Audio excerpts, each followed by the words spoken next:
gone shopping. I'll pick the kids up from school at lunchtime, and then I'll come home to get things ready for Jason's birthday party. Don't work too hard. I love you.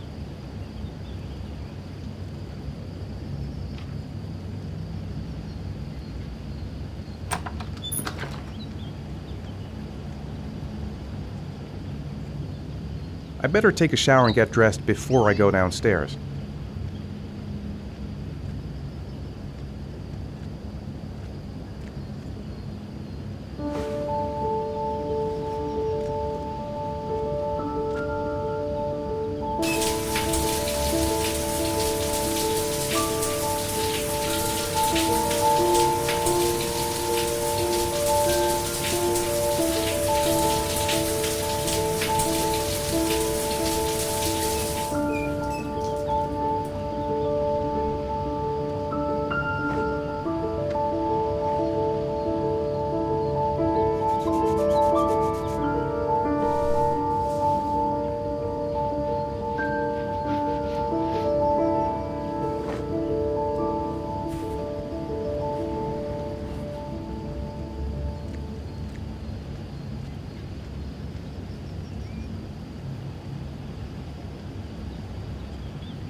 I've got some time before Grace and the kids get back.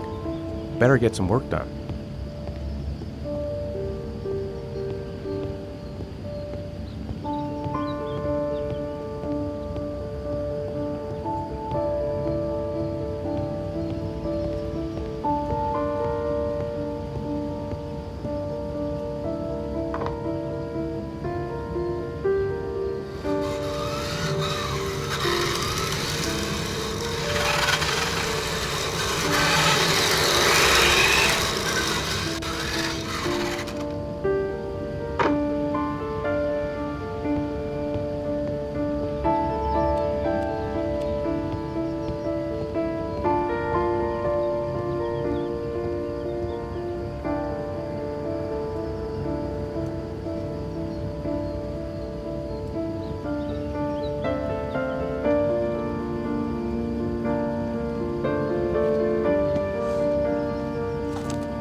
The plans are coming along nicely. Should be finished by Monday.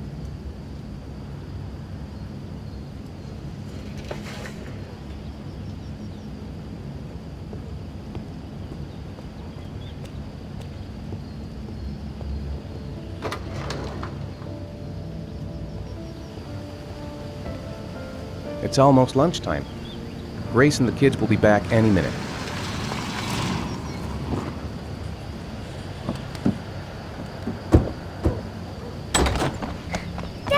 Hey, take it easy, you're gonna knock me over. So this is your big day, huh? Am I grown up now? 10 years old, that's not exactly grown up, but you're getting there. Now, can I drive your car? And I think you're gonna have to wait a little while for that. Ethan, can you please help me? I'm coming.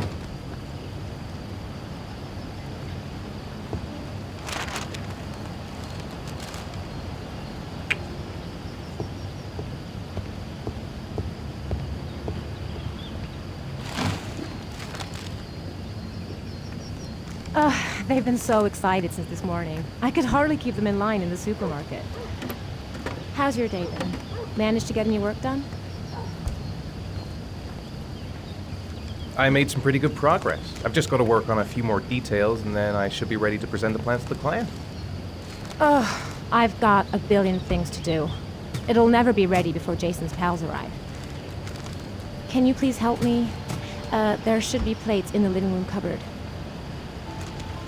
No problem, leave it to me.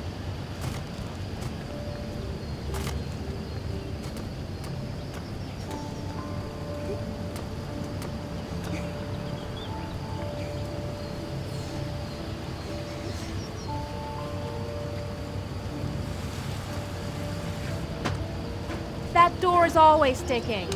Give it a big tug.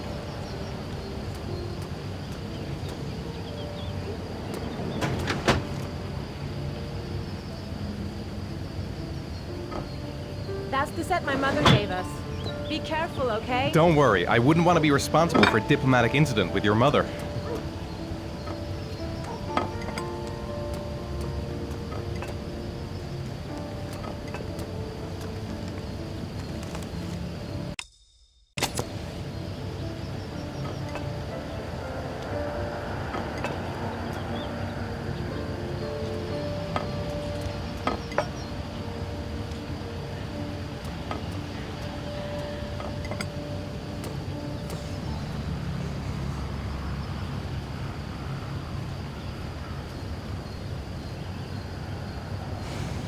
Ethan. I don't know if I've already told you this today, Mrs. Mars, but I find you very attractive. You're not so bad yourself, Mr. Mars.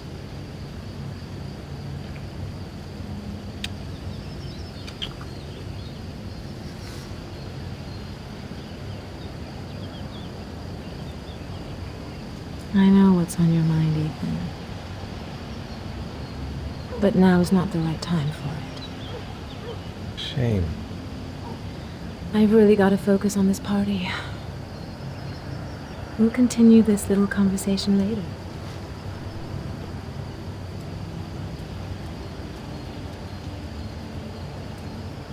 When are Jason's friends coming? Oh, about 2 p.m.? Oh, God, I hope I'll be able to keep the situation under control. Not like last year. Did you find the present for Jason? Yeah, I picked it up from the store this morning. Oh, we were lucky. It was the last one in stock. Can I do anything to help? No thanks. I should be able to manage. Jason looks happy. Yeah. It's hard to believe he's 10 years old today. It seems like only yesterday we were flirting in high school. We're getting old, Ethan.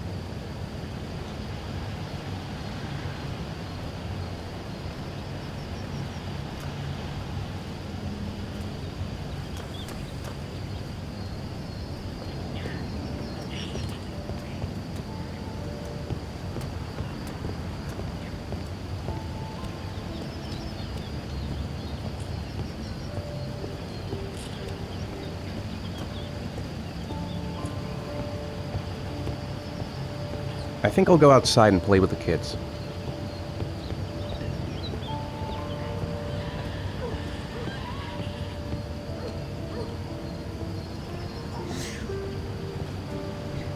That's it, I'm free as a bird. Hey, 5 minutes, boys, okay? After that, we've got to eat because your friends are going to be here Okay, soon. we promise, Mom. Who wants to go first? Me first! No, me me first! Easy, fellas. You can both have a turn.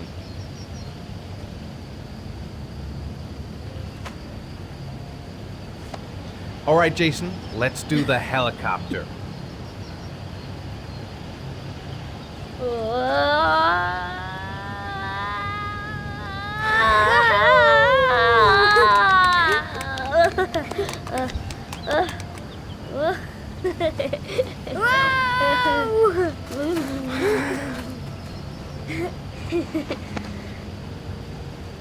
It's my turn now. It's my turn.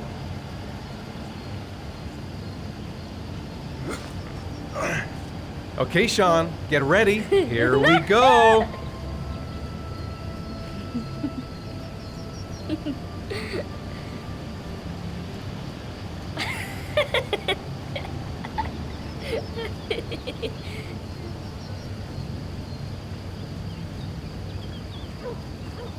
Come on, Dad, show us how strong Yeah, you show are. some big muscles. But be careful, hang on.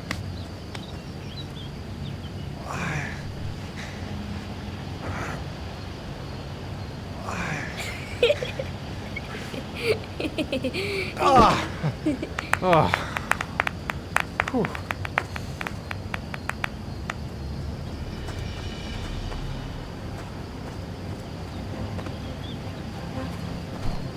This time you're done for. You're gonna pay for all your crimes, evil one. Ha! Surrender, weakling. Say your prayers.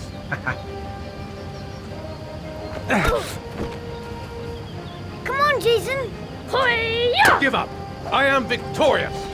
Watch out. Oh! Oh! Attack, attack. Whoa! Ah! Gonna pay for that. Oh! Oh, that's gonna leave a mark. Yeah, Jason. Ha! Continue. Ah! Watch out. Yeah! Ha! Ha! Go, Jason. Yeah. Hoya! Oh, no. My life has come to Woohoo. an end. Food's ready, kids. You coming in?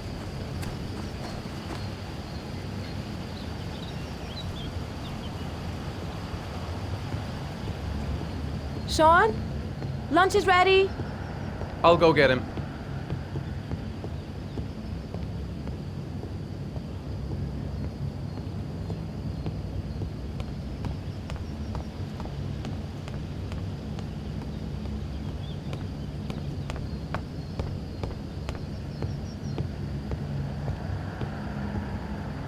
Shaun? What's up? It's Merlin. He's dead. He's dead and it's all my fault. No, it's not, Shaun. Of course it's not your fault. I'd give anything if you could come back to life. You know, Shaun, there's some things which just have to happen. Even if you don't want them to. It's not fair, Dad. It's not fair. I know. I know.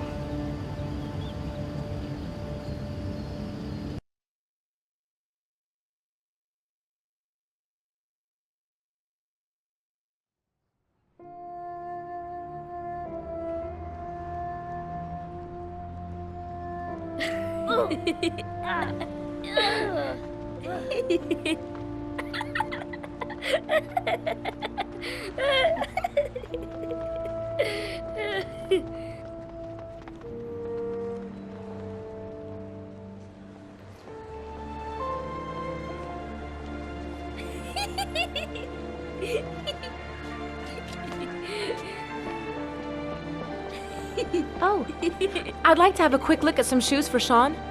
Can you watch Jason for a minute? I promise, we won't be long. Sure, no problem. We're not going anywhere, are we, Jason? Come on, honey.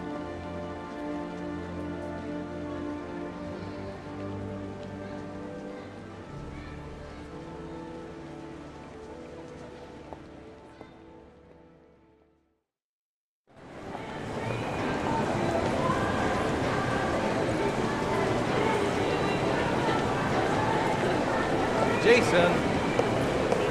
Jason! Jason! Jason!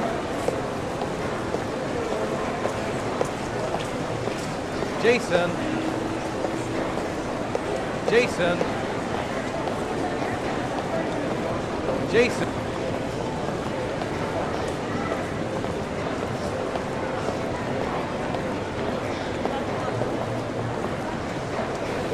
Jason, you really shouldn't run her off like that, you know? There's an awful lot of people in here. Please, Dad, can I have one? I would really love to have one. Please, Dad, come on. Okay, let's go buy a balloon. Great! Hey, champ! What's your name? Jason, Which balloon would you like, Jason? the red one. Here you go.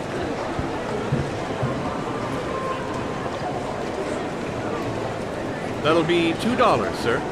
Jason, wait for me. Wait for your dad, son. It's really crowded in here.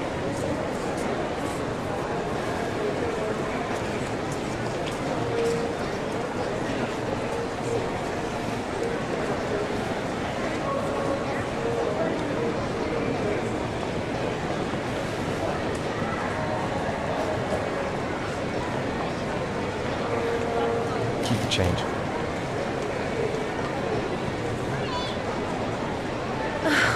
It is impossible to try on a pair of shoes with this crowd. Where's Jason? He was here a second ago. I bought him a balloon. I turned around and he just disappeared.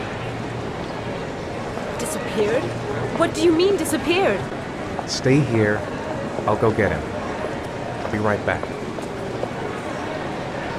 Jason!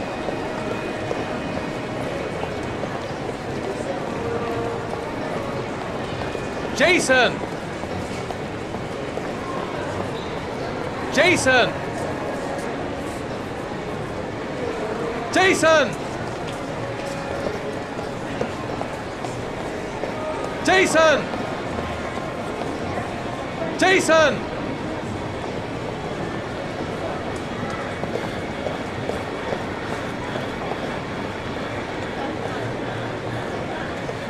Jason! Jason!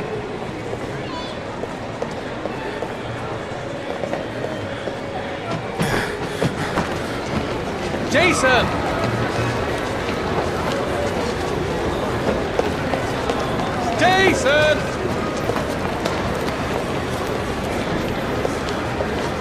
Jason! Jason! Jason!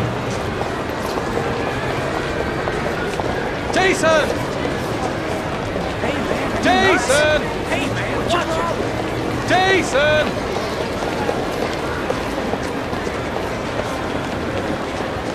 Hey, man, watch where you're going!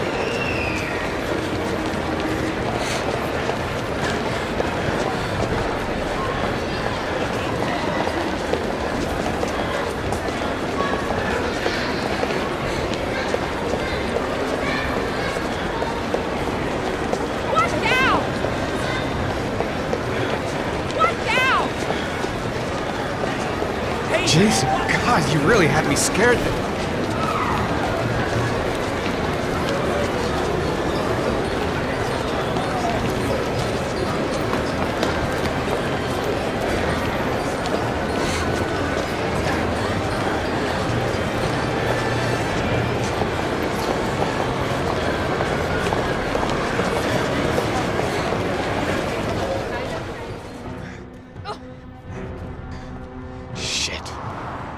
Shit! Jason! Dad!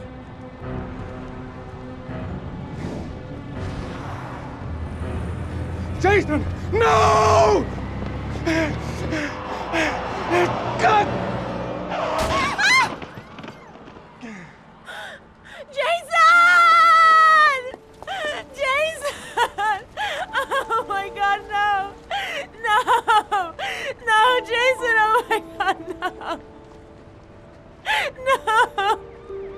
Oh my God. No!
Hi, Shaun. Hi, Dad.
Time for a snack. Maybe Shaun is hungry.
Shaun, do you want to do your homework now? Please, Dad, let me watch TV a little while longer. We'll do it later, okay? I think we should just get right to it. Then it's done and out of the way. Now, get your bag and get set up in the kitchen. I'll help you.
Dad, I'm finished.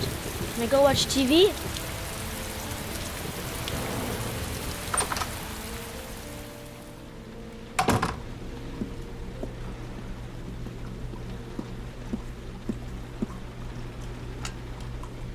Let me have a look. Pretty good. Looks like you're done. Off you go.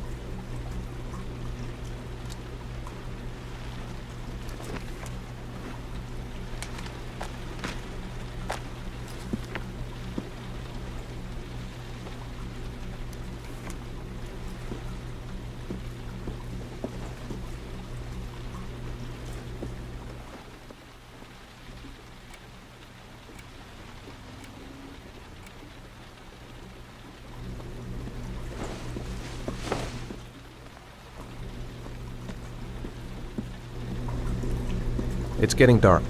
Better turn on the light.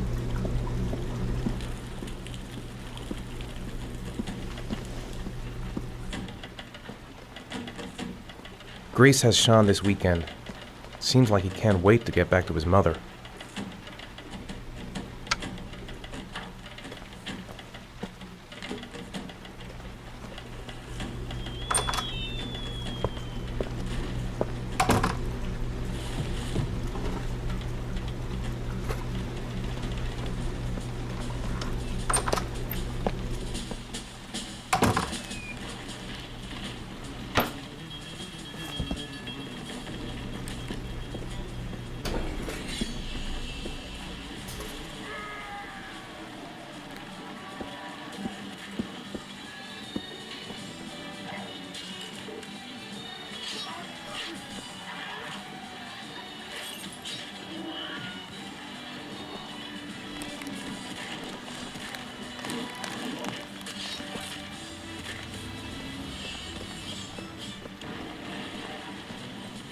It's dinner time. I'd better make something for Shaun.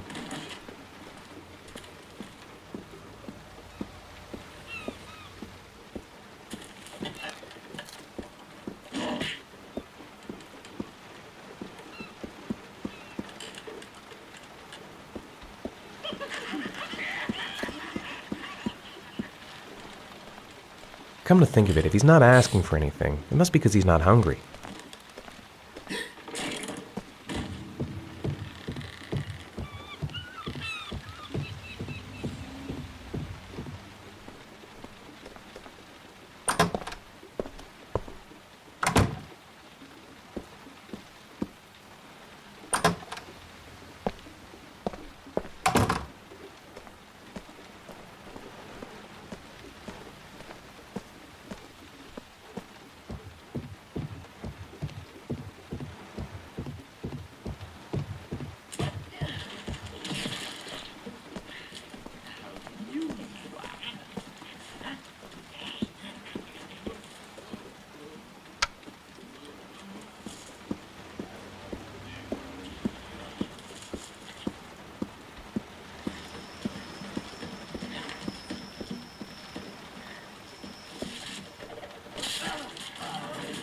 Do you want me to get your dinner? Oh yeah, I'm really hungry. Okay, I'll go see what I can find. I'll call you when it's ready.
You can come now, Shaun. Your meal is ready. I'm coming!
So, you want to talk a little?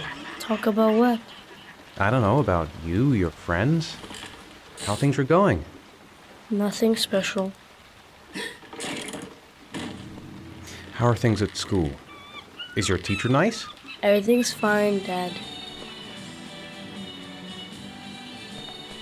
What do you say we play together for a while? I'd rather watch TV. Come on, Shaun. It's time for bed. I'm not tired yet. Can I stay up a little longer? Now, that's not very reasonable, is it? You have school tomorrow. You have to get some sleep. All right, I'm going. Are you coming with me? Go brush your teeth and put on your pajamas. I'll come up.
Hey, stop messing around or I'll never be able to film you. What do you want me to do? I don't know. Oh, yeah, Jason, tell me what you want to be when you grow up. I don't know. Maybe a fireman or an astronaut. Oh, wait, I know. I'll be a dinosaur hunter. I'll make video games. And here's the most beautiful mother in the whole wide world. No, Ethan, stop. Don't film me. You know I don't like it. Hey, Dad, film me. I'll show you how fast I can run. Yeah, me too, Dad. I can run really fast, too.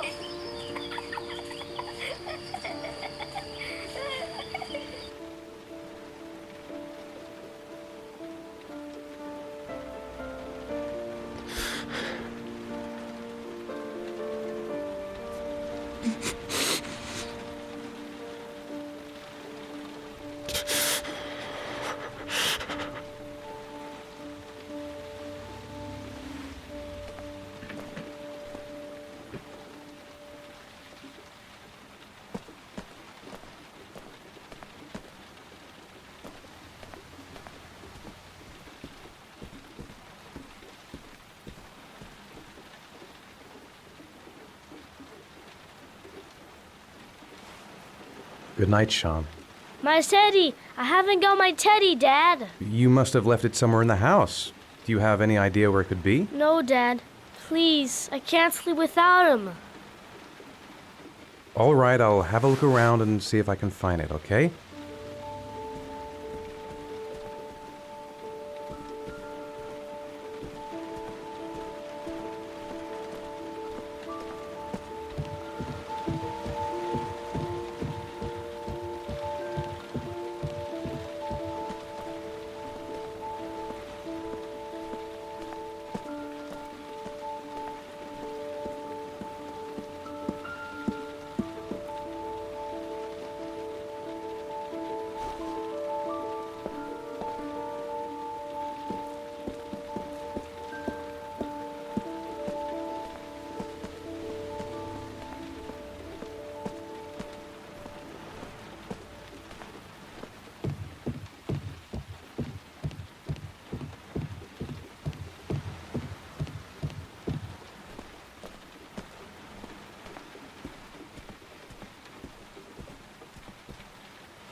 Thanks, Dad.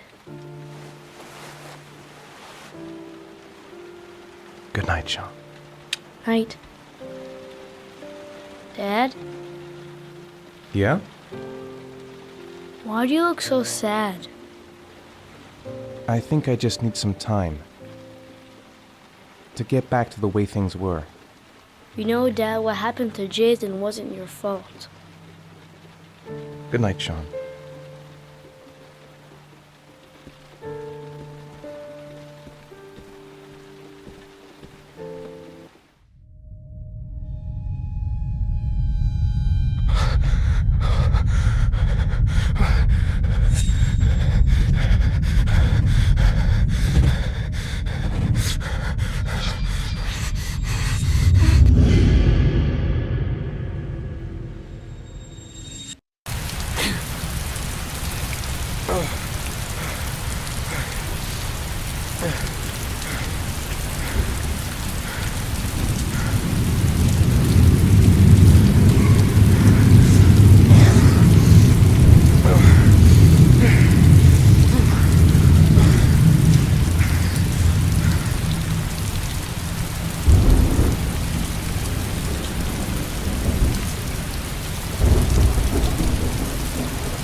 Lauren Winter.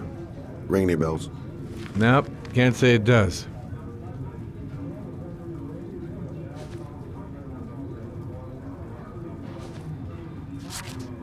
Oh, that Lauren Winter. 3rd floor, last door on the left at the end of the corridor.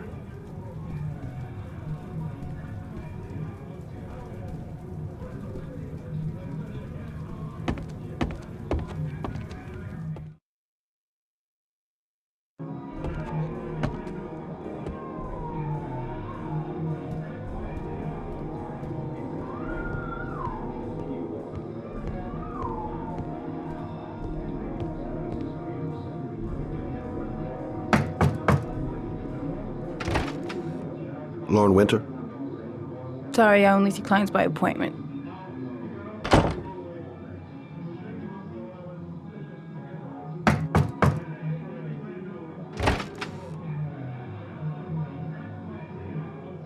It's $50. I don't kiss and I don't do any weird shit. Fine by me.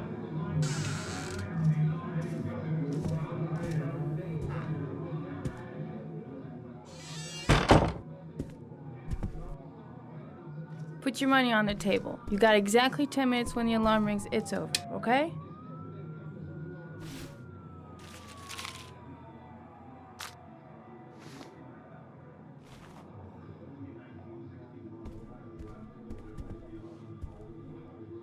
You should take your clothes off. We ain't got all day.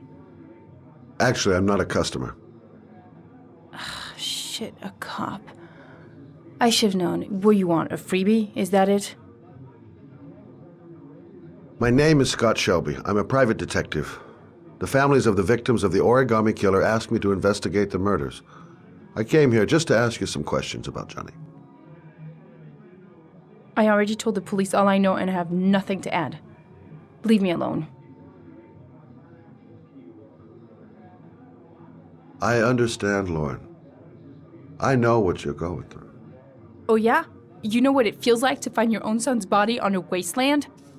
I'm sorry. I don't believe you have the slightest idea what I'm going through, Mr. Shelby.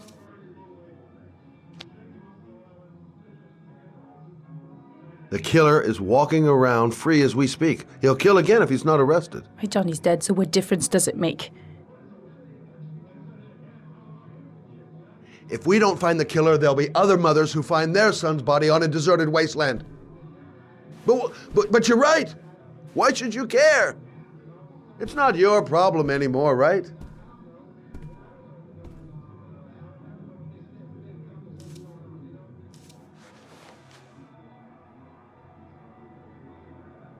What do you want to know?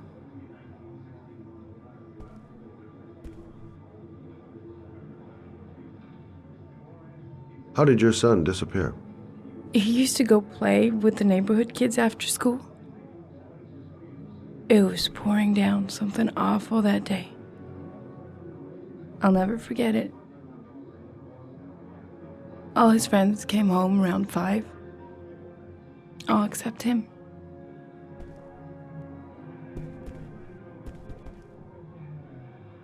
Did you suspect anyone after he disappeared? I meet a lot of pretty shady characters in my line of work. Sure, I thought of it at first. But it didn't seem to make any sense. I don't believe any of my clients could have done that to my Johnny and all those other kids.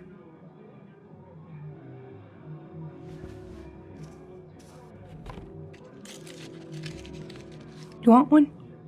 No thanks, I quit. That's brave.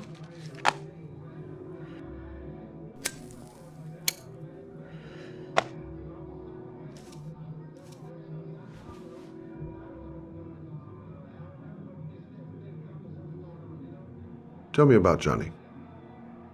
What kind of kid was he? Johnny was really a good boy. Sometimes he fought with other kids who called me in his own way, I think he understood what was going on. Tell me about Johnny's father. A loser without a job who liked to beat me after a few drinks. He left the day Johnny disappeared. I ain't seen him since. Coward. Good thing he left.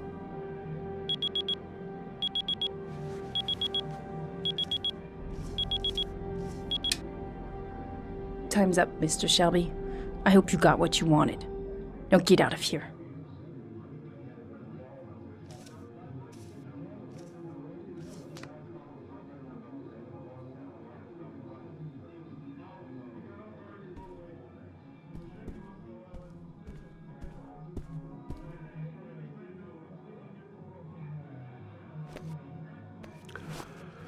Well, if you remember anything, the smallest detail, give me a call.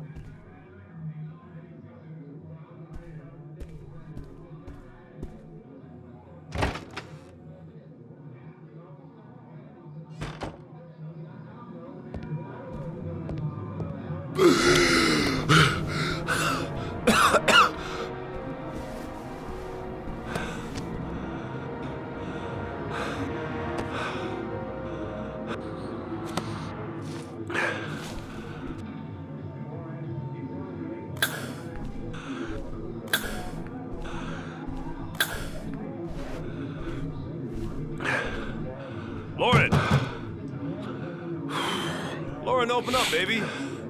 It's me. Troy, what are you doing here? I already told you I don't want to see you anymore. Sorry, doll, but I really wanted to see ya.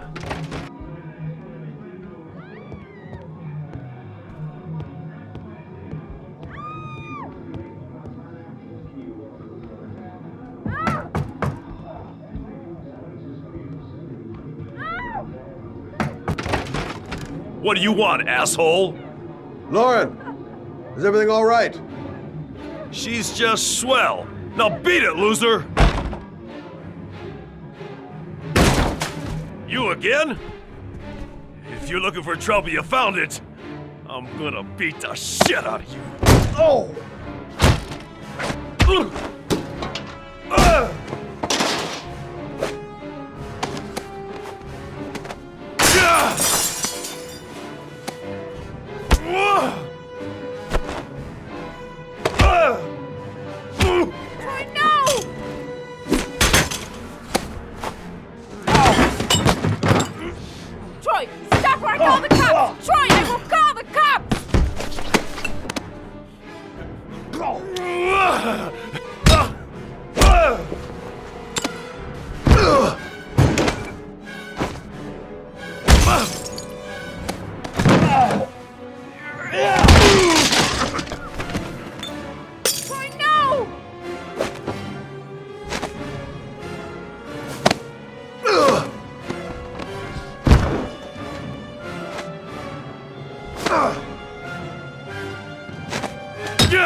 I'll see you again, asshole. Are you alright? Better than him, I guess. Who is he? An ex-client who thinks he owns me. He was getting violent, and I told him I didn't want to see him anymore. Well, you should be careful. He'll probably be back. Sorry about the mess. Mr. Shelby, Yeah. thanks.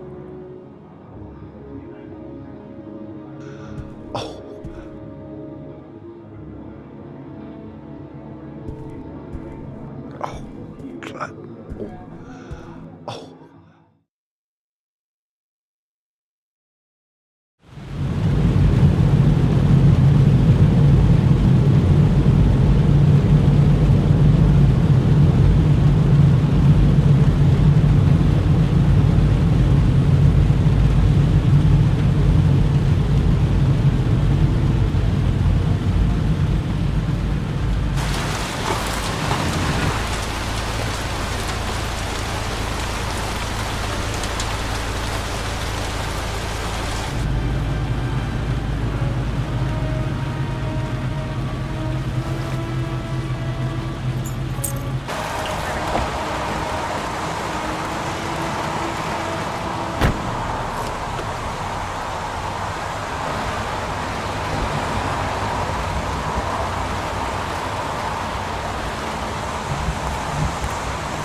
The zone is sectioned off, sir. Please step back. Agent Norman Jaden, FBI. You got a badge or something, Mr. Jaden? Yeah. Yeah, of course.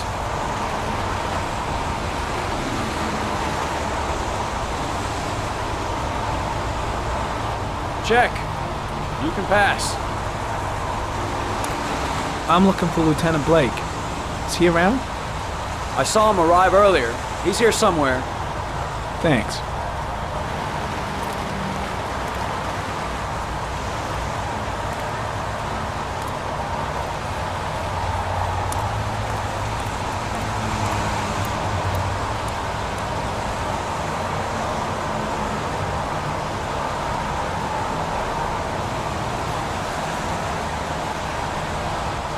Video memo recording, Agent 47023, Norman Jaden, Tuesday, October 4th, 2011. Time is 8:14 a.m.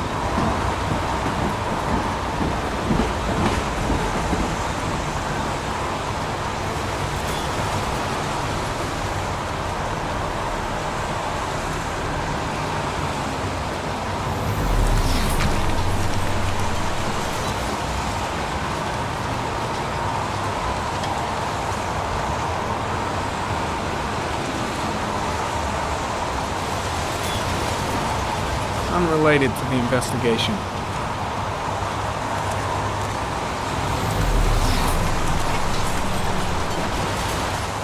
I'm looking for Lieutenant Carter Blake.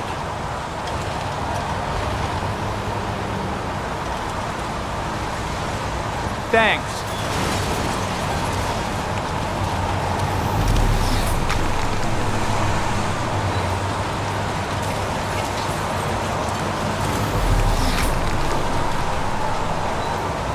Hey, you there! What are you doing?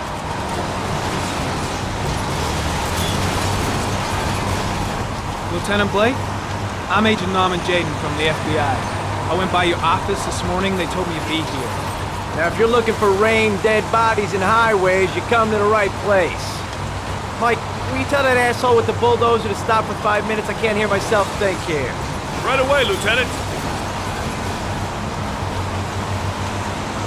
Well, are you coming, Jaden? So, what happened? Some guy taking his dog for a piss found a body about 6 o'clock this morning. We don't know much more right now. Based on what we've seen, looks like the work of the Origami Killer. Any news on the coroner? He's on his way, Lieutenant. We've been waiting for an hour, for fuck's sake. Do we know the cause of death?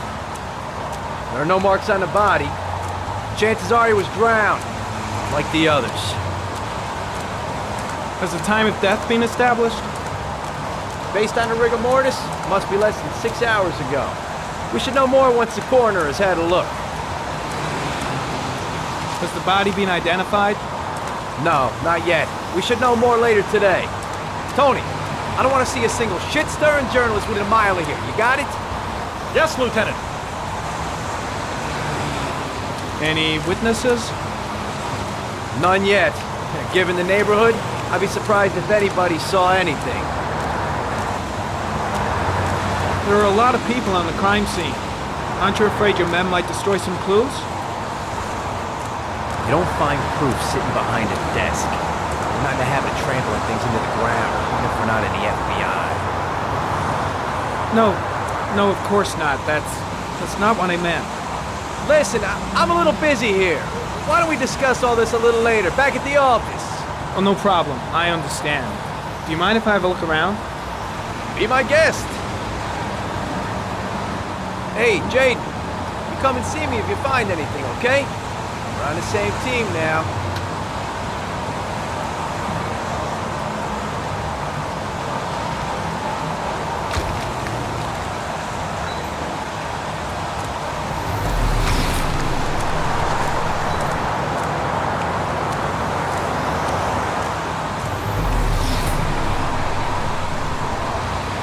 Harry Cameron, sample of no interest. Comes from one of the policemen present on the wasteland.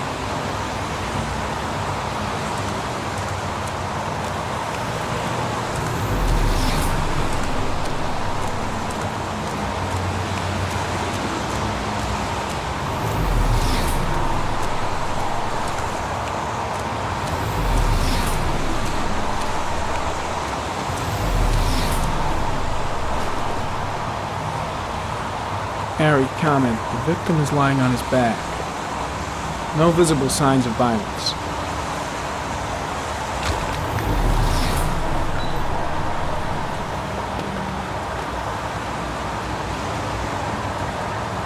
An orchid was placed on the victim's chest.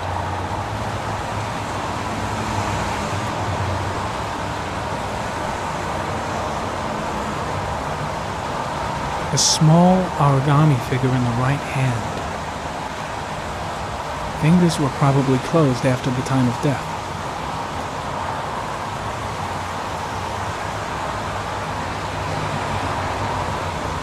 Superficial wound on the right thigh. Blood analysis suggests it could be post-mortem. Probably a scratch that occurred when the body was being moved. The blood report indicates an advanced and long-lasting state of exhaustion. His face is covered with mud, like the other victims.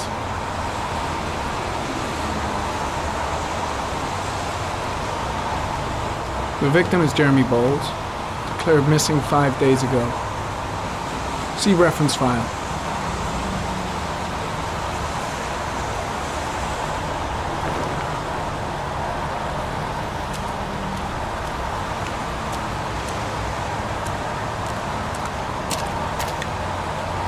Impressive. Seems the only traces the killer left are those he intended to leave. He knew exactly what he was doing, right down to the tiniest detail. There's a railroad track near where the body was left, same as all the other victims.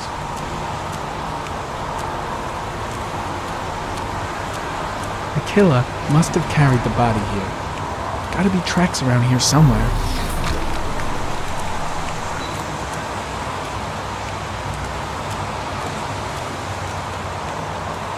Strange character, that Blake. Didn't seem too pleased to see me.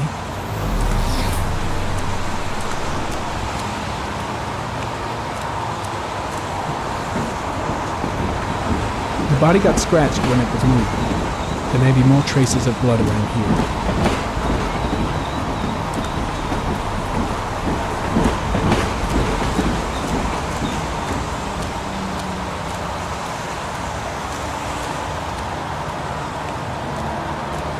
Way too many people here. They're trampling all over the crime scene. A dead cat. The FBI doesn't keep files on dead cats. Not yet.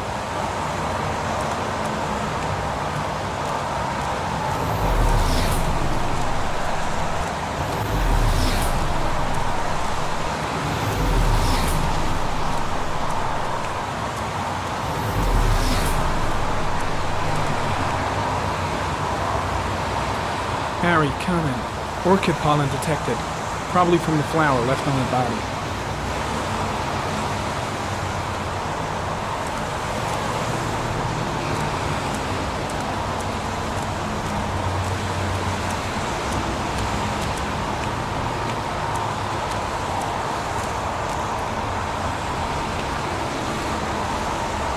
Harry, comment. Sample of no interest. Comes from one of the policemen present on the wasteland.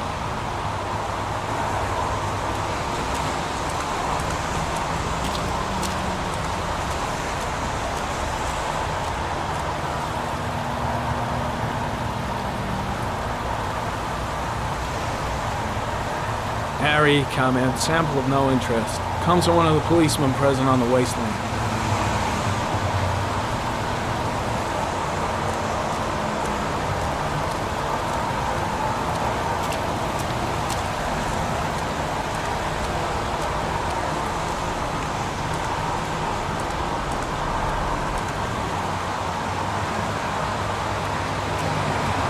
Orchid pollen. Something the killer couldn't control. Can it be traced back to its source?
A bat. A wolf's head. A crab.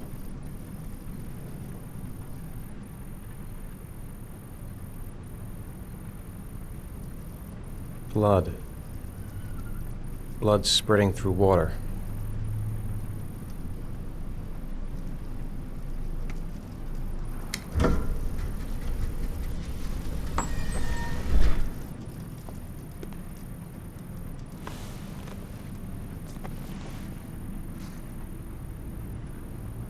I have the results of your MRI scans. Everything seems to be normal.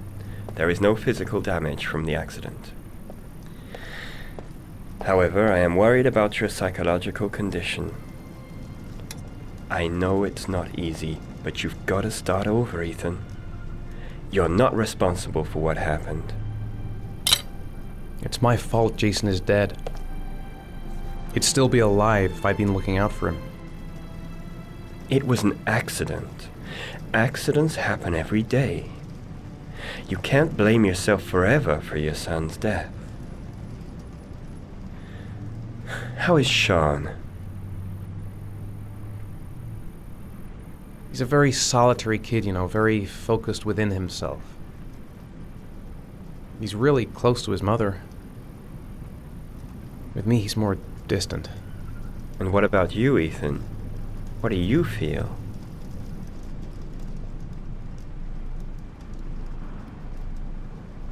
I no longer want to live.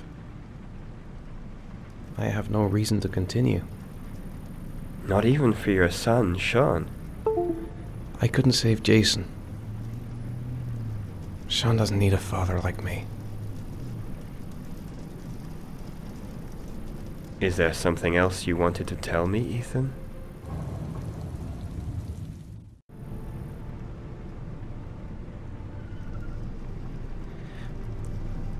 I sometimes have these blackouts. Times when I don't know what I'm doing.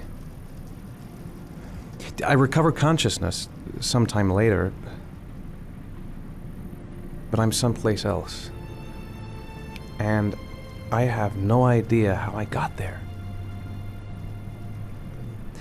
Do you think this could be related to the accident? You suffered a massive concussion and were in a coma for 6 months.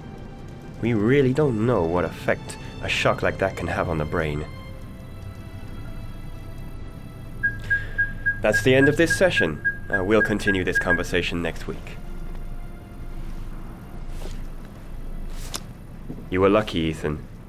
It's very rare to survive such a traumatic accident. I don't exactly feel lucky, Doctor.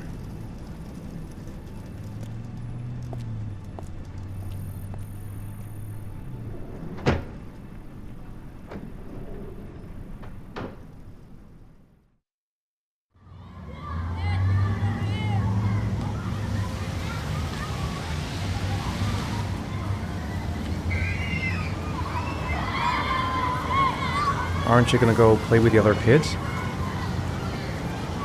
I don't feel like it. Is something the matter, Shaun? No, I'm alright.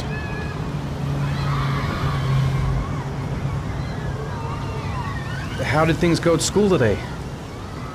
The teacher yelled at me for being late again.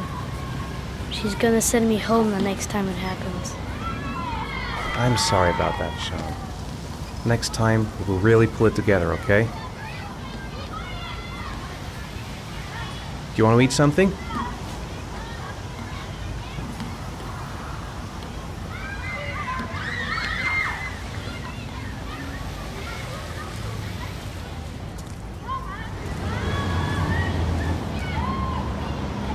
Shaun used to love going to the park, laughing and messing around. Man, he was so happy. But that was before, with Jason. We're just not communicating. It feels like we're drifting apart.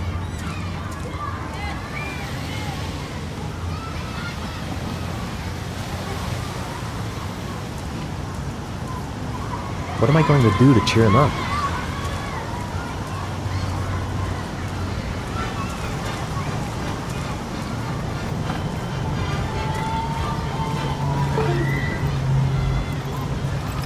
Saw a boomerang in his bag. He used to be pretty good with one of those.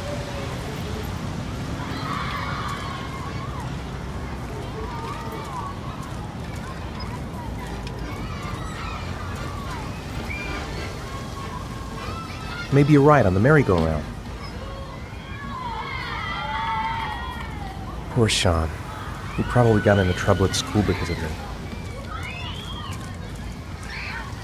A boomerang? You know how to use it? No, not really. I can never make it come back. Can I give it a try?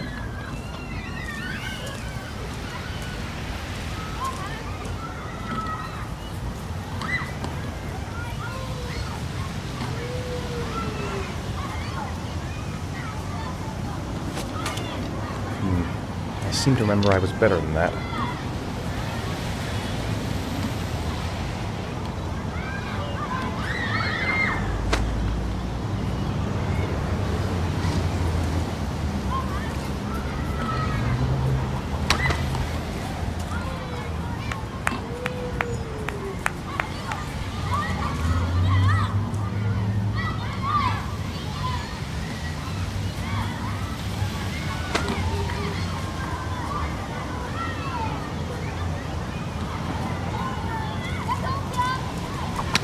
Whoa!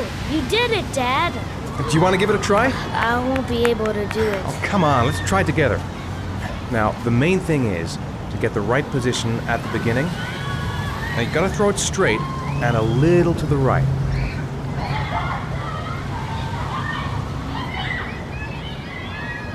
Now, throw it!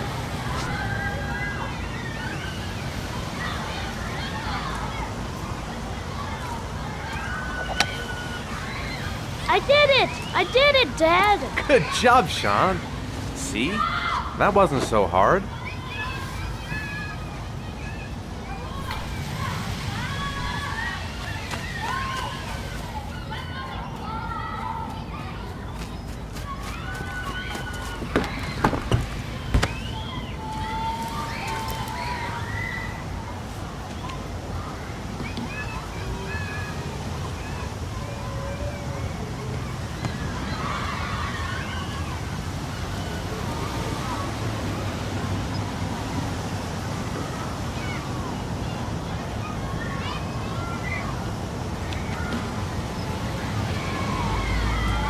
I'll find something else to do with him. Maybe he'd like to have a turn on the swings. Shaun used to love playing on the seesaw. You want to go play on the swing? I'll push you. Okay.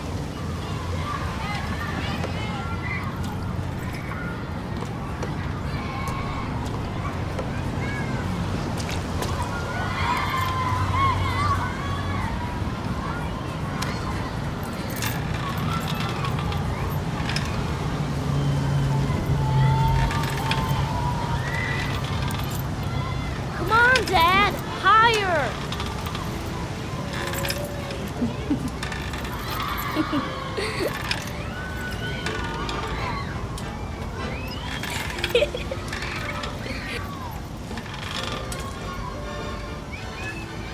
You're not pushing Dad.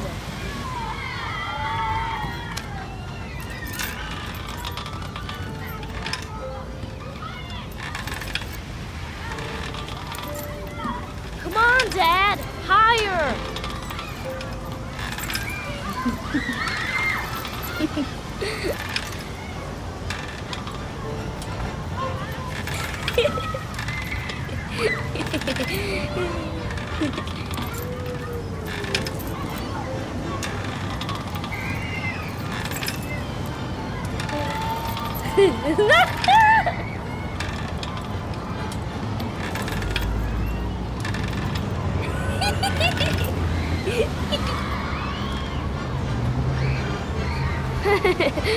That was cool.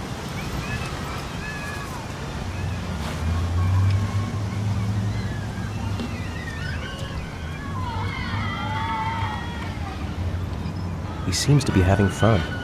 It's been a long time since I've seen that smile.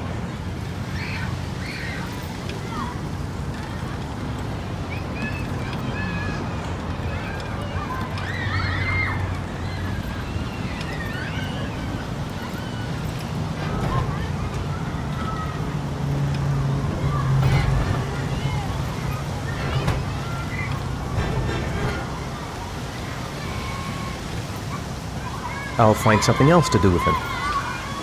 Maybe a ride on the merry-go-round.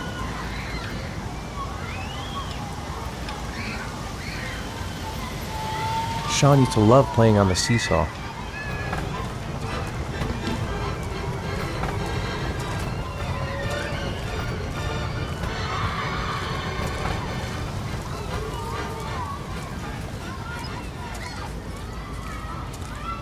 What about that merry-go-round?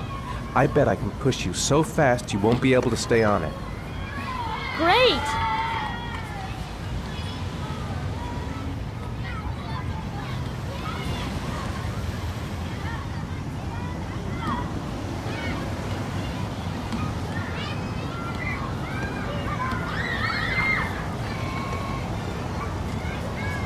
Go on, Dad, as fast as you can. Faster! Faster! Come on! Faster, faster!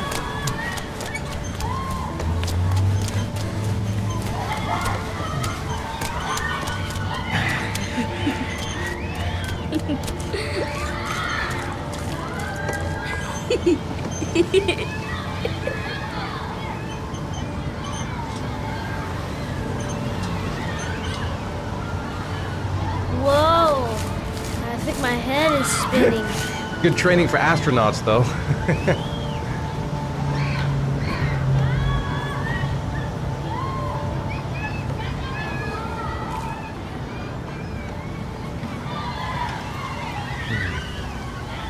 Looks like rain's coming. I think we better go.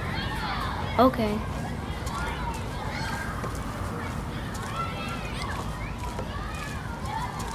You know, sometimes I remember before. I mean, when Jason was still here. Sometimes I wish everything could just be the way it was before. Me too, Shaun. Me too.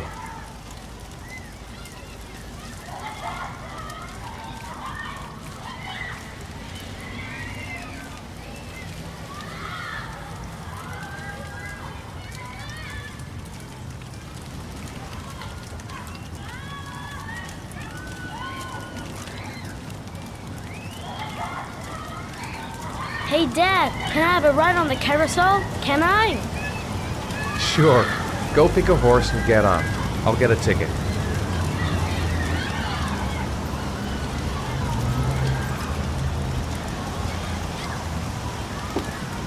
One, please. That's $1.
Shaun! Shaun!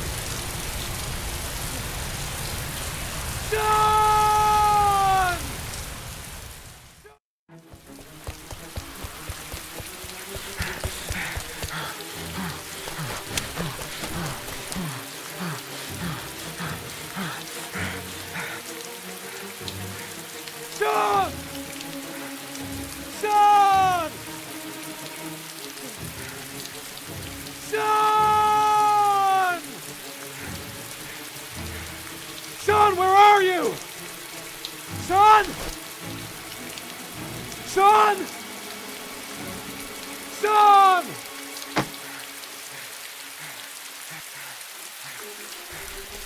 Shaun! Shaun!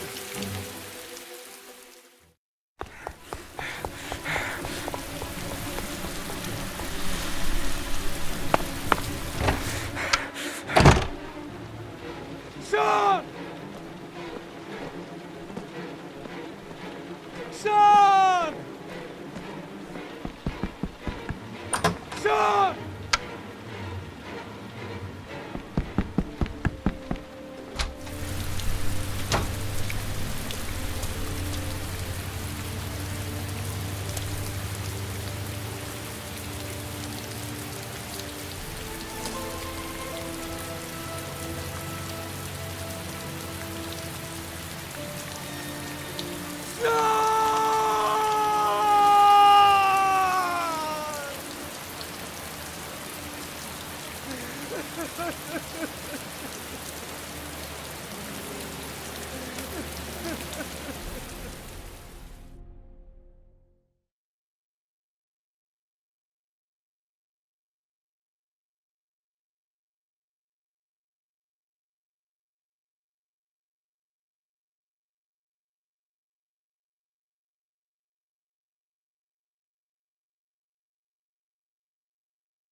Do you think it's gonna take long? No, he should be finished soon.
I'm off, Charlene. I'll look at the reports later. Oh, cancel all appointments for this afternoon. Okay.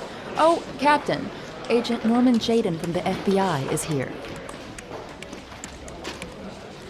Jaden, of course. We've been expecting you. I'm in a bit of a hurry. Do you mind tagging along? We can talk as we walk. Yeah, of course. I wanted to introduce myself before getting started, but perhaps there's a better time. No, it's fine. We just have to get to the press conference. We have them every day now. Believe me, it's not always easy finding something to tell them. Fortunately, today we have some news. Have you met Lieutenant Blake yet? Yeah, we met this morning. He has his own methods, but he's a good cop. I'm sure you'll get on well together. Do you know how to tie a knot in a necktie? I guess. To be frank with you, I could have done without the FBI on this one, but the press are all over us. This Origami Killer case crept up on us, and it's fast becoming a national concern. There are hundreds of killers in this country, but what do you know? This guy is exotic. He leaves flowers and origami figures. Work that one out. Then the press get onto it, and we suddenly become the center of the universe. I'm here to arrest a serial killer. With all due respect, sir, the rest of it, it's none of my business. No, of course not. All I'm asking is that you make progress, and fast. The press want a perpetrator, and we're gonna have to serve him up on a silver platter. Not bad. Oh, go see Charlene. She'll show you to your office. Yeah, check in on the press conference if you're interested. It'll give you an idea of the political climate around here. Thank you, sir. Welcome to the club, Jaden.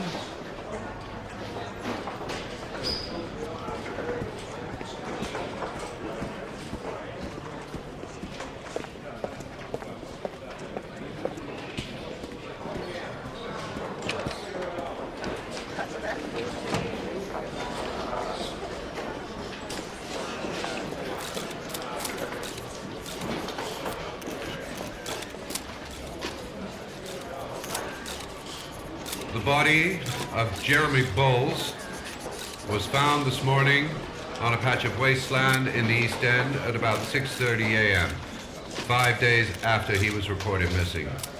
An autopsy will be conducted tomorrow to determine the exact cause of death, but going from first indications, it would seem that he drowned. The state in which the body was found suggests the methodology of the Origami Killer. The investigation should confirm this in the coming days. The police are continuing to work around the clock to find the murderer as quickly as possible. I'll field some questions. Yes. You said the methodology indicated another victim for the Origami Killer. Can you be more specific? An origami figure was found in the victim's hand, and an orchid was placed on his chest. His face was covered with mud, but there were no visible traces of violence to the body. Go ahead. The Zodiac Killer was never identified. Perhaps the Origami Killer will never be found either. I don't think there's much chance of that. For the moment, the killer may think he's invulnerable, but in the end he'll make a mistake and we'll be there to arrest him. Yes? Did the killer leave any written evidence? Perhaps a ransom note explaining his actions? Or anything like that? No. He has not made contact in any way, and we have only the murders to help us understand his motives. Yes. What's the question? Some people are saying that the police were slow to take an interest in these murders because the victims lived in poorer parts of the city. What do you say to that? That's absurd. The police make no distinctions between victims based on their social class. It is true that the Origami Killer seems to choose his victims from the more impoverished parts of town.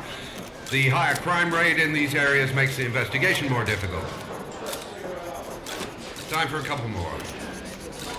Yes. There are rumors that the FBI has sent a profiler to help with the investigation. Is that true? You seem to be well informed. Yes, we asked the FBI to send us a profiler to help us with this investigation.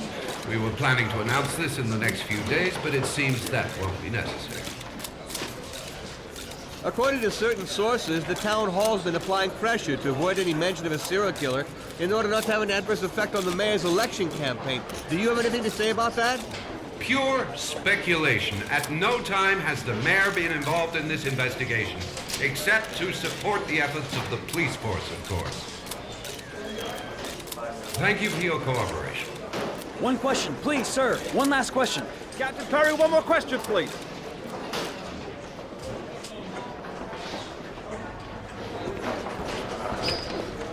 Case is front page news in all the papers. It's not going to be easy investigating a crime under the glare of all this publicity. I should get Perry's assistant to show me my office. I can't wait to get to work.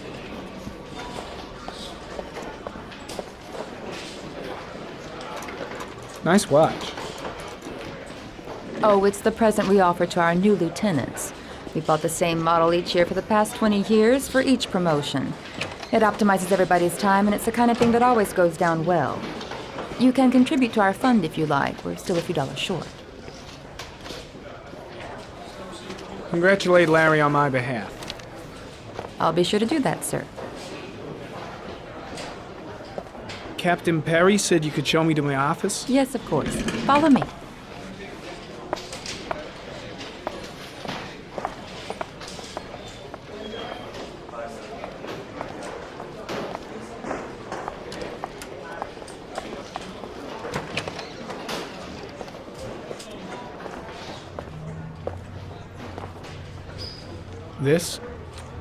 This is my office? That's where I was told to take you. If you need anything, you know where to find me.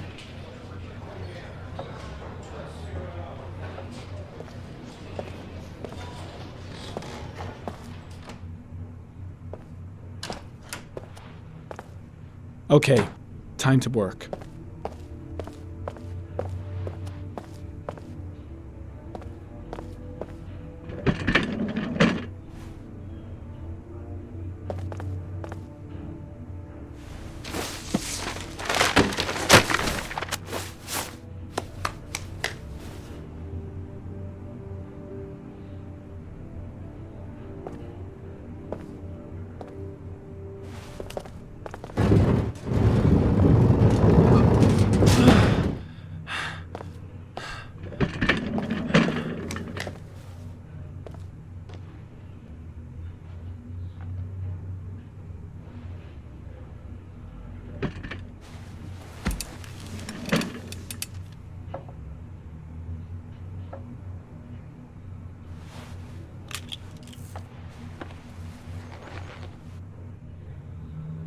Step 1. Change the office.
Well, well.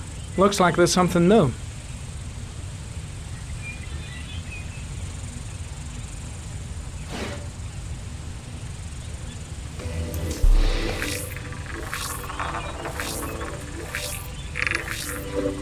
No prints or specific clues. Nothing much to go on.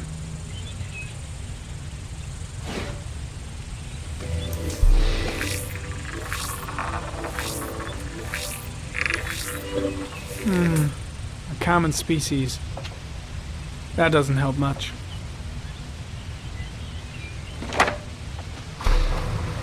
The orchid is a common species. It can be found at any flower shop.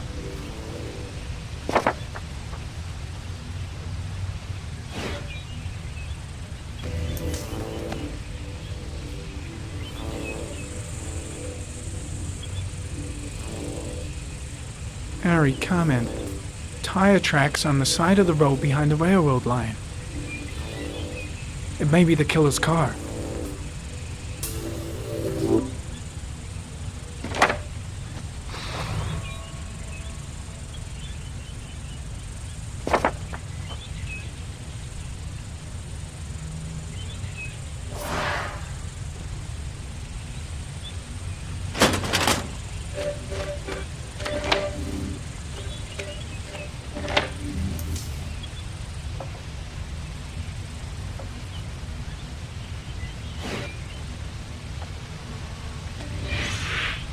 Always the same ritual. An origami in the hand, an orchid on the chest. The victims have always been dead for less than 6 hours when they were found, which means they remained alive for several days before being drowned. Over 3,500 people questioned.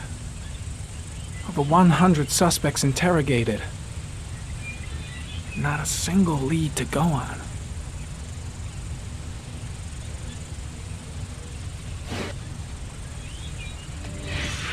Eight victims in the last 3 years. All boys, aged between 9 and 13. No signs of violence. The victims disappear from public places in broad daylight. No one notices anything. Bodies are found 3 to 5 days later, drowned in rainwater.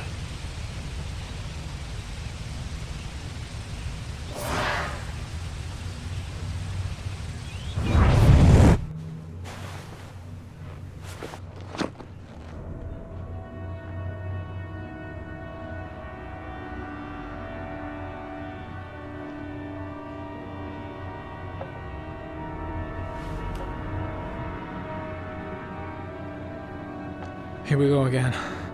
I better go wash my face.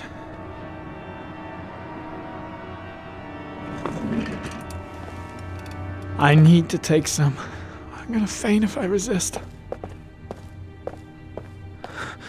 That's all right. I know I can make it. I know I can make it.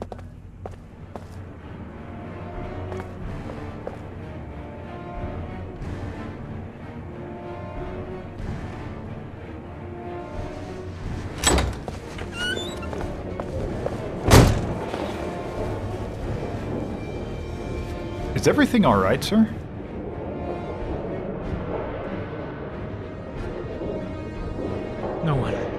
No one must see.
This is Lieutenant Blake, Mr. Marsh.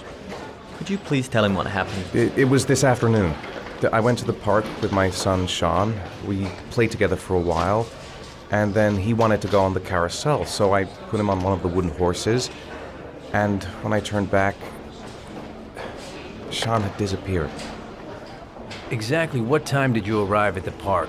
Try to remember exactly, Mr. Mars. Every detail can be important.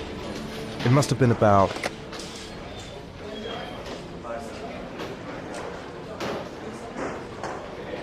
4:45, I think. I'm not really sure. What was your son wearing when he disappeared?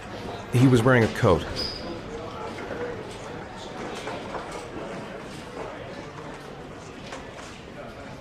A green coat. And a pair of pants.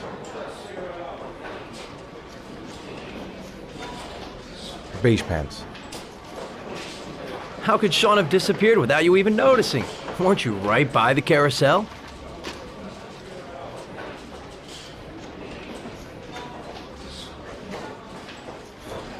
I went for a short walk around the park, just for a few minutes. When I got back, the carousel had stopped, and Shaun wasn't there. You say you took your son to the park after school, but you didn't report him missing until 8:15. Why did it take you so long to contact the police? I searched the whole neighborhood for him. I thought he couldn't have gone far. Did Shaun have any particular difficulties, Mr. Mars? Anything that might have caused him to run away? No, I don't think so. Everything okay at school? Any particular problems between you and your wife?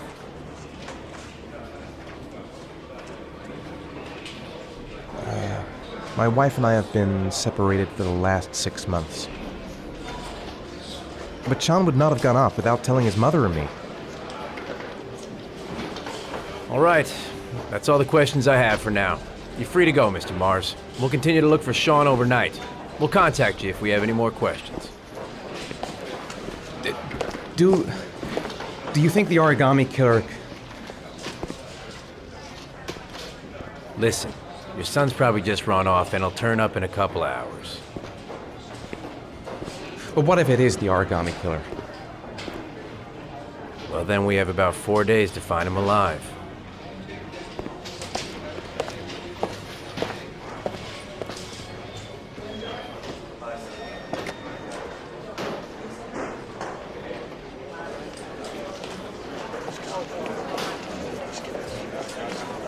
Did they find something? No, nothing yet, but they're gonna keep looking through the night. Do they think it's the Origami Killer? It's still too early to say, but it is a possibility.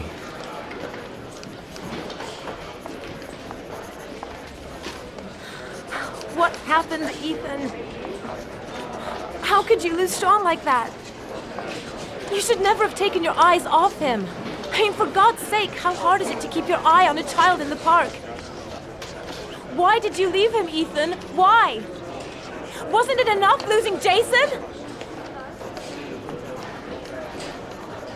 I'm sorry. It's not what I meant to say.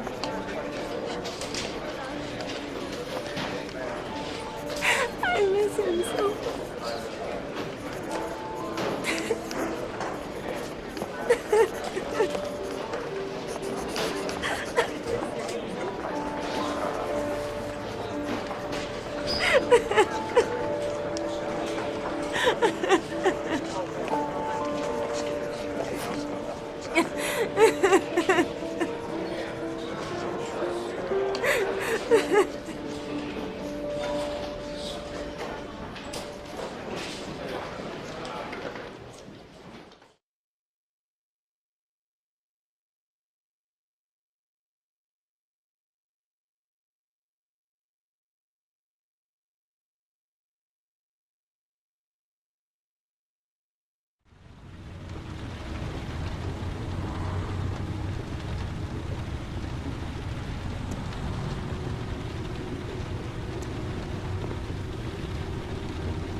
Good evening.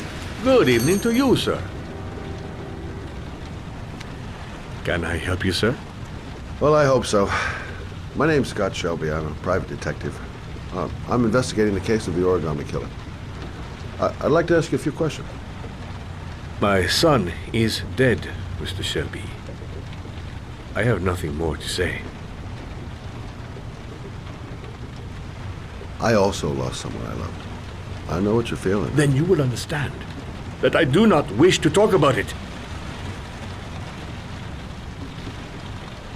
You may know something that could help save other people's lives. I was unable to save the life of my own son. I do not see how I could save the lives of other people. Oh, do you sell inhalers? I'm all out, and at least I won't go away completely empty-handed. In the back of the store, to the right. Thanks.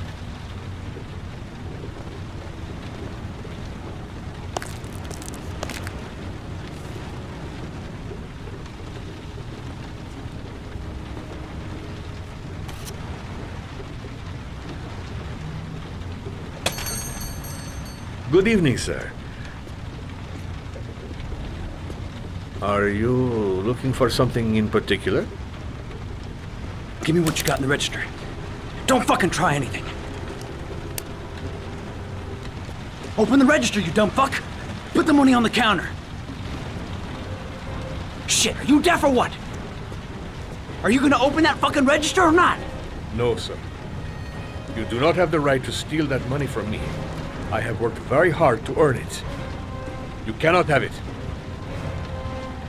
What did you say? You're out of your fucking mind, man. You don't get it, do you? I'm gonna put a fucking bullet right between your eyes if you don't do what I say now! You shall not be robbing my register, sir. That money is mine. I ask you now to leave before it is too late.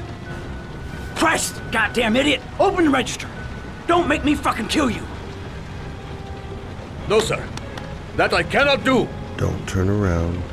I'll waste you, man. I ain't joking. Turn around. I swear to God, man, I'll blow your fucking brains out! Punk. Didn't give me any choice. Thousand thank you, sir. I don't know what would have happened if you had not been here. Well, at least I didn't come by for nothing. Have a nice day. When my boy, Reza, disappeared, I received a letter with a locker ticket inside. Inside the locker, I found this box. I do not understand what it means, but I think it must be a sort of message from the man who took my son from me. Can I?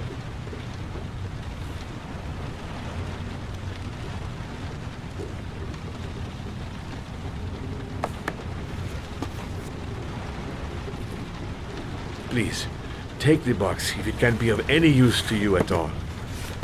It did not help me to save Reza, but maybe it will help you find the other little boy.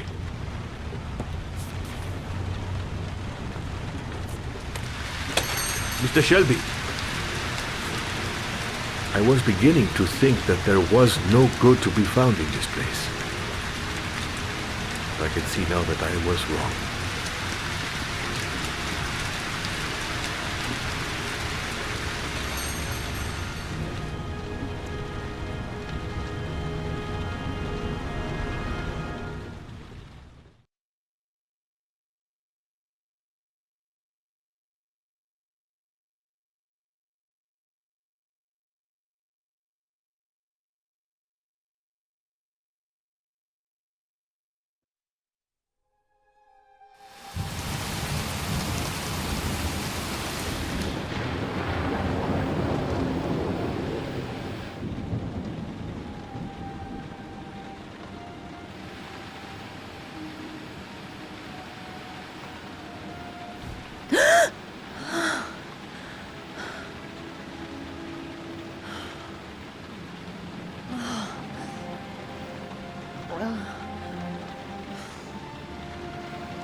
There's someone here. There's someone in the apartment. The phone on the desk. I could call for help. The front door. It's the only way out. If I can reach it, I still have a chance.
When the parents came home from church, all their children were gone. They searched and called for them, they cried and begged, but it was all to no avail. The children have never been seen again.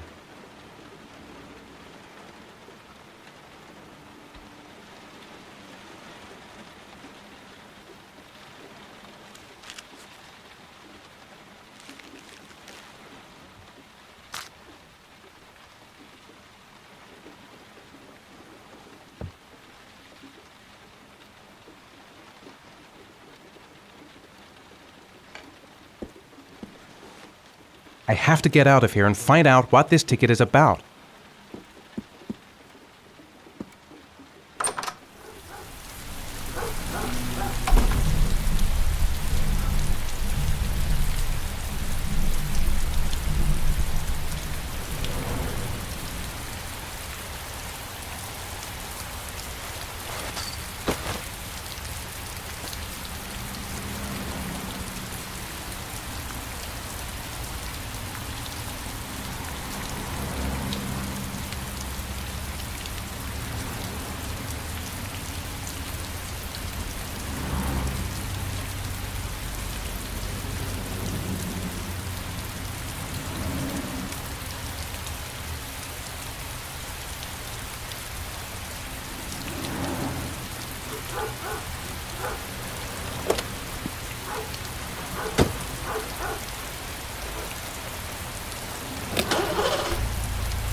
Gonna have to make it through the crowd. I can't take crowds. Just can't handle it.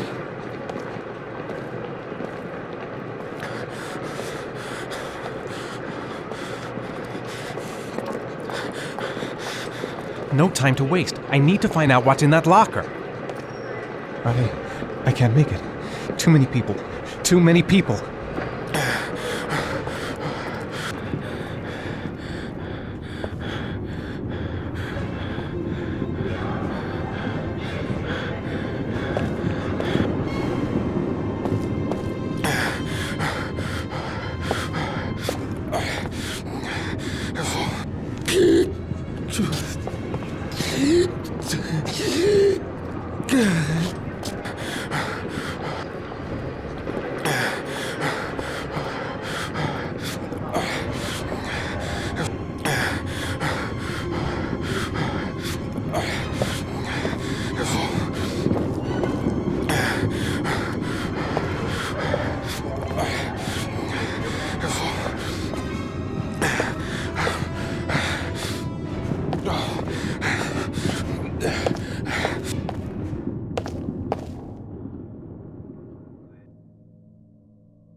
Jason! Dad! Jason!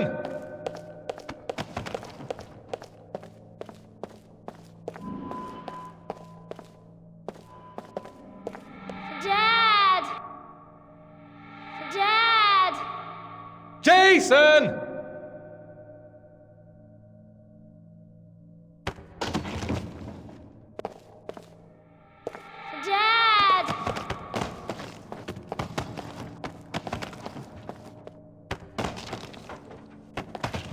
Jason! Dad! Jason!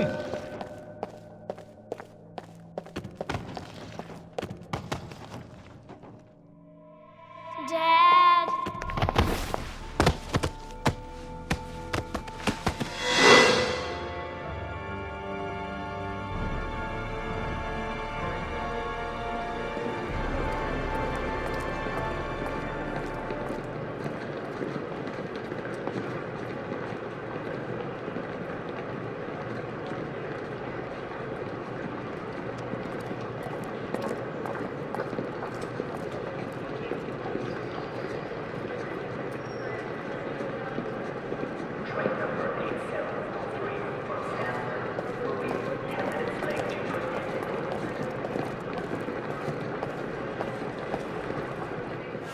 Line 18, box number 3.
I took a room in the first motel I saw. Am I the one who put this box in the locker? I don't remember. A shoebox? What's the connection with Shaun's disappearance?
Help!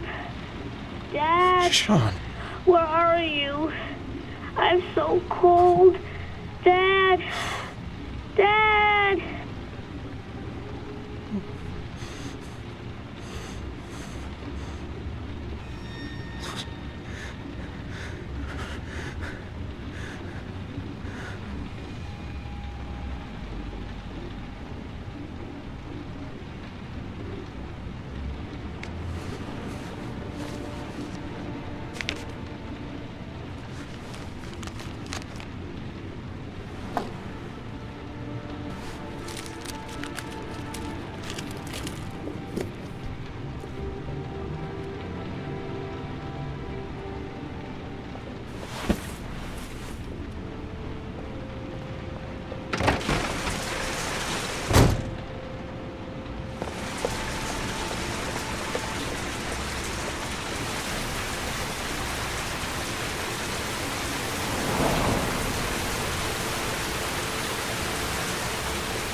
The killer is white, aged between 30 and 45. He doesn't act on impulse, but plans his crimes in a very meticulous fashion.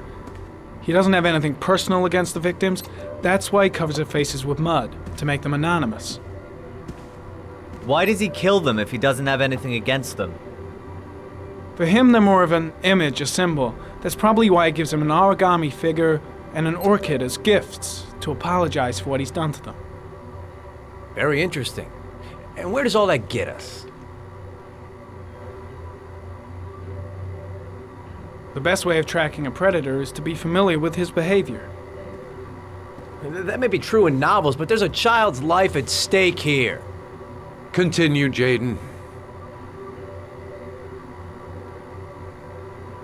One detail attracted my attention. The interval between the time when a victim disappears and the time when the body is found ranges from 3 to 5 days.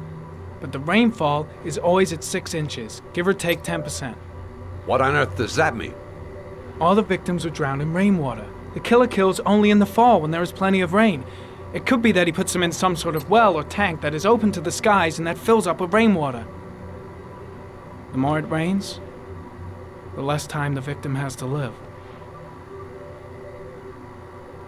Then I studied the geographical distribution of the murders. Generally, a killer commits his first murder near to where he lives, so he has a safe place to flee to if any complications arise. The more confident he becomes, the further he roams from his base. By analyzing the locations where the victims disappeared, I was able to isolate a zone where the killer might live. And what size is this, zone? For the moment, About 10 square mile. Oh, great. There must be 10,000 people live in that sort of area. You gonna question them one by one?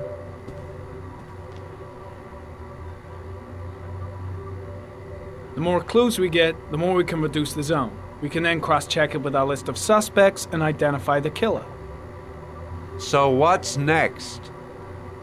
There are 2 suspects whose psychological profile might fit and can be connected to the comfort zone. I'd like to question them.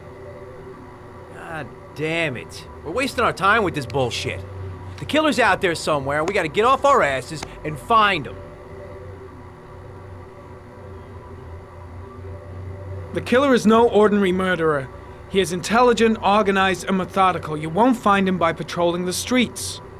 Tell me, Agent Jaden, did you get your vast experience on the job, or did you just fucking read about it in some school book?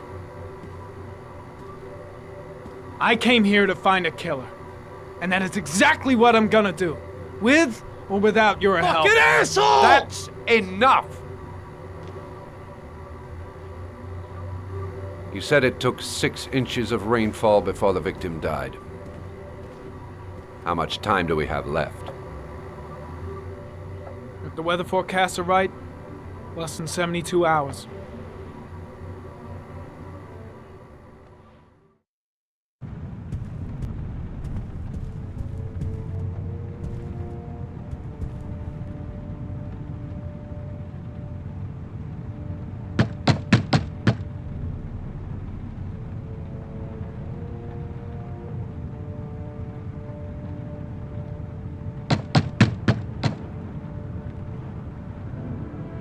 No answer. We waste our time coming here. Maybe we should have a little look inside anyway. There's nobody home.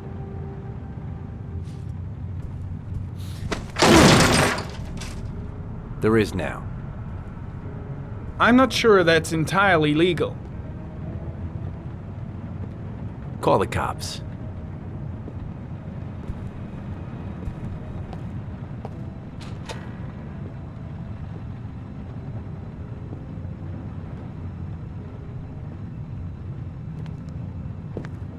Looks like Nathaniel Williams is a pretty religious guy. He's a God-fearing idiot, waiting for the end of the world. We questioned him a few months back because he was causing a disturbance in the park. He was ranting and raving. Said he heard voices. Had this idea in his sick little head that I was the Antichrist. I'd come to Earth to persecute him. Real twisted.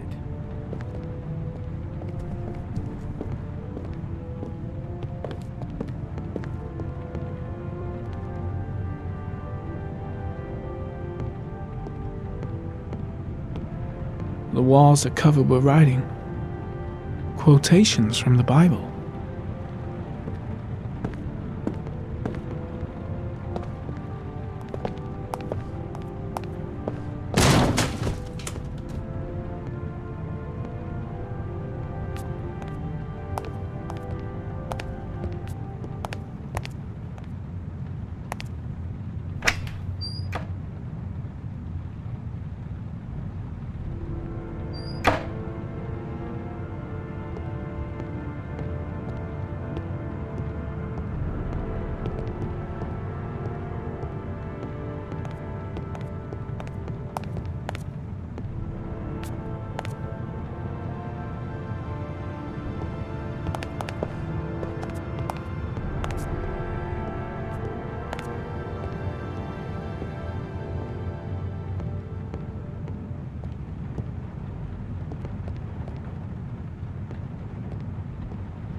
All the signs of a mystical obsessive neurosis compounded by a persecution complex. You don't have to be a profiler to see he's not a killer. We're wasting our time here. The guy's taking a break from reality, holed up here in this crazy apartment. It's stifling in here. Those windows haven't been opened in years.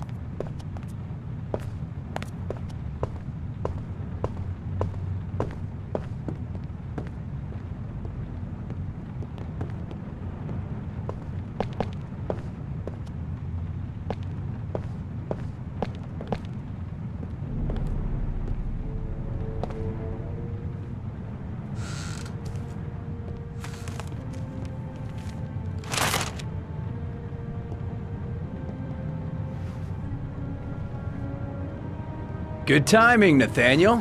Just the man we're looking for. Angels and ministers of grace defend us. I'm Agent Norman Jaden, FBI. I'd like to ask you a few questions. As God is my witness, I haven't done anything. I'm innocent. Relax. Nobody's accusing you of anything. We just want to talk. Why all the crucifixes? You afraid of something? The hour is nigh, and the wrath of God shall strike men down. I'm preparing for the end of the world. Where do you work, Nathaniel? You have a job? My sole occupation is praying to the all-merciful Lord for the salvation of humanity. Nathaniel, do you remember where you were last Tuesday at 4:30 p.m.? Here? I was here. I was praying. All day. Was there anybody with you? No. No, I was alone. What about the voices, Nathaniel? Do you still hear the voices? We know who talks to you, don't we, Nathaniel? Or we both know who talks to you. Don't speak that name. What does he say to you, Nathaniel? I can't talk about it. You mustn't talk about it. He orders you to go and find new prey, doesn't he? He needs more and more. No. No! You mustn't mention him. You'll bring him here. He told you to go and find that kid in the park. I guess Blake's trying to break him, but what good is a confession if he does? You wanted them to stop, didn't you, Nathaniel? Shit! Blake is totally out of his mind. I can't just stand around and do nothing. So you obeyed them to make I've got to do something. You took that boy with you and you drowned him. Isn't that right? Blake, what are you doing? No! Stop! Stop! You killed them, didn't you, Nathaniel? Are you gonna confess, you bastard? You are the Antichrist. Put down the gun, I shall Nathaniel. dispatch you to your father in hell. He is the son of Satan. He was sent to earth to destroy us. For Christ's sake, shoot!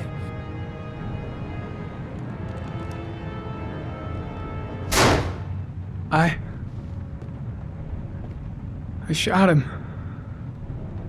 Yep. Looks like you did. Can't say I'll miss him. Come on, let's go.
No answer.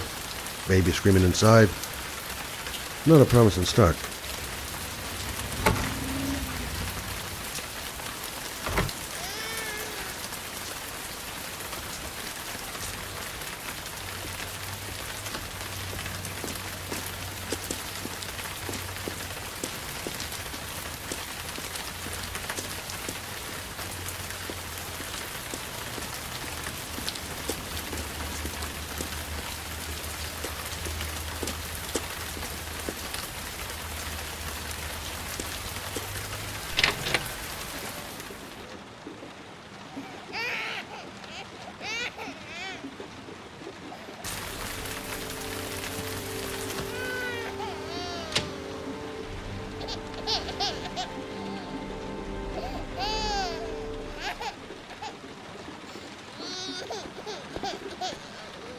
Mrs. Bowles?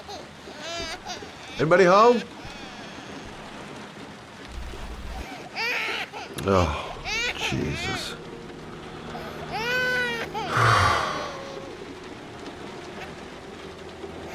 Wait a minute.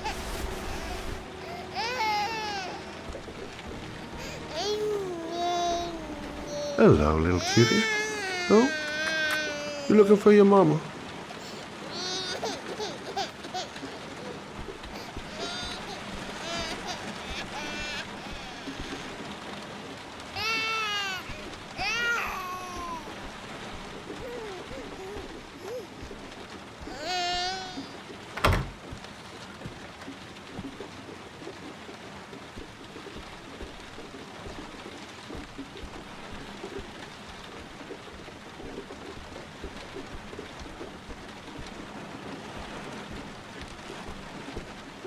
Mrs. Bowles?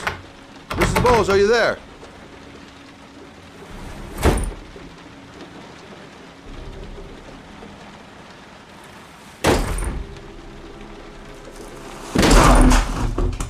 Oh, shit.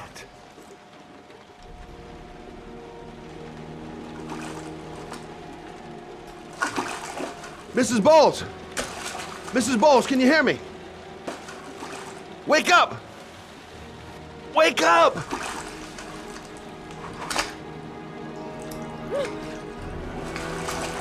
Oh, there you go.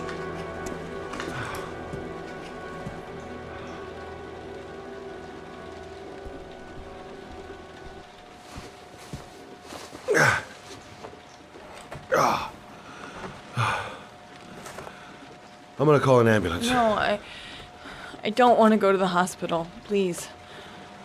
Okay. You got something around here I can dress this wound with? Yeah, I think so. Okay, don't move. I'll be right back.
Let's see.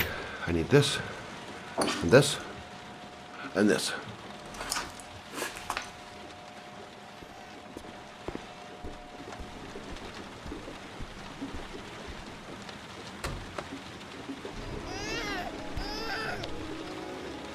I'm here for you, Susan.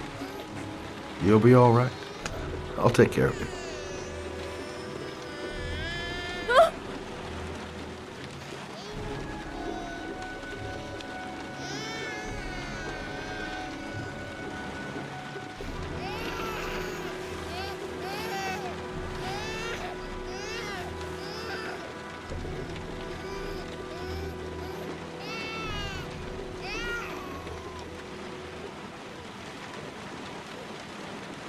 There, I done what I can. That should stop the bleeding. Well, luckily the wounds aren't too deep. Hey, how are you feeling? You okay? My baby. My baby needs me. Right. You stay there. I'll take care of the baby. Okay? Do you know what to do? With a baby, I mean. I'm a private eye. There's nothing I can't do. Her name is Emily. Gotcha.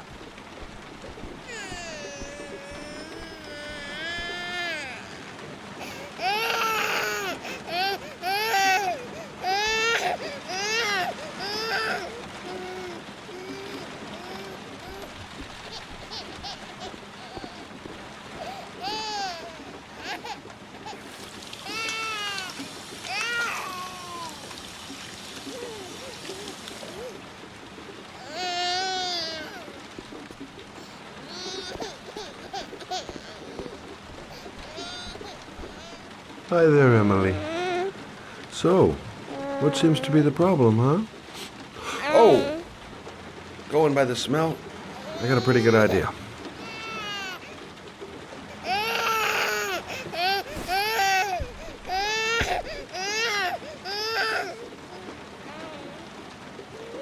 Okay. How do you do this again?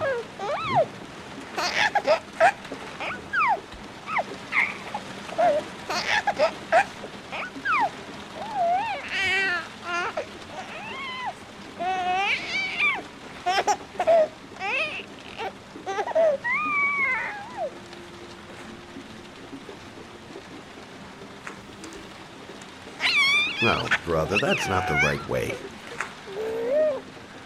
Okay. Let's start again.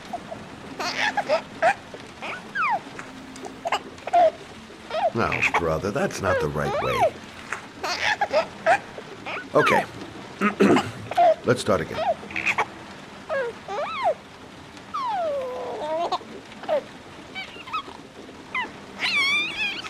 There you go, fresh new baby.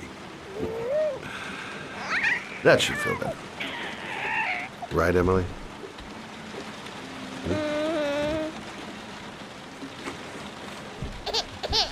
Hey, what's the matter? I thought we solved the problem.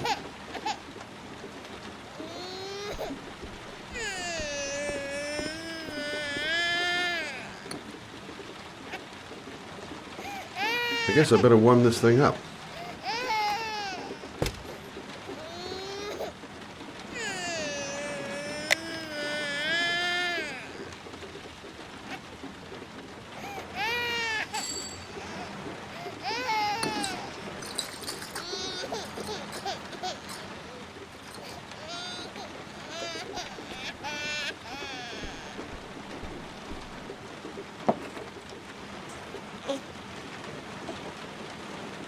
Oh, Emily, are you hungry?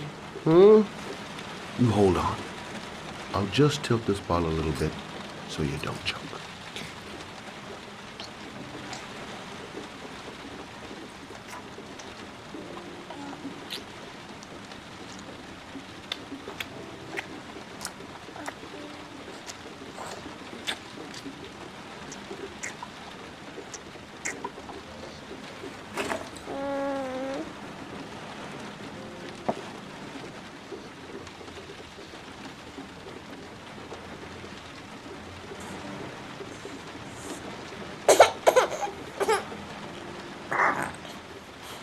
Oh, good job, Emily. You're feeling good now, right? Now, I'm gonna rock you very gently so you can have a nice little snooze. Okay? All right.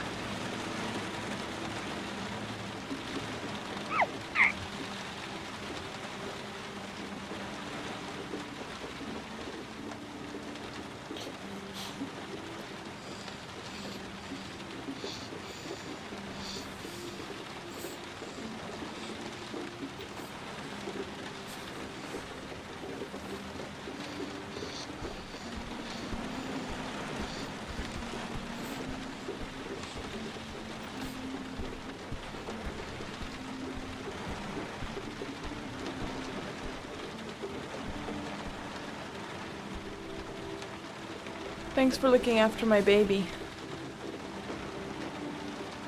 I didn't want to leave her. I just couldn't cope anymore. Just not having Jeremy around.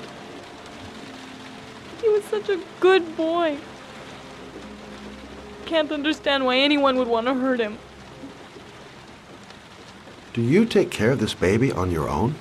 Doesn't Jeremy's father live with you anymore? He disappeared. The day after Jeremy. I don't know what happened to him. Maybe he couldn't take it. Ever since I've had to look after Emily all on my own, and I couldn't do it anymore. I understand. Did your husband say anything before he disappeared? Did he leave a note or something? No. He left the house without a word, and there was just the cell phone. A cell phone? Yeah, I found a cell phone in his dresser. I'm sure it wasn't his. I'd never seen it before. I tried to turn it on, but it didn't work. Do you still have it? Yeah, it's in a drawer in the living room. You can have it if you'd like. I'm sure it's of more use to you than to me. Do you have any family or anybody to help you? Yeah. My mother. I didn't want to ask her for anything. We don't really get along. But I guess I'm out of options. Well, look after yourself. And Emily. I will. I promise.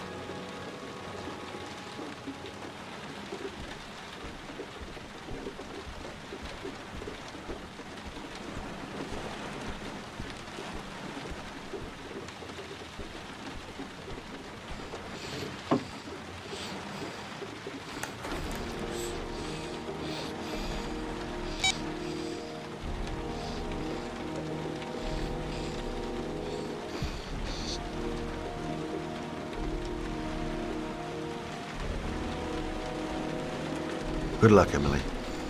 You take care of your mama.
Excuse me? Hey! Oh! Huh. Sorry. Didn't see you. What can I do you for?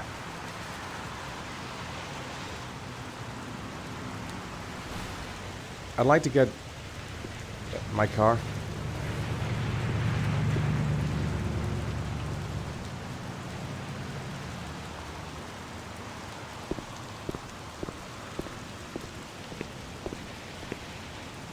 Hey, you're a pretty patient guy, you are. That car's been there for 2 years. We took it out for a drive every month and checked the tires and batteries, just like you said. Here, it's the third floor Thanks. down, the service elevator. Ah, you have yourself a good one, Chief.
Your destination is 4 miles from here.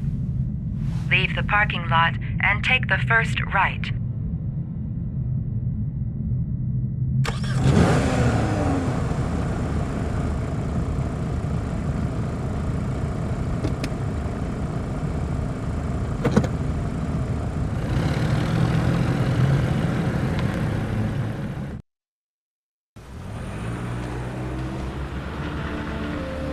Take a left at the next intersection.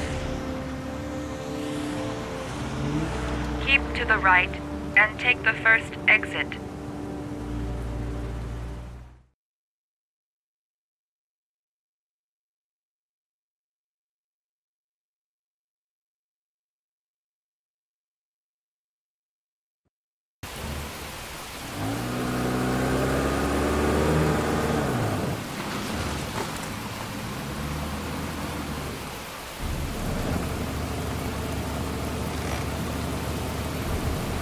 You have reached your destination. Are you ready to show your courage in order to save your son? Listen carefully. Take the highway and drive against the traffic for 5 miles. If you haven't reached your destination in 5 minutes, you will have failed. I can do it. I'd do anything to save my son. If I succeed, I'll get more letters for the hangman. It's my only lead. No turning back now.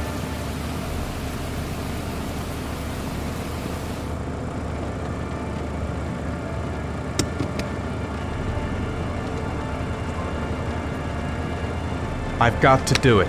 For Shaun's sake. I have no choice.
out of the goddamn way! Move out of the way! Come on!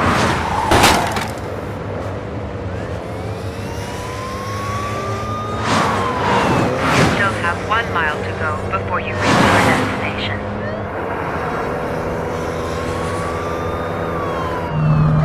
Oh, fuck!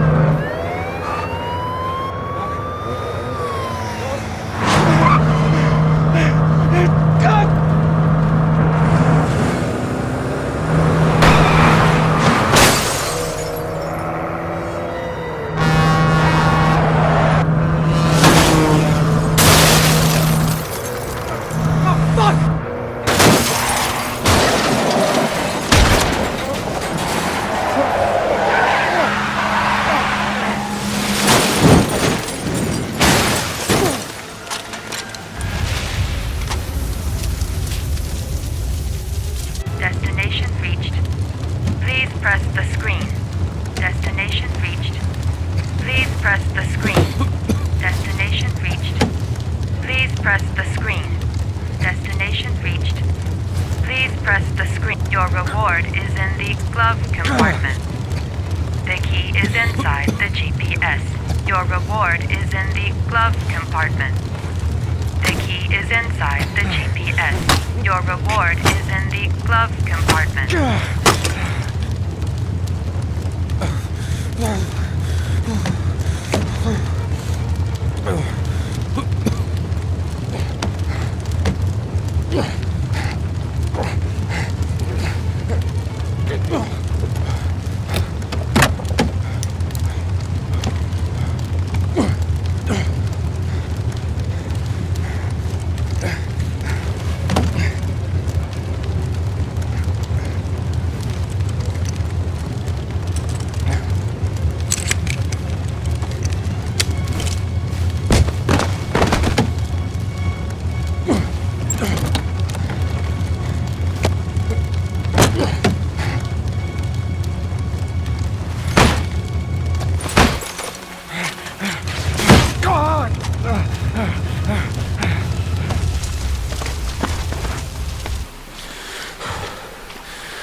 The atmosphere here is one of concern. as there is still no news of 10-year-old Shaun who disappeared yesterday. A recent report indicates that the police are now treating this as another kidnapping by the Origami Killer.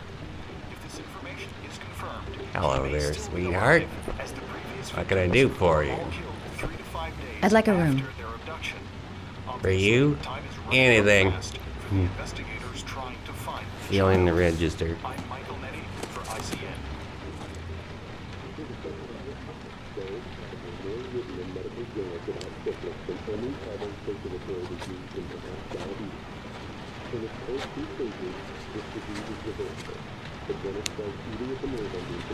Madison, page 27. Single. How long will you be staying with us, Ms. Page? I don't know yet. Room 201. Last floor, stairs on the right, in the courtyard. Thanks. The pleasure was all mine. That's for sure.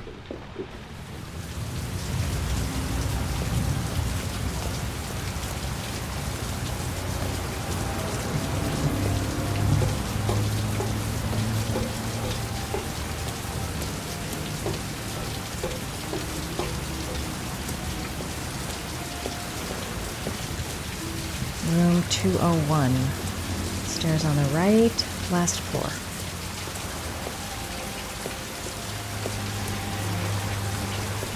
That obnoxious receptionist better not have a spare key to my room. The thought of it leaves me in a cold sweat.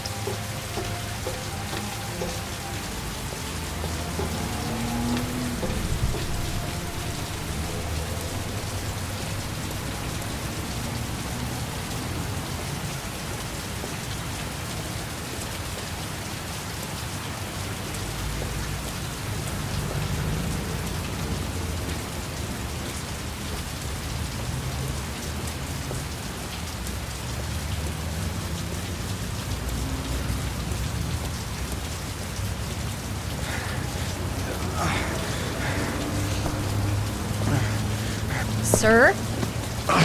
Are you all right? I'll call an ambulance. No ambulance. You're badly hurt. You need a doctor. Please, just help me to my room. It's number 207.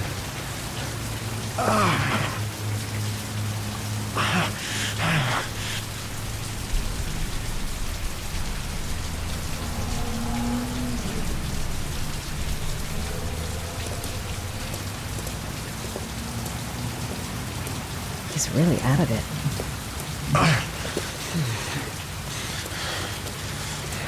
Have you got the key?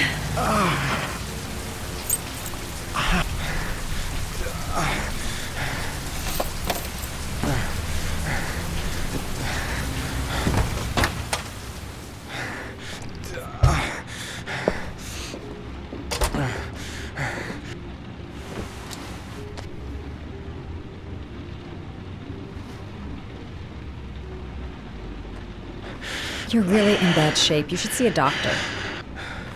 Must have one, maybe two broken ribs. It's not fatal. But it's sore as hell. Your head is bleeding. It looks deep.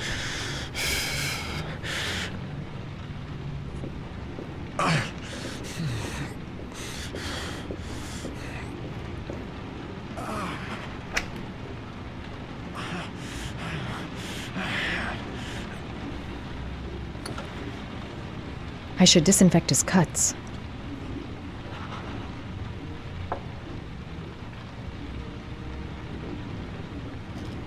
Paracetamol painkiller. Administer in cases of intense pain. Do not take more than one pill every 24 hours.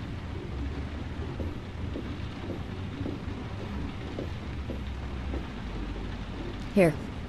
Take this. It should do you some good. It's a painkiller. It'll help reduce the pain. It says on the box to take one every 24 hours. I don't think it's a good idea to exceed the dose. I can't afford to wait.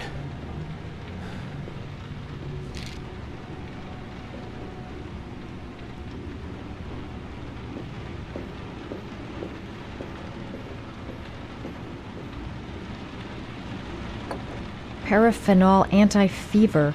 Administer only in cases of high fever.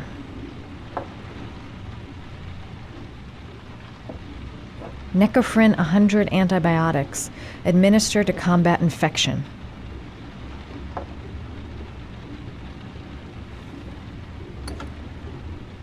I should disinfect his cuts.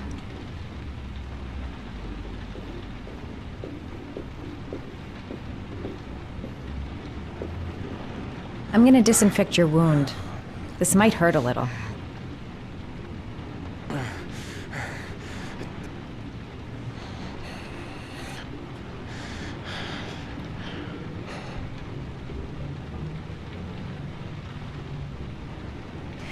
There. At least it won't get infected. Thanks. I wouldn't move around for a few days if I were you. I'm gonna take a shower. All right, let me help you.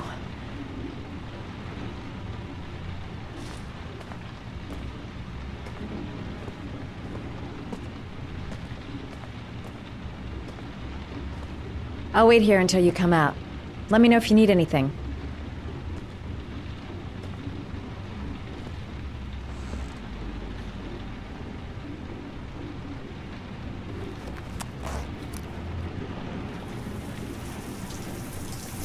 Talk to me. That way I'll know if you pass out. What's your name?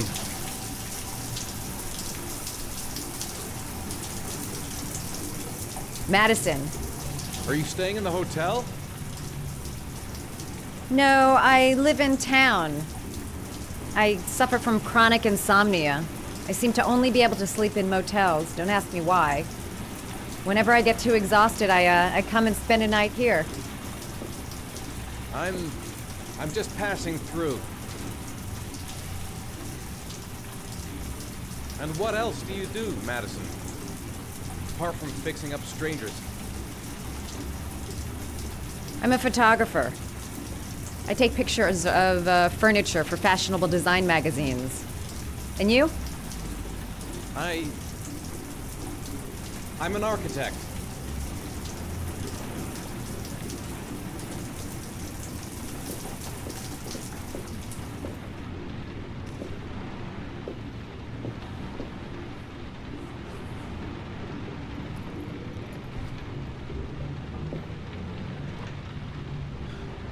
Thanks for staying. I feel a lot better now. Okay. I better get going then.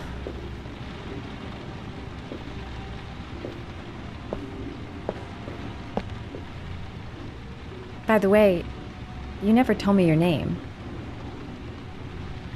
Ethan. Be careful, Ethan.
Was that the first time? Sorry? First time you killed somebody.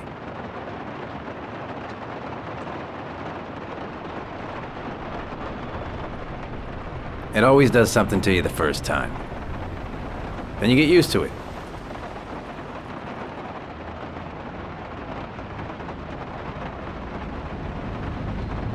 I'm not sure I want to get used to it.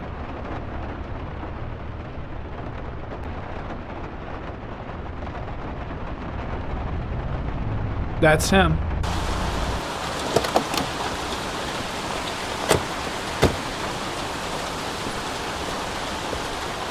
Miroslav Korda? Yeah? Lieutenant Carter Blake, I'd like to ask you some questions.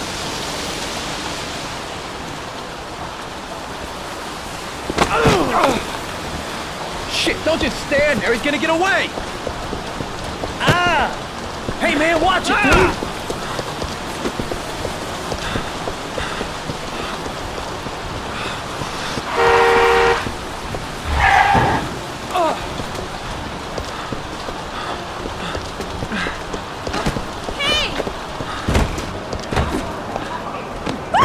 Hey, watch it, man!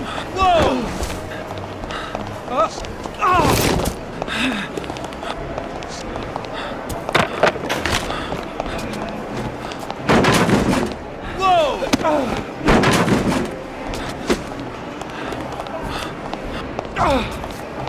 Hey, man, watch it!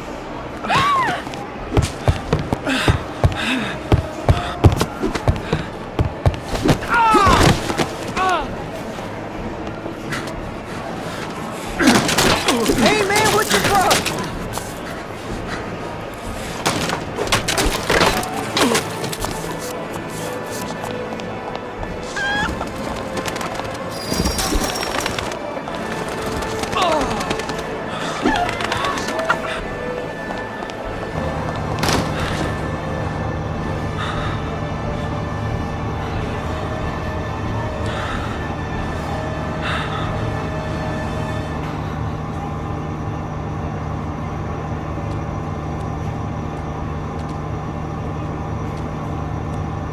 Where the fuck is Blake? No way he's escaping. I'm gonna get that bastard. Shit! Where'd he...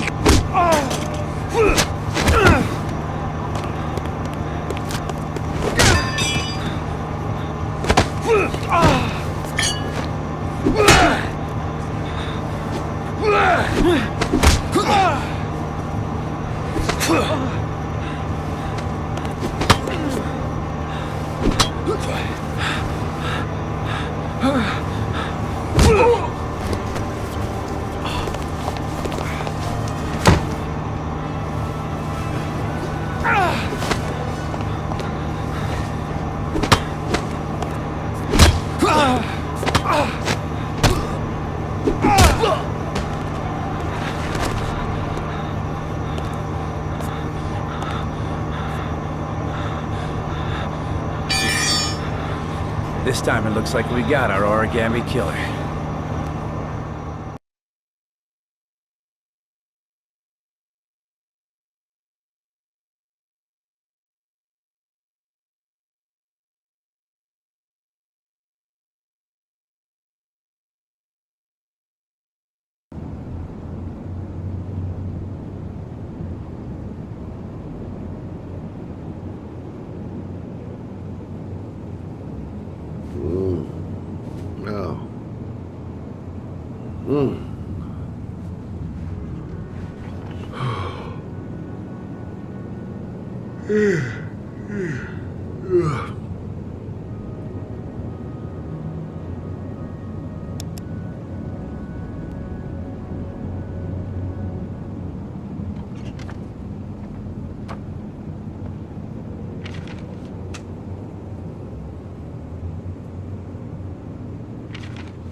can't breathe with this goddamn humidity.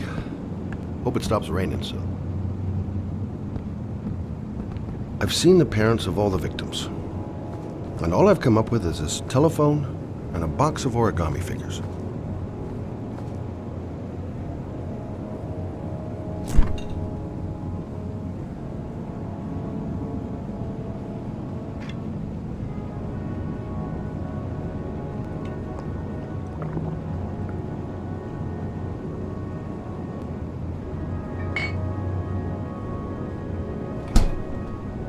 I needed the rest. I haven't been sleeping well since the murder started up again. All the newspapers are talking about Shaun Mars, the kid who disappeared.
You said I could contact you if I remembered anything.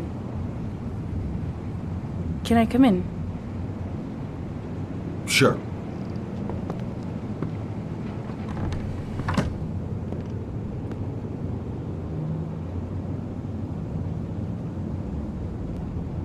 You want a drink? Yes, glass of water, please.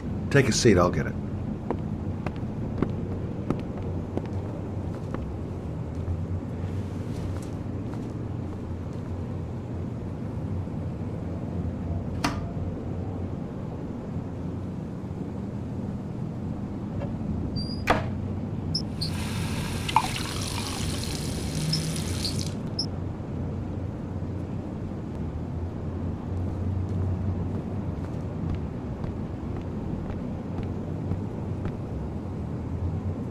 Thanks.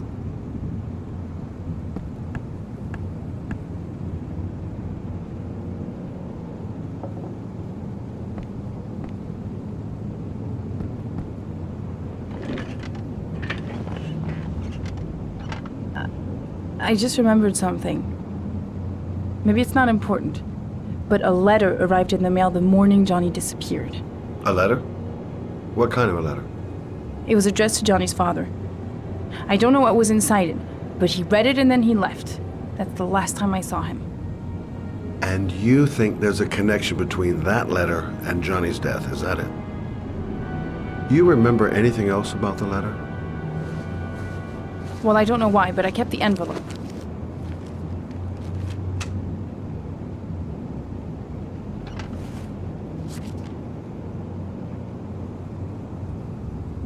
Nothing particular. Except the address. The address? It was typed with an old typewriter. Could be a lead, you never know. Well, thanks for your help, Lauren. I'll let you know if it leads to anything. Wait, I can't just sit around and do nothing while you're out there looking for the man who killed my son. Ever since you came around, I've been thinking, and I want to come with you. Help you in your investigation? There's nothing you can do to help, Lauren. It's not a good idea. Believe me. If you won't let me help you, I'm keeping the envelope. It's all or nothing. Listen, an investigation like this is dangerous, and I don't have time to play the bodyguard. How many clues have you got, Mr. Shelby? this envelope. Maybe your only link to the killer. I understand.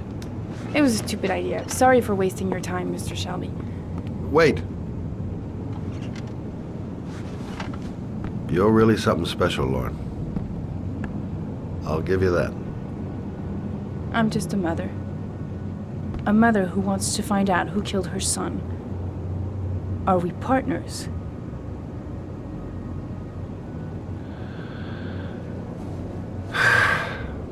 We're partners.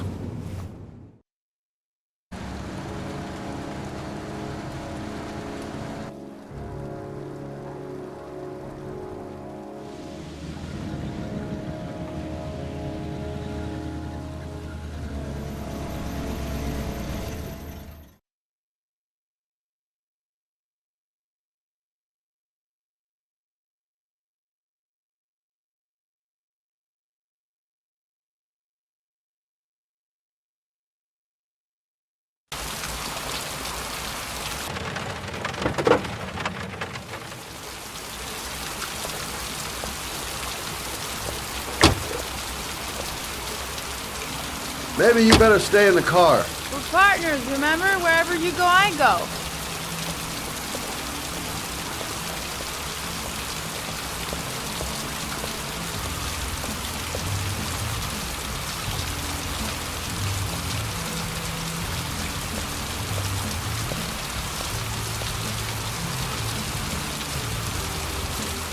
What are we doing here?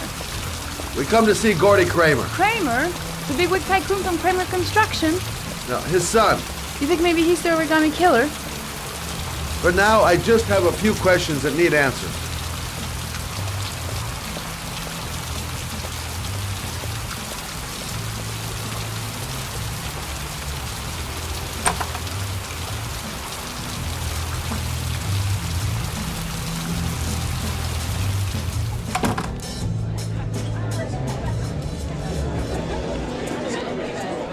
What a joint!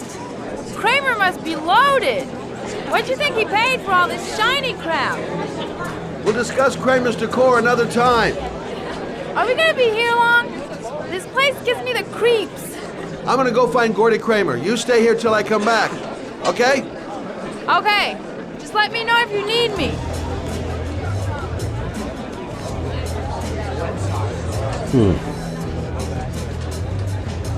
Not gonna be easy to find Gordy behind that big wall of paid gorillas.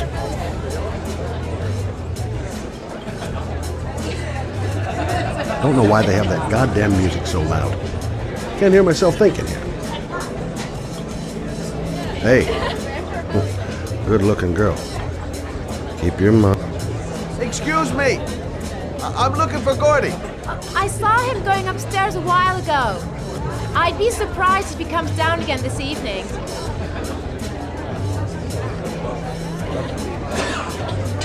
I'm a private detective. I'd like to speak to Gordy Kramer. Gordy isn't seeing anyone. Beat it. Look, you just tell him that Scott Shelby wants to speak to him. Okay? You're starting to piss me off, man. Now beat it before I get angry. If I want to see Gordy Kramer, I'm gonna have to go about it some other way. Got to find a way to get them away from the stairs, long enough for me to be able to slip past.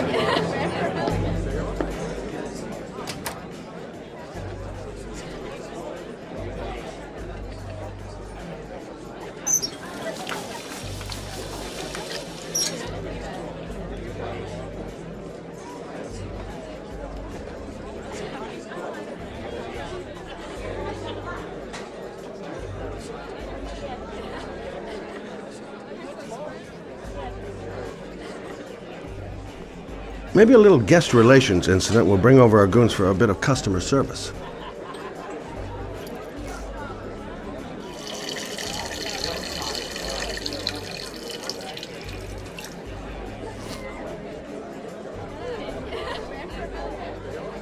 Maybe bust a few heads?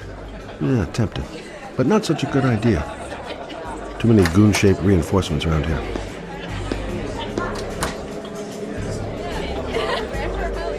Maybe a little guest relations incident will bring over our goons for a bit of customers. Whoa!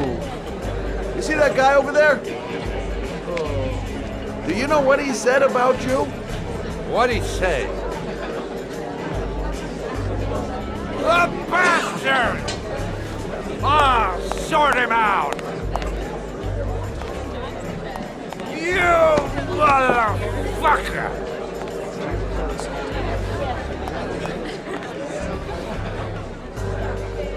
Were you talking about my mother, you big monkey in a cheap suit? You're thinking, oh, you think you're a big man. I'm a bigger man. Ah, you can go. Hey. Ooh, monkey. I'm talking to you, big A. What are you saying about my mother? You get violent with me, my little friend. And you know who I am?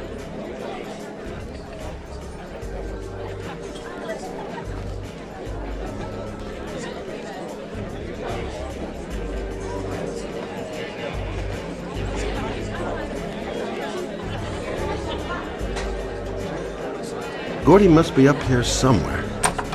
Shouldn't be too hard to find.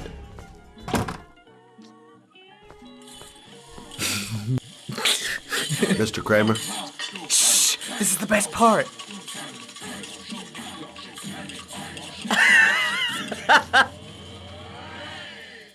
My name is Scott Shelby. I'm a private detective. I'm investigating the case of the Origami Killer. I'd like to ask you a few questions.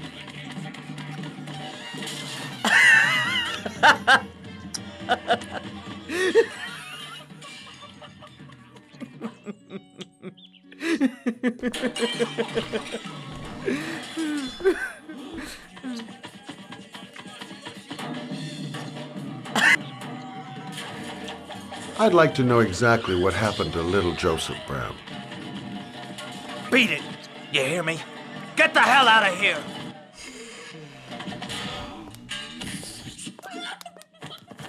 What do you want? A witness saw little Joseph Brown get in the back of your limousine. That was the last time anybody ever saw him. Now, I know you've been arrested and interrogated until your father made a little phone call and the file was closed. I'd like to hear your version of the facts. The kid was lost. I just offered to drive him home. The police arrived, I explained the misunderstanding, and I was released. End of story. Nothing to get excited about, right?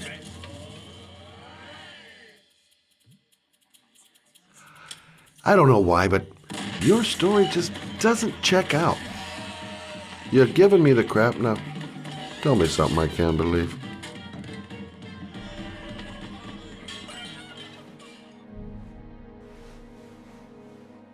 Very well. I'm the Origami Killer. I get my victims into my car. I drown them in rainwater. Then I dump them on a wasteland with an origami figure in one hand and an orchid on their chest. I do that because I'm bored, Mr. Shelby. And it's a creative and entertaining way of having fun.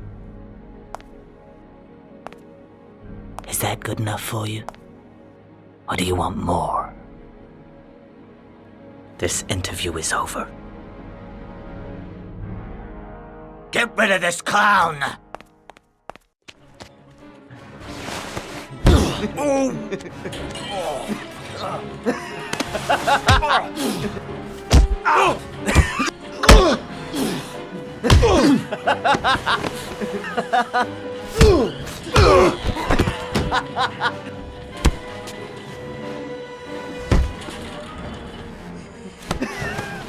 Yeah.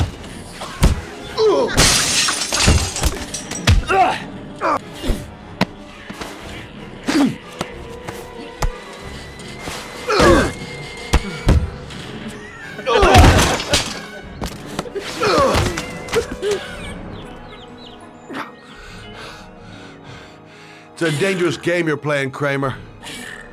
Do you know who my father is? He only has to lift one finger and you won't wake up tomorrow morning.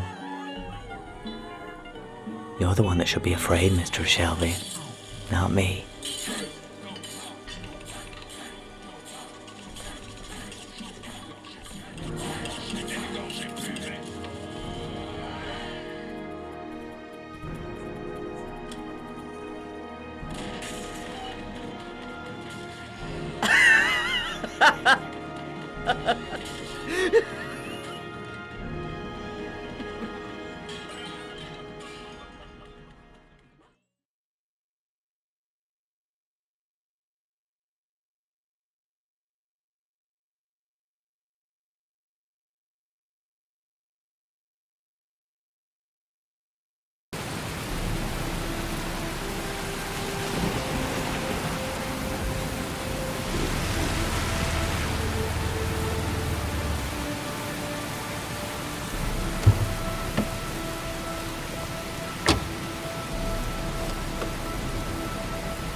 Now where am I supposed to go? There must be a clue or something. The origami figure was in the form of a butterfly. So, am I looking for a butterfly? This is the old Pico power station. I thought it was abandoned. It might be a trap. I'd better be careful. What the hell am I supposed to do here?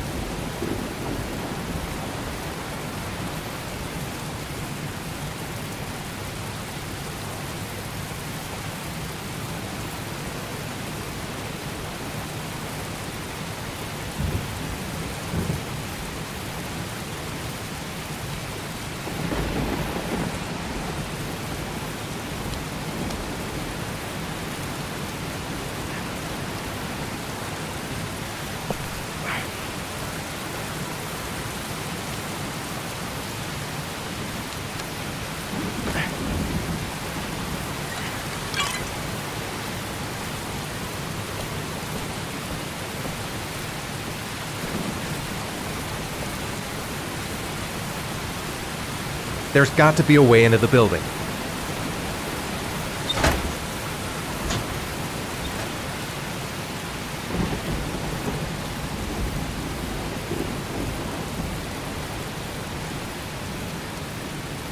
The main entrance is blocked up. There must be another entrance somewhere. You might be able to find an entrance if I go around the building.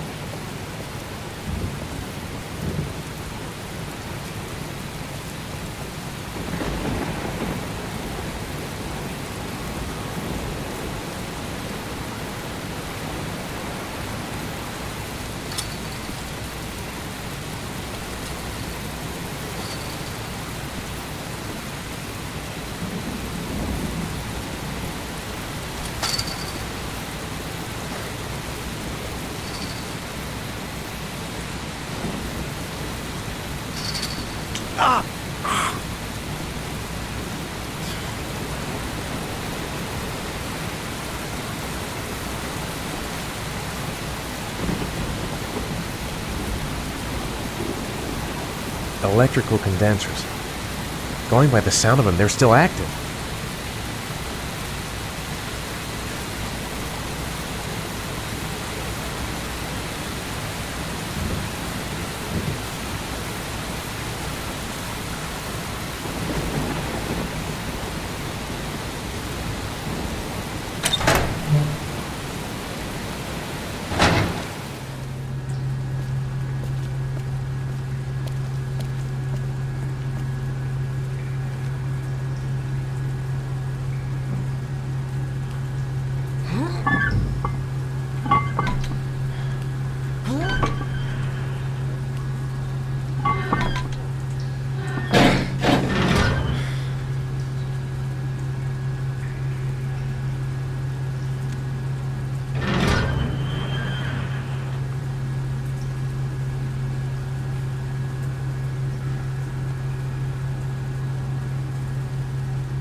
Glass. Broken glass.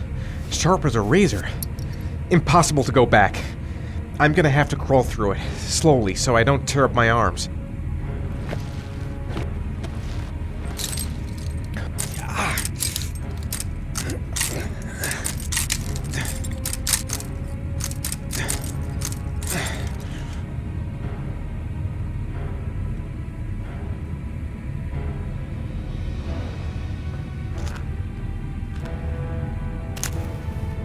The match flame.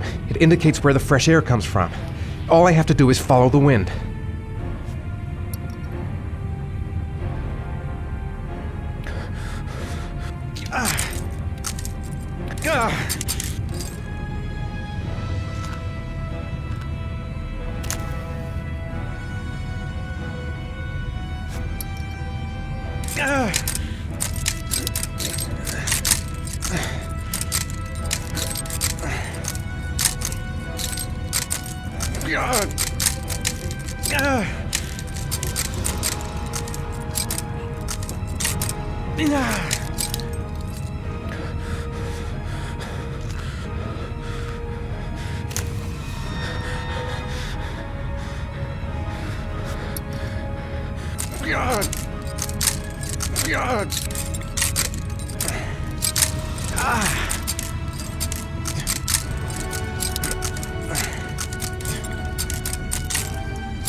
Right.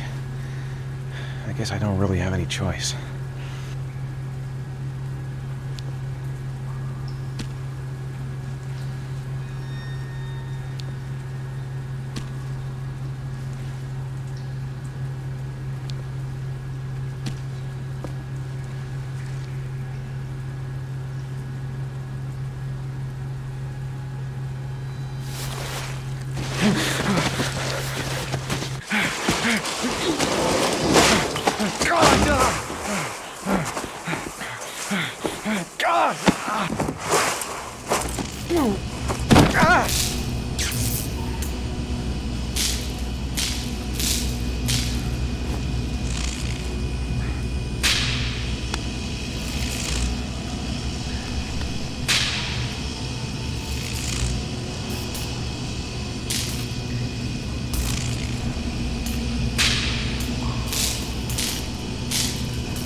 I didn't come this far to give up now. I've got to go all the way if I want to save Shaun.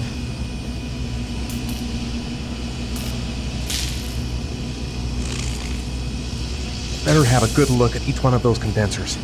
If I choose the right route,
It's over for me.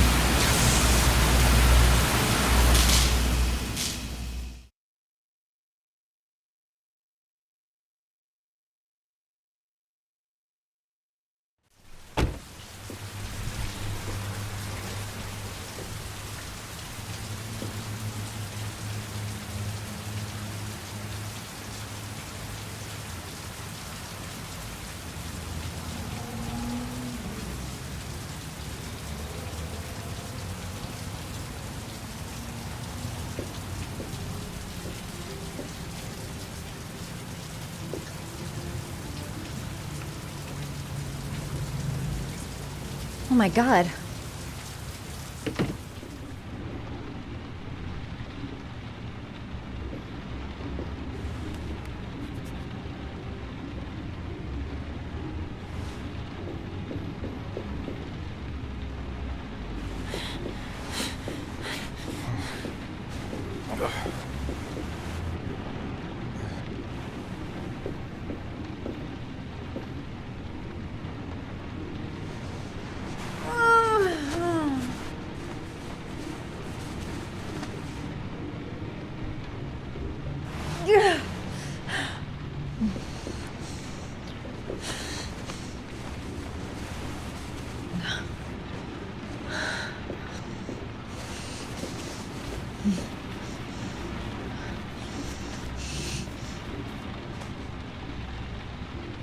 Ethan. Ethan, can you hear me?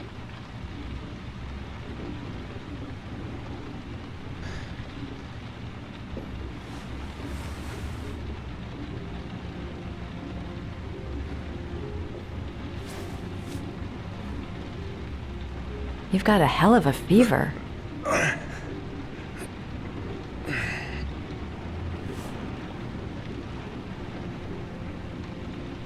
Are those burn marks on your chest?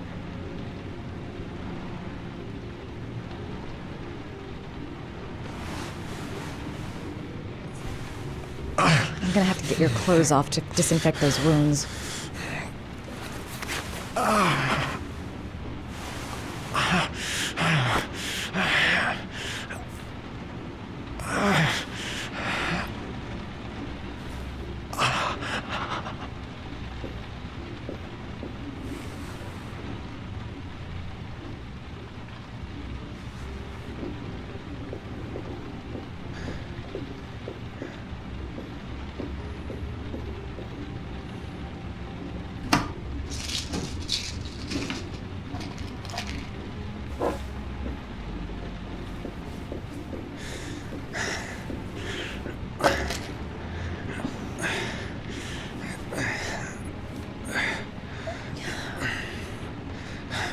I'm no doctor, but I'll do what I can.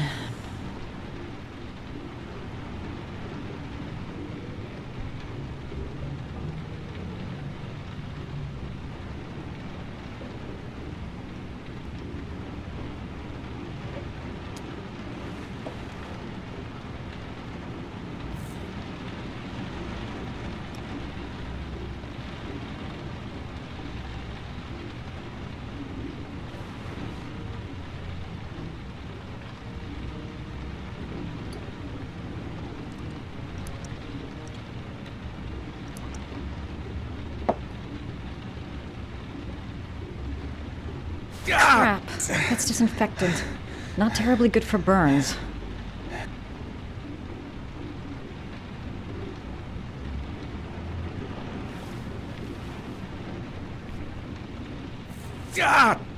Sorry. I'll go easier.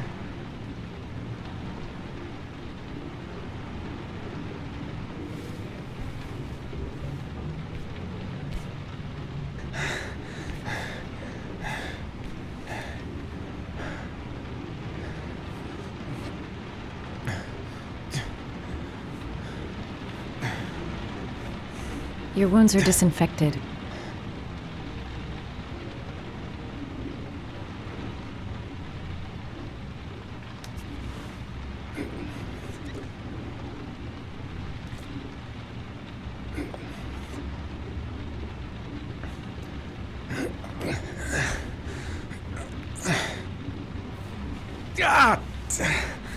Sorry. I'll take it easy.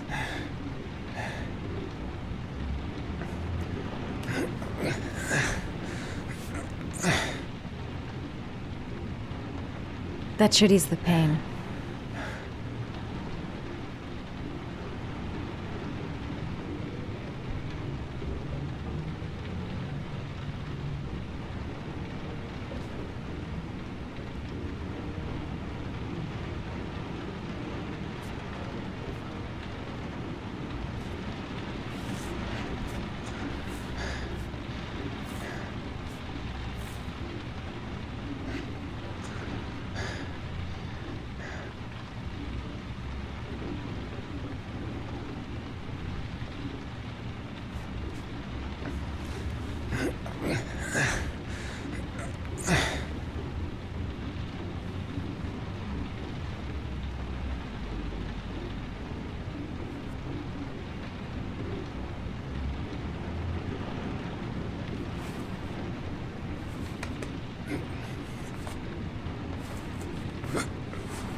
That's all I can do.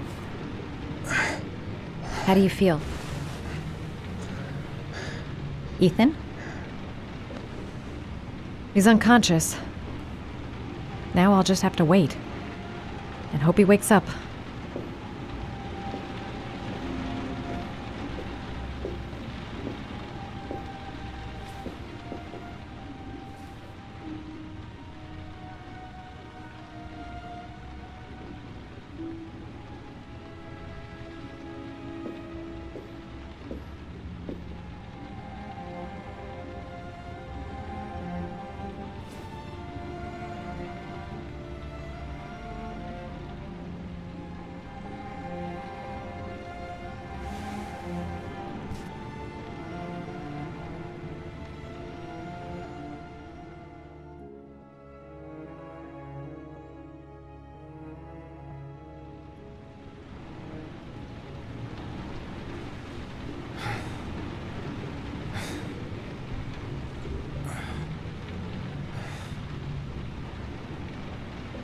How do you feel?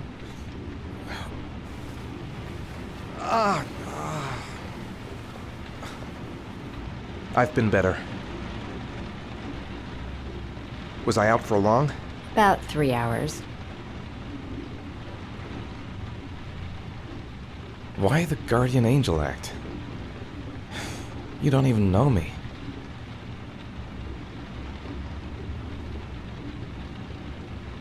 When I was a child, I was always the one who used to fix my brothers up when they'd been fighting with the other kids on the block. I suppose I like to play the guardian angel.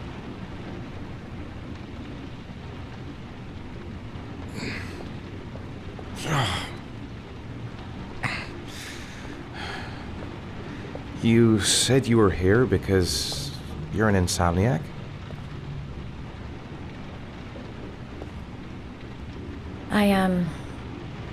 I've been going through a bit of a tough patch the last few months. It's the kind of stuff you prefer to forget. I do what I can to live with it, but, it's not easy.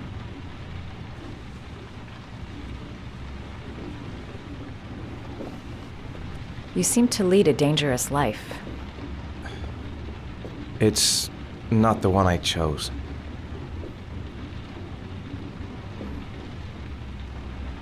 You mixed up with the mafia? Owe someone money? Something like that?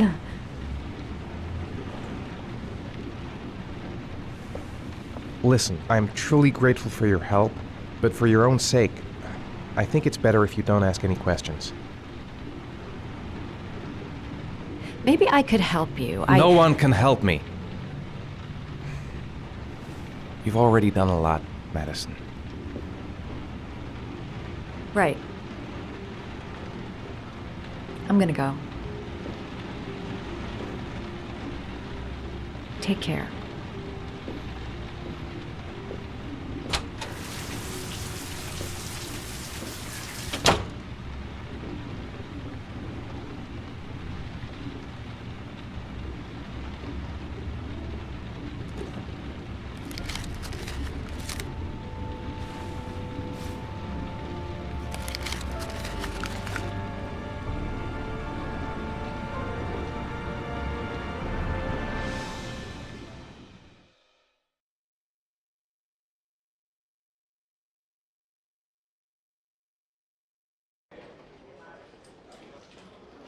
I didn't do it. I swear I didn't do it.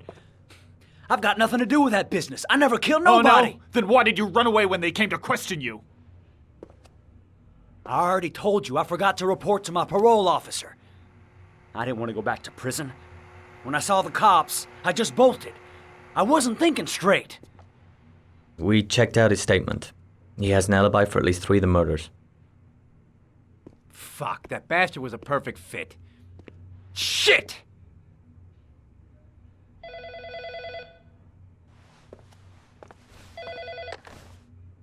Ash?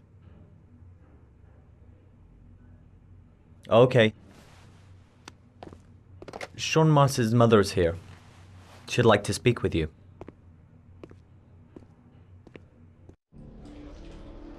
It was a few months back, the middle of the night. It was pouring down. Ethan came home completely drenched at about 3. I asked him where he'd been. He spoke about drowning, the rain. He didn't make any sense. There was something in his eyes. As if it wasn't really him. There may be no connection, but the next day there was that announcement about another victim of the Origami Killer. Find my son. I'm begging you.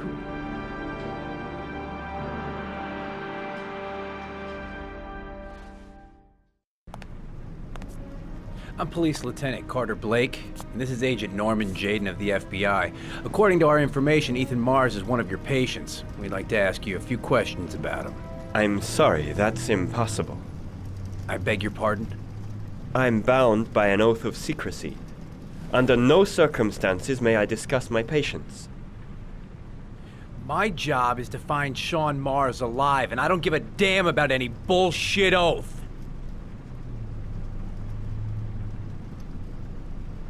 It's your duty to inform the police if you suspect one of your patients, Doctor. I'm sorry, I can't help you. And now I must ask you to leave. You need to cooperate, for your own sake.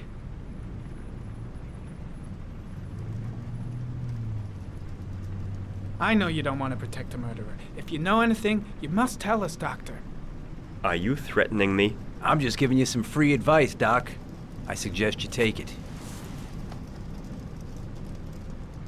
Blake, that's enough. Let's get out of here.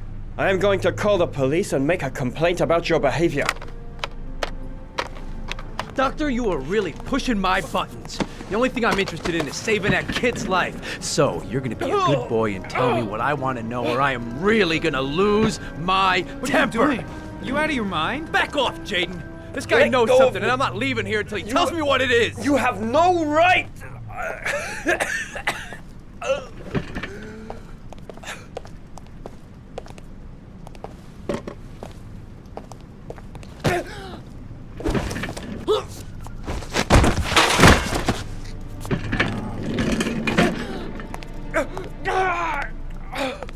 Come on, Doc. There's an easy way and a hard way. It's your fucking choice. If you don't let go of this man immediately, I'll report you and you'll be off the case. What the hell's the matter with you, Norman? What, you getting cold feet? You don't want to save Shaun Mars anymore? I want to save Shaun Mars just as much as you do, but that doesn't give me all rights. So you're gonna stop this shit right now! Ethan Mars has had psychological problems since his first son died. Feels responsible for his death. A sort of morbid neurosis. He is haunted by visions of drowning bodies. A few weeks ago, after one of our usual sessions, I found this on the floor. It must have fallen out of his pocket.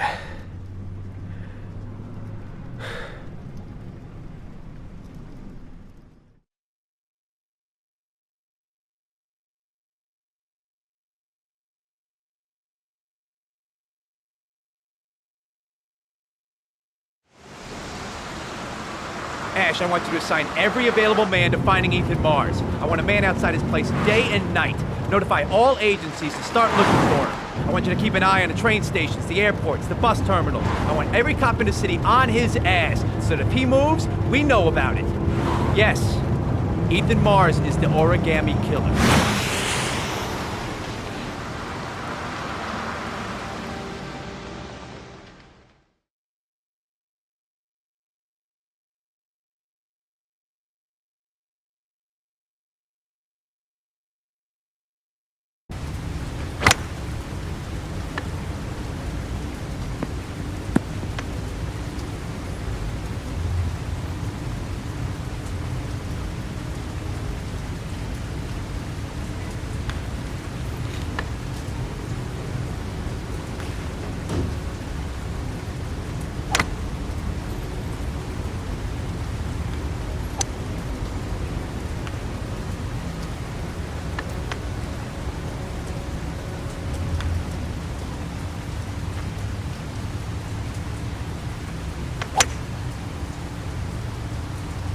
Nice shot. Thank you. Please come in, Mr. Shelby. Would you care for a coffee? Oh, no thanks. Do you play? I tried once, but I think the owner of the course is still looking for me. It's an interesting sport. It requires strength, but also a cool head and absolute precision. Would you care to hit a few balls with me? There's no danger of damaging the greens here. Okay. Take off your jacket and grab a club.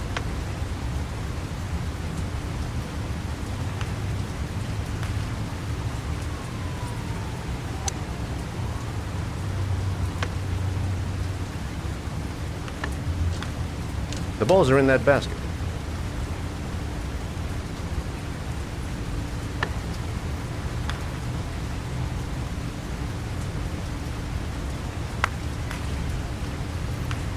The most important thing is to grip the club correctly. When you feel ready, you swing.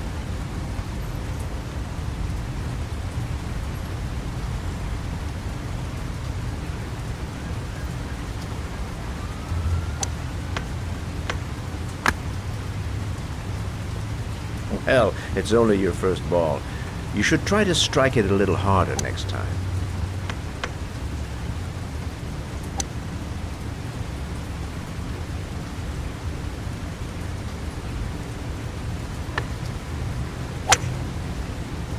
I'm assuming you didn't invite me here just to play golf, Mr. Kramer. I hear you've been asking questions about my son. That's right. I want to know if Gordy is linked to the Origami Killer case in any way.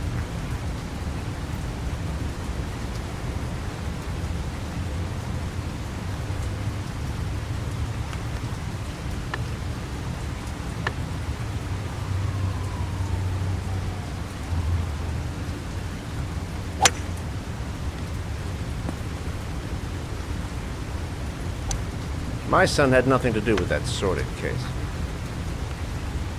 Well, then he has nothing to fear from my investigation.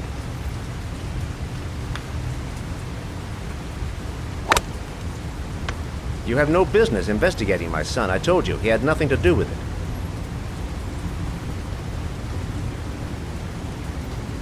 With all due respect, Mr. Kramer, it's up to me to decide who I want to investigate.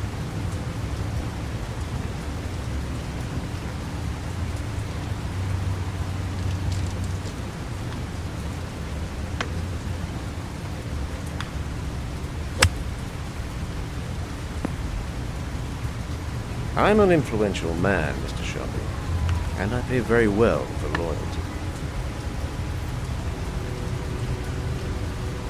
Are you trying to buy me?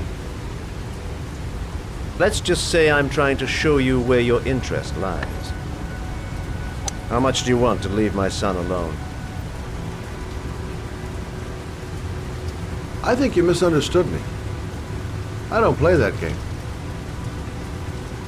Don't go near my son, Mr. Shelby. If you do, you'll regret it.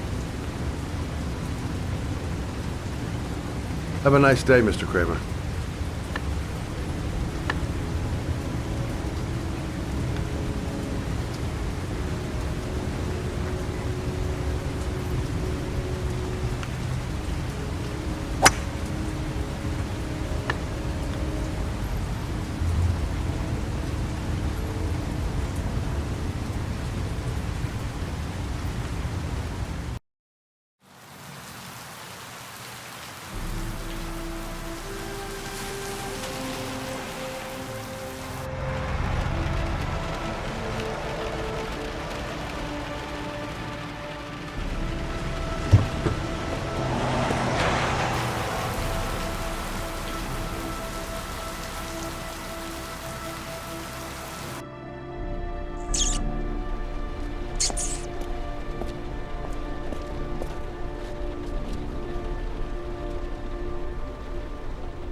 Porcelain lizards? They look new, out of place with the rest of this old beat-up stuff.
Are you prepared to suffer to save your son? You have 5 minutes to cut off the last section of one of your fingers in front of the camera. If you succeed, you will get your reward.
You have 4 minutes and 30 seconds left.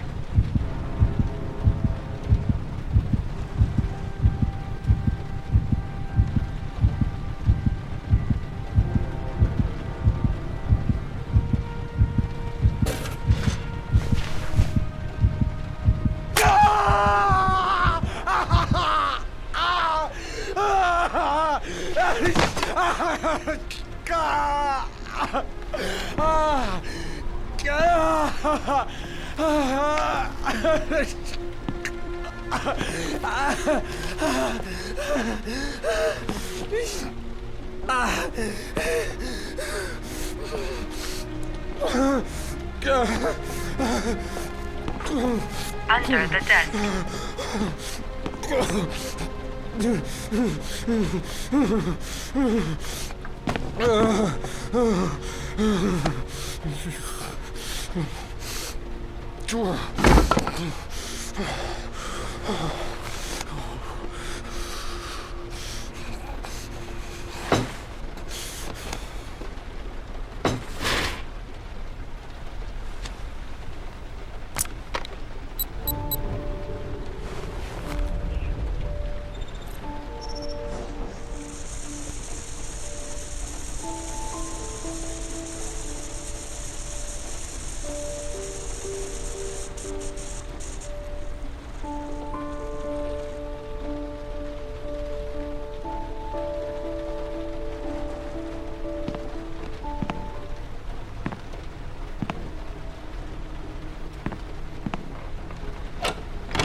That's affirmative, Lieutenant. We're in position.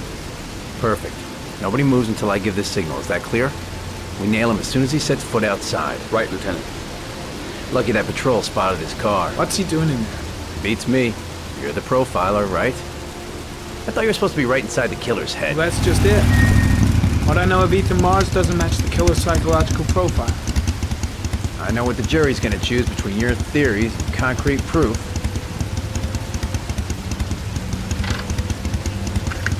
What the fuck is that girl doing there? If Mars comes out now, she's gonna be in trouble. What do we do, Lieutenant? Want to get her out? No, stand down.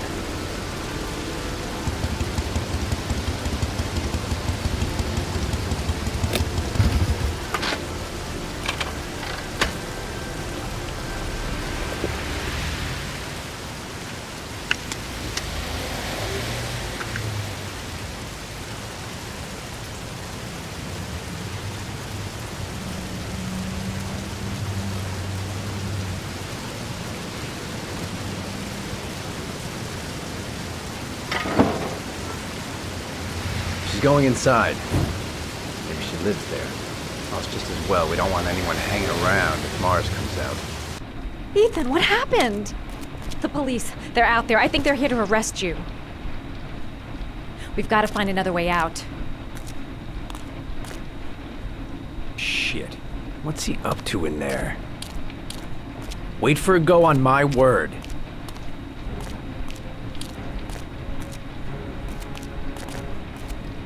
You can't get out that way.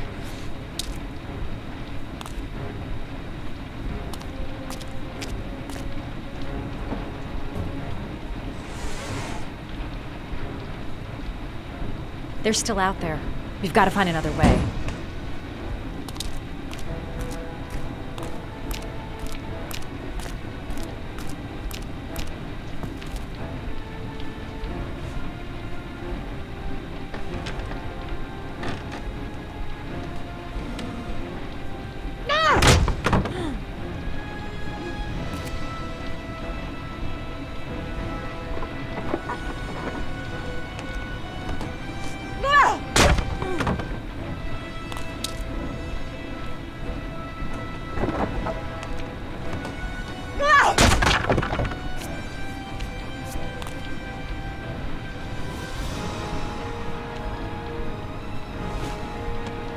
Shit!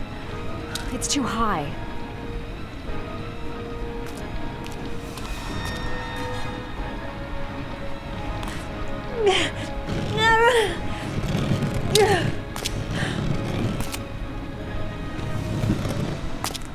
Ready on my go.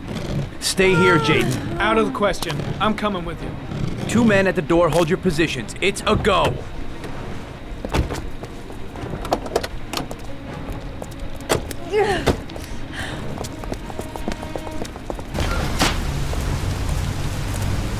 Come on, let's go this way.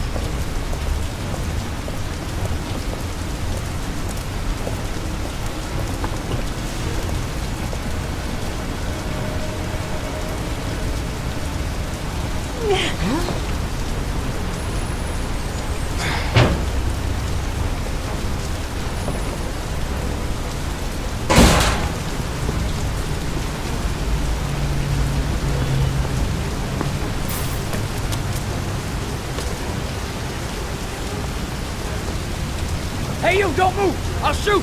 Come on, quick! I can't. Hands in the air! Lieutenant, there's a man and a woman exiting the alley. A woman?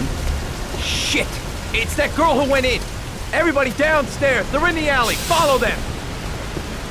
The subway.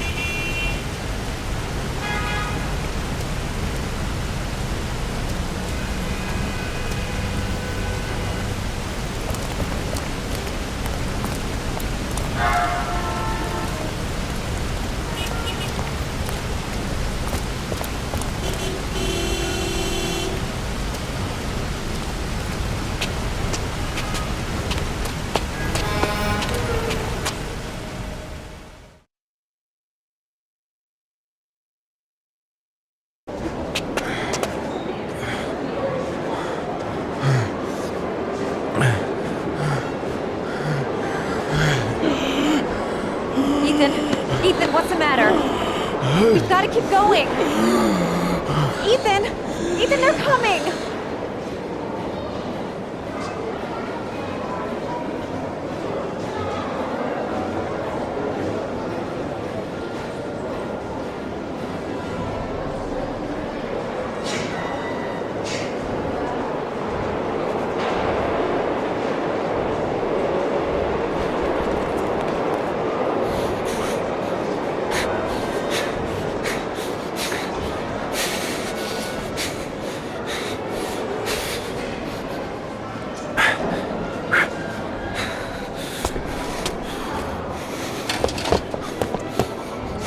Careful! Hey!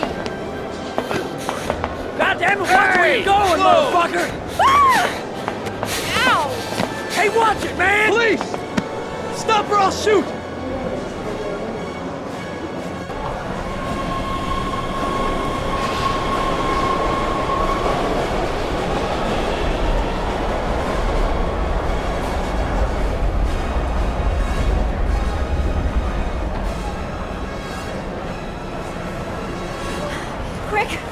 Quick!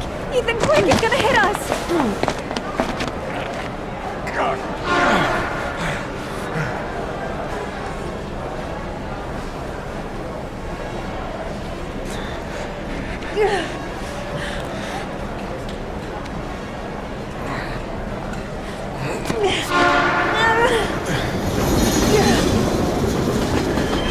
We've got to get on that train, Ethan.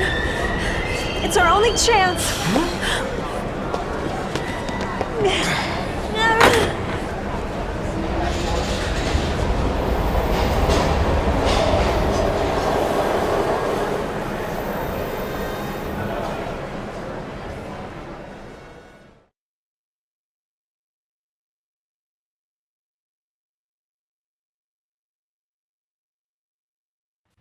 Less than an hour ago, we heard from the police who have identified the man thought to be the Origami Killer. Ethan Mars, father of the kidnapped victim Shaun Mars, is on the run and should be considered armed and dangerous. A police manhunt is now underway, and they hope that they will soon be able to announce the apprehension of this dangerous lunatic.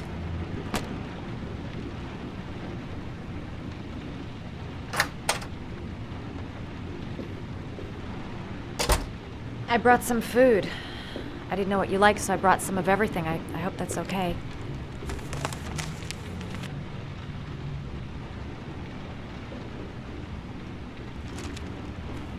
Why are you helping me, Madison? You know nothing about me. You could have been killed. I don't know. I guess it just seemed like the right thing to do at the time. You needed help, I helped you. You're all over the news reports, Ethan. Every cop in the country will be hunting you. They say you're the Origami Killer. Is it true? Are you the killer, Ethan?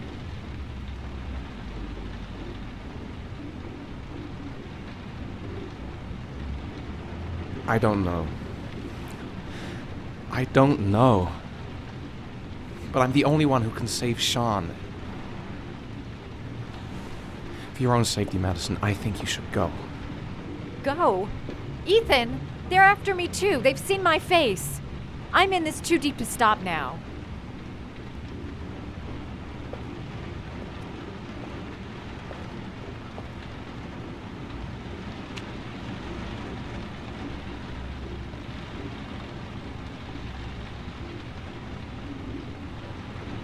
I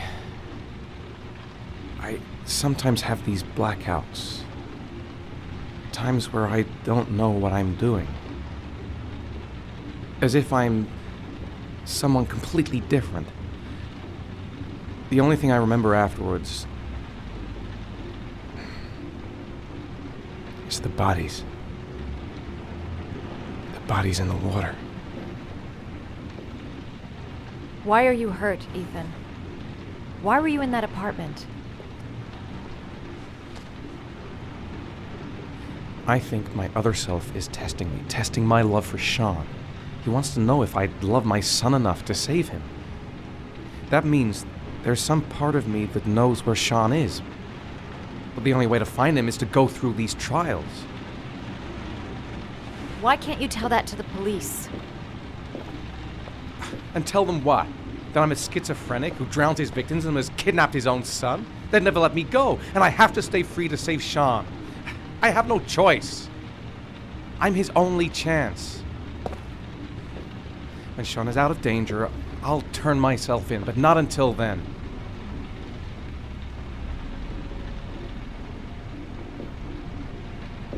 You can't keep going like this. You're destroying yourself, Ethan. Finding Shaun is the only thing that matters. There has to be another way. You don't understand. Time is running out. Shaun will be dead in a few hours. I have no choice!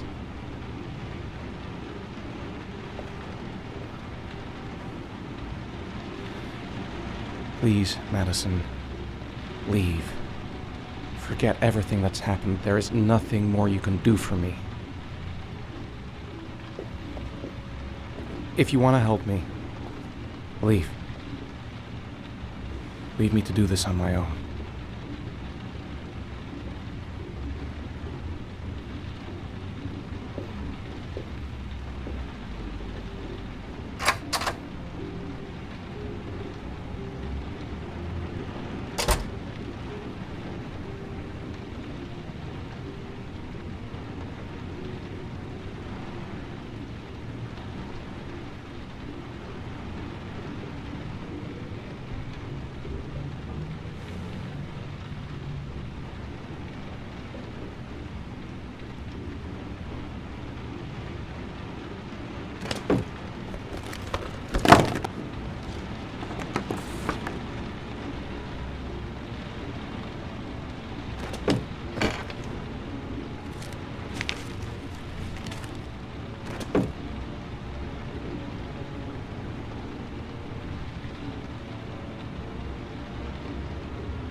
Your vodka, sir. Thanks. You look preoccupied, if you don't mind my saying so. Problems with the investigation? Blake is convinced that Mars is the killer. Not you. I thought there was some evidence to that effect. That's true. But it just doesn't make sense. His psychological profile doesn't fit. Neither does the geolocalization. I can't see this father drowning 8 victims before kidnapping his own kid. Mars is not the Origami Killer. I'd stake my life on it. Then who is? I haven't the faintest fucking idea. Maybe you should review the evidence in your possession. That's just what I was thinking of doing. Oh, one last thing, sir. You should be careful not to overindulge in you-know-what. It can be dangerous. Very dangerous. I'm trying to keep a handle on it, but that's difficult. It gets more and more difficult. It'll end up killing you if you're not careful. That would be most unfortunate, sir.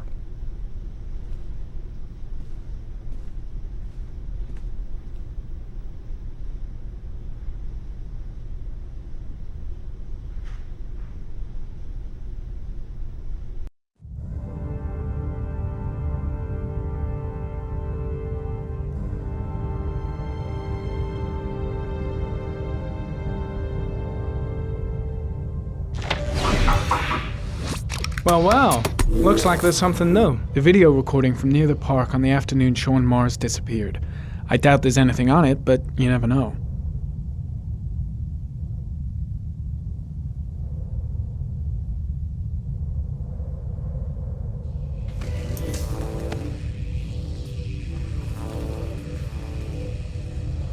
$1,583 vehicles identified. That's not going to help me find the killer's car. Maybe if I cross-check it against another clue.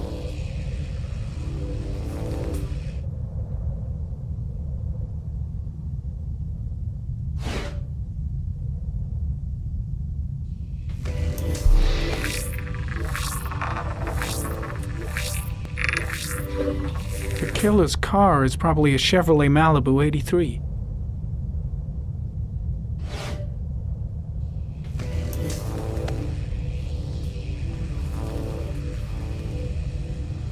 A Chevrolet model corresponding to the tire prints passed at 1602 heading for the park, when in the opposite direction at 1637. That could fit the time that Shaun Mars disappeared. Could it be the killer's car?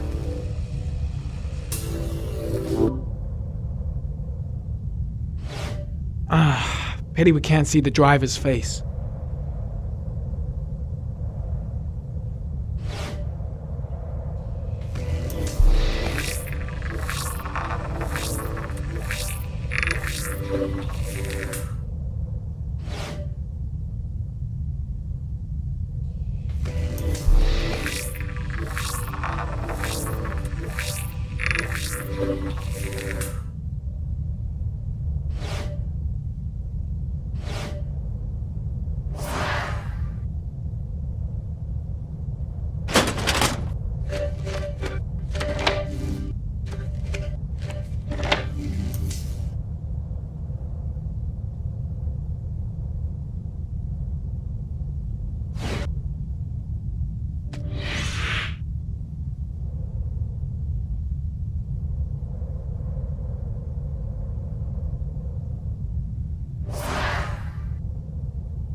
Just one origami store in town.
The killer has a large comfort zone.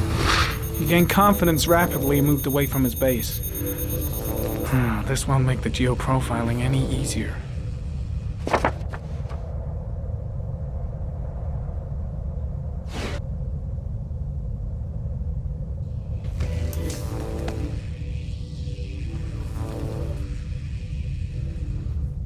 The killer is white, aged between 30 and 45.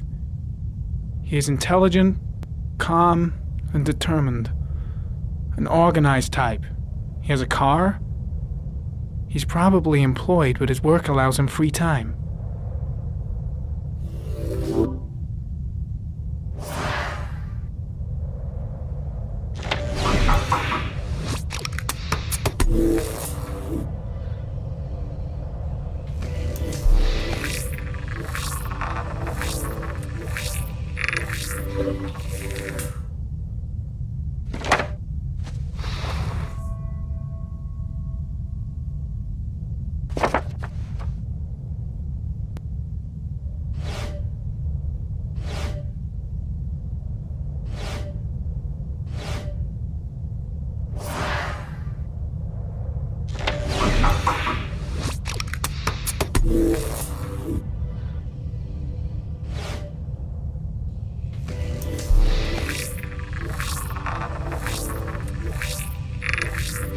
Jackson Neville, aka Mad Jack, involved in several cases of buying and selling stolen vehicles. Considered to be very dangerous. This guy might have provided the killer with a car. It's a pretty slim lead, but it's all I have right now.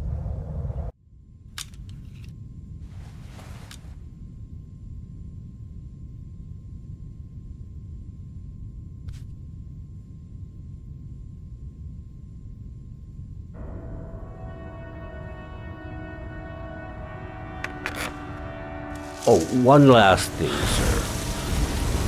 You should be careful not to overindulge in you know what. It can be dangerous. Very dangerous. Shit, it's coming. Tryptocane. The tube is on the bedside table. All I need is to take some, and the pain will go away. I should resist. This is gonna kill me. I know I can resist. I just need to stay in control and do something until it goes away.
Manfred! Manfred! Anybody home?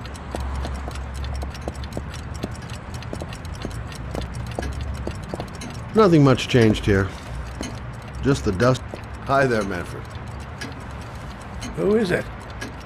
Scott. Scott Shelby. Do you remember me? Scott? Scott! Oh, yes, of course. Well, good to see you. How long has it been? Oh, about 10 years, I guess. At my age, time means nothing anymore. I repair clocks, but I try to forget about time. How about you? Are you still with the police? Oh, no, I quit. I'm a private investigator now. This is Lauren. She's a friend. Hello. Oh, hello, young lady. Well, this calls for a celebration. I've just the thing. Wait there. I'm sure I saw a bottle of scotch around here somewhere.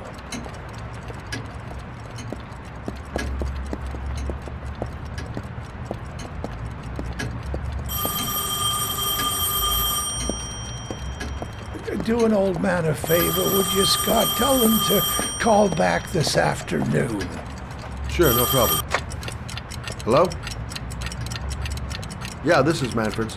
He's not available right now. Could you call back later this afternoon? Thanks.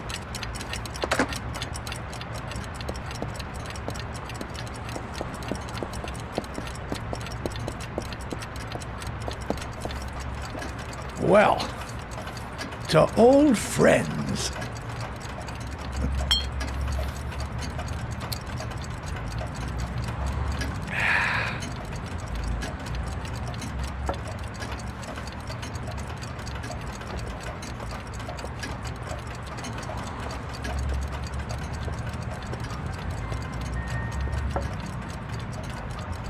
Do you like it? Yes, it's beautiful. It's a Stradelli, crafted in Venice in the 18th century. It's one of my favorite pieces.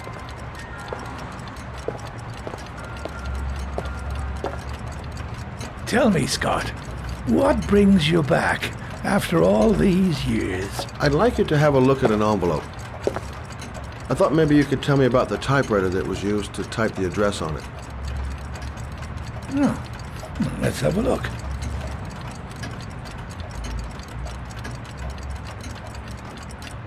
Could you pass me the magnifying glass from behind the counter, sure, please? I'll get it. My eyes are beginning to fail me.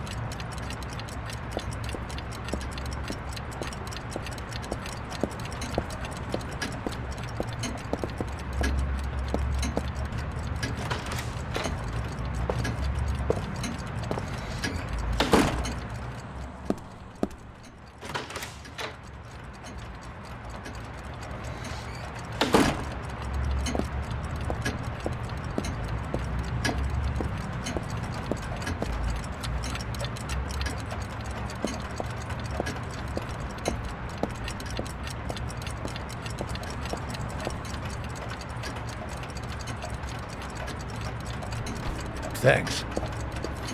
Well, let's see what this envelope has to say for itself. A Royal 5. Yes, the shape of the T's and the F's is typical of that model. Produced between 1907 and 1924. Yes. No doubt about it. It's a Royal 5.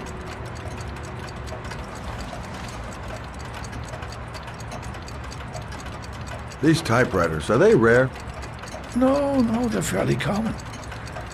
I'd say many folks have one gathering dust in an attic or in their cellar. Are there many places around that could repair one of these? I bought the company's entire stock of spare parts for a song in '64. Well, they were going to take them to the dumpster, so I got the lot. Anybody around here who has one that actually works has been to see me at one time or another. Do you keep a record of all your clients? Oh, yes, indeed. At least the ones who pay. Any chance I could get a peek at that? Yes, of course. I keep my account books in the office. If you're not in a hurry, I have a list of all the clients who ever bought a Royal 5 or had one repaired. Yeah, that would really help us out. Delighted to help.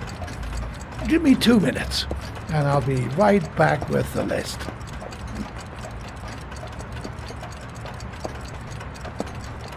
You think the killer's been here? If he has a 1920s typewriter, he may have needed Manfred's services to get it fixed. We'll know when we get the list.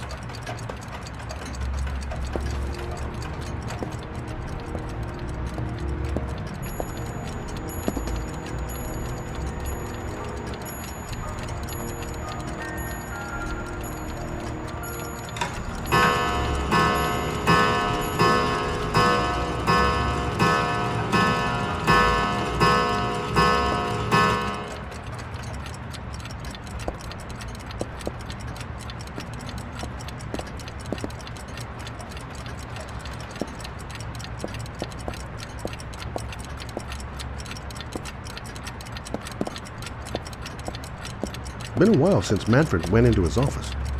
I should take a look.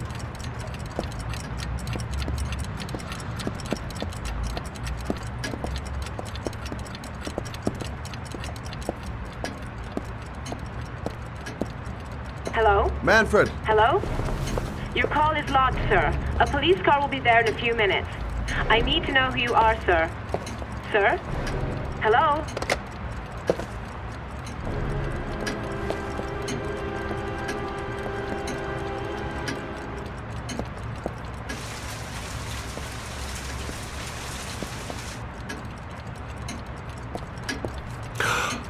Oh my God! He's dead. Oh, God.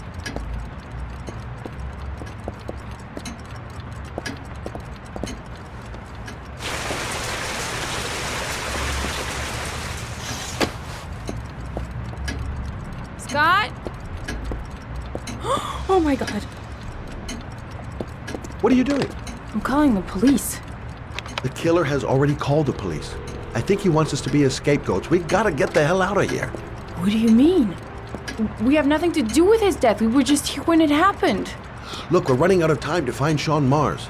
The last thing we need is 24 hours in a police station explaining this whole thing. Well, so what do we do?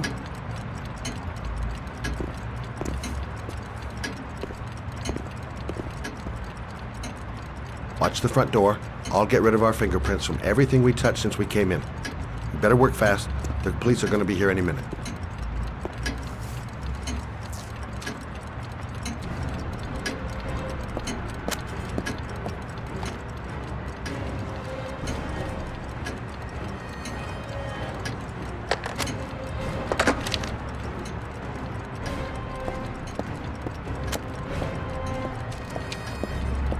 What are you doing, Lord? If someone comes in, we're going to be in trouble. These are Manfred's account books. He must have been looking for owners of Royals when he was killed. Forget it. We got to get out of here fast.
Scott, are you gonna be much longer? The police will be here any second. I'm almost finished.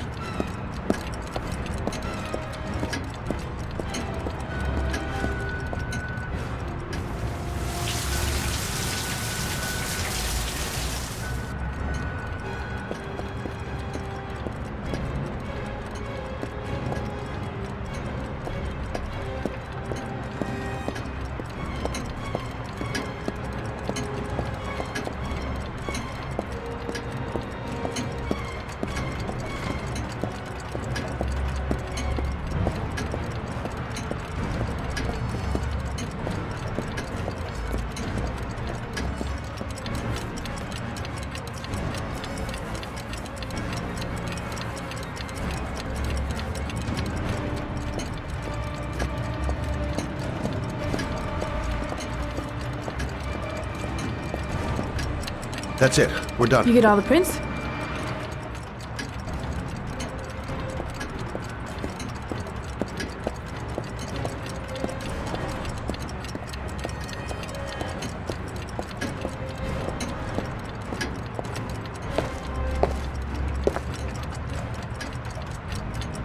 I got what I got. It should be enough to prevent them from finding us. Come on, let's go.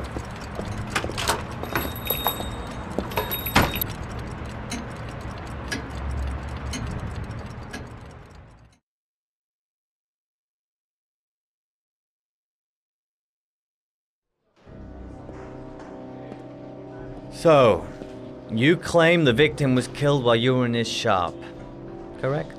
Yes, he went to get something in his office. A few minutes later, I went in to see if he was okay. That's when I found him.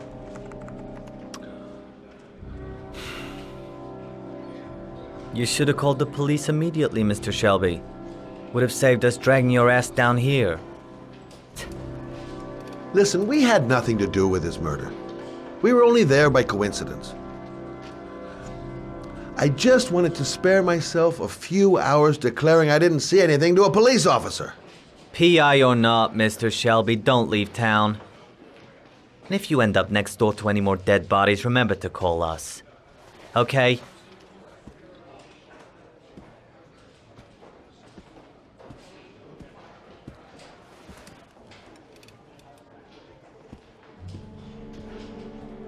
Well, well, Scott Shelby. You in trouble again? Wrong time, wrong place. You know what it's like. Don't sweat it. I'll take care of it. For old time's sake. Thanks, Carter. I owe you one. Are you on to anything at the moment? Well, I got some ideas. Nothing concrete. Well, if it goes beyond the idea stage, you'd tell me about it, wouldn't you, Scott? Sure.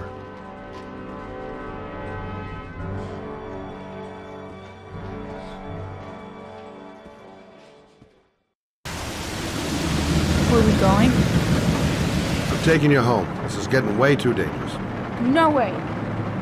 We're partners, remember? We had a deal.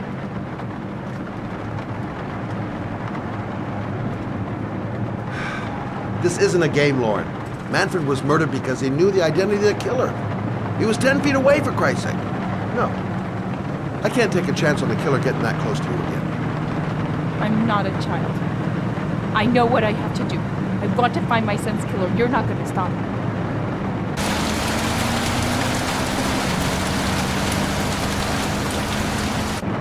Your son is dead, Lauren.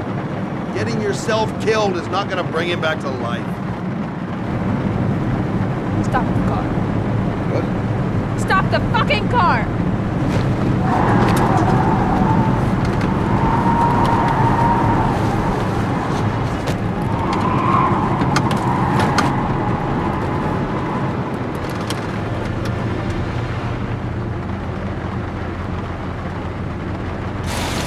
You're not gonna help me find this bastard to kill my Johnny. I'll do it on my own.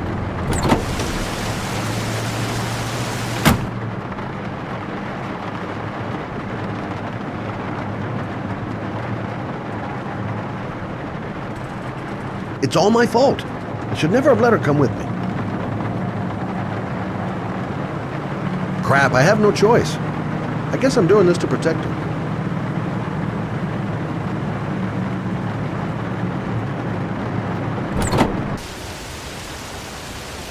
Lauren!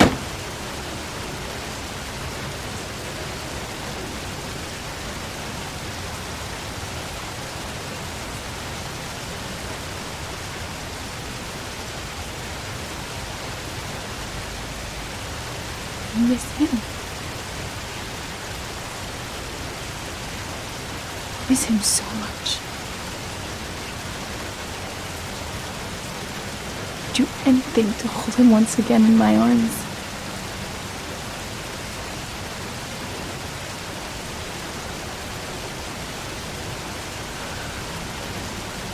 I'm sorry.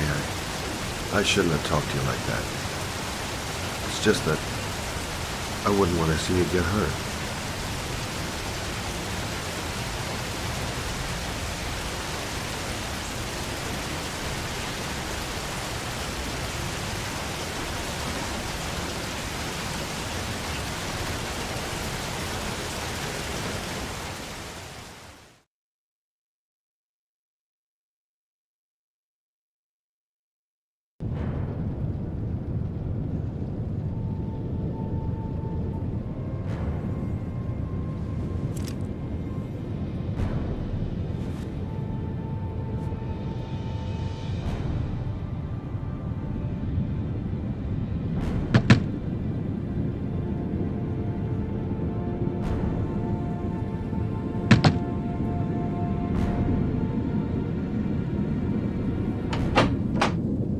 Yeah? What do you want? Oh, fuck it. I said 1,000 times that I don't want any junkies at my door. If you want to score, man, you gotta fucking call first. Come on. Beat it.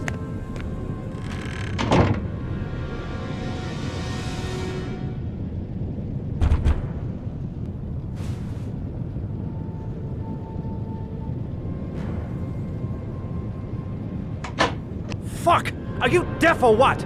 I should get out of here! You're gonna cause me trouble. Hey! Take it easy, man, huh? Keep cool. What do you want? Dope? Money? Tell me what you need. I'm sure we can make a deal, huh? God! I'm gonna blow your brains out, you son of a bitch! You think you can come into my house and steal my dope? You're gonna be shooting up in hell, motherfucker! Will you stop fucking moving? Nowhere to hide, junkie asshole!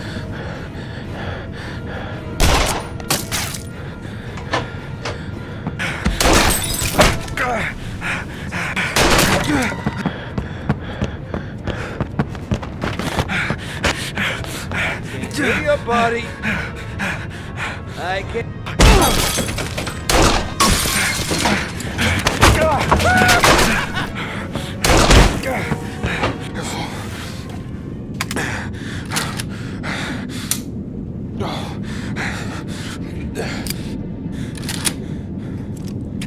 Hold it, man. I give you whatever you want. Got dope? I got cash? You want some dope? Please. Please don't kill me, man. I got children. These my girls, see? This one's Sarah. And the little one, that's Cindy. Please, man. I want to see them again. Please. Please don't shoot. I'm a father too. But I have no choice.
Ned, it's Sam.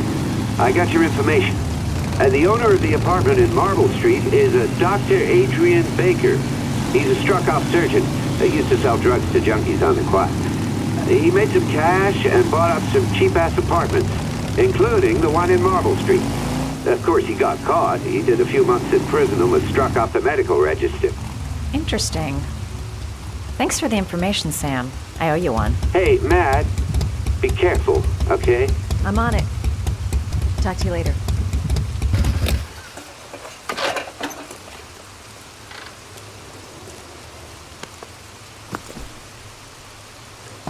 The owner of the apartment where Ethan cut off his finger lives here. It's not much of a lead, but it's all I've got.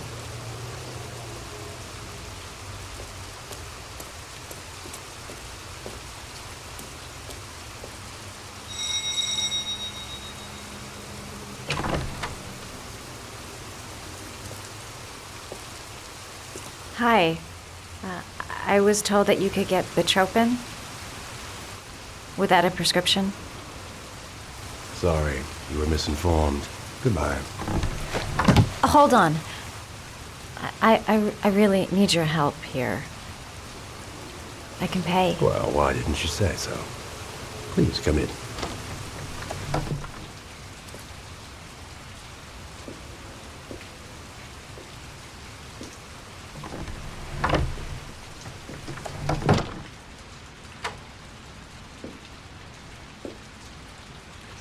So, you're looking for Bitropin, my dear? Are you having trouble sleeping? How much do you need? I don't know, about 3-4 boxes. Well, no, that shouldn't be a problem. Would you like a drink? I was just about to have one. No, thanks. Alcohol helps take the edge off the pills, don't you think? Anyway, we should drink a toast to our first deal.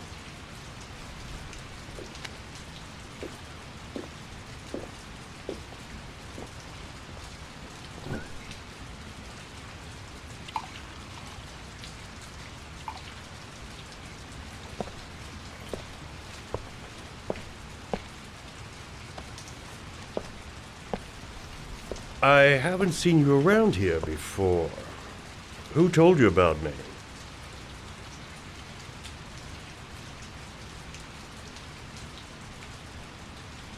I can't remember. My brain's fried with all these pills. Can't tell day from night half the time.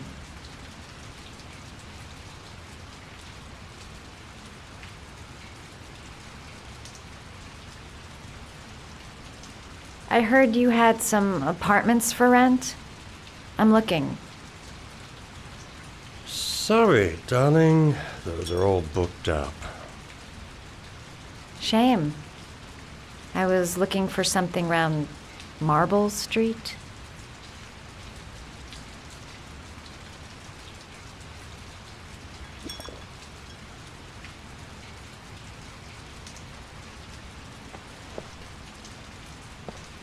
You're not drinking? Yeah, sure I am.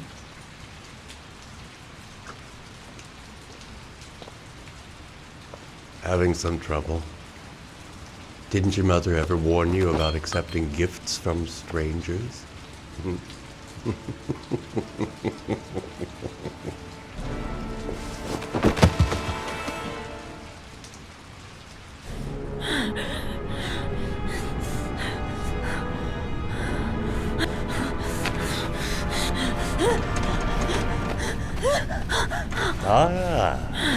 Say hello to Matthew.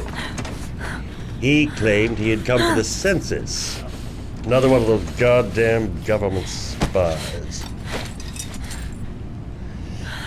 So, you're interested in my Marble Street apartment. I rented to my friend Paco, as you must know. I have no idea what he does there. Maybe that's where he fornicates with his dancers from the Blue Lagoon. To be honest, I don't give a damn. Just as long as he pays his rent, he can do whatever he likes. But enough with the chit-chat.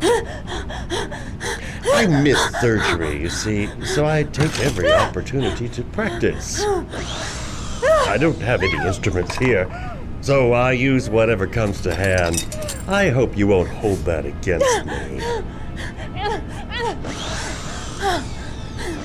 Hold tight. This might sting him.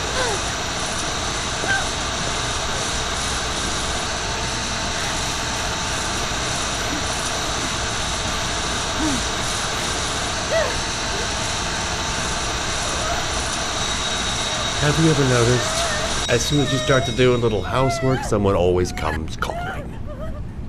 I'll get rid of our visitor and be right back. Don't move. I won't be long.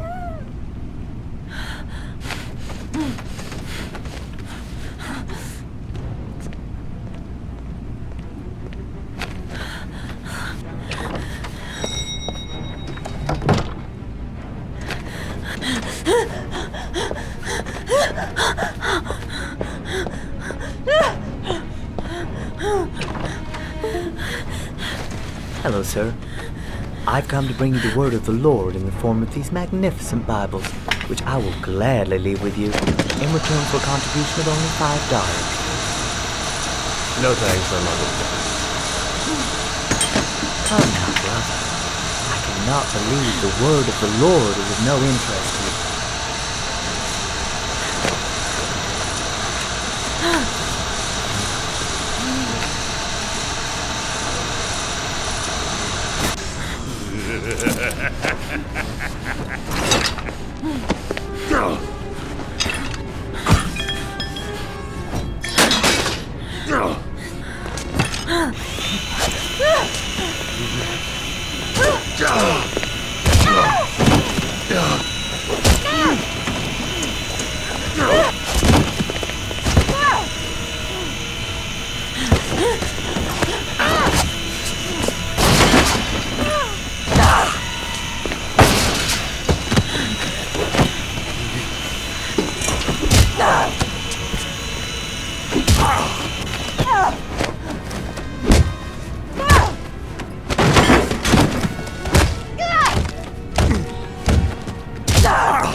Can you stop that thing?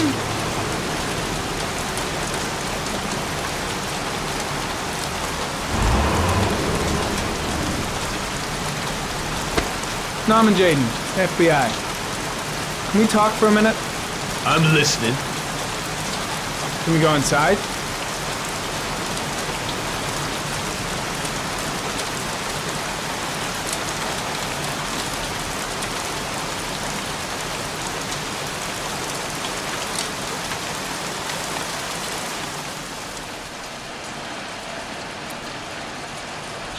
I'm looking for the owner of a blue Chevrolet Malibu 83. I don't give a damn how the car got here, or whether you stole it or not. I just want to know who bought it from you. Sorry, man. Don't ring a bell. I got a real bad memory for names. Perhaps I can help you to remember. If we find out that you sold the car to the man we're looking for, you're looking at some pretty solid time inside, Jackie boy. You trying to scare me with your big talk? I never saw your damn car. Now take a walk.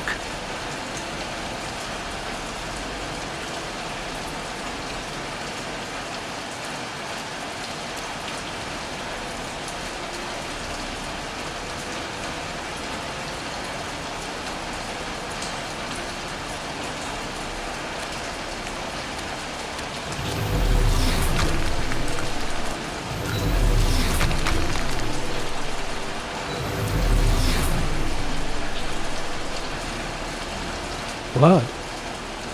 Now why is there blood here?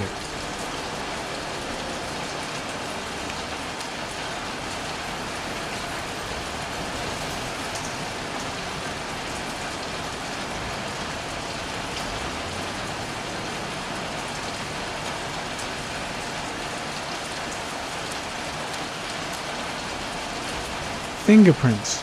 Probably Mad Jack's.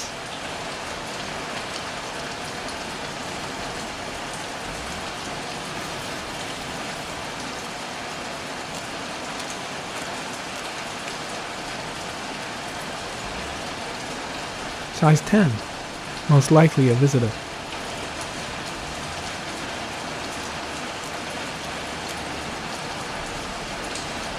Size 13. Must be Matt Jack's size.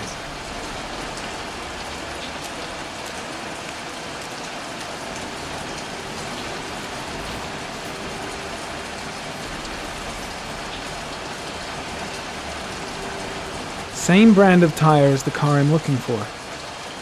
Has the killer's car been here?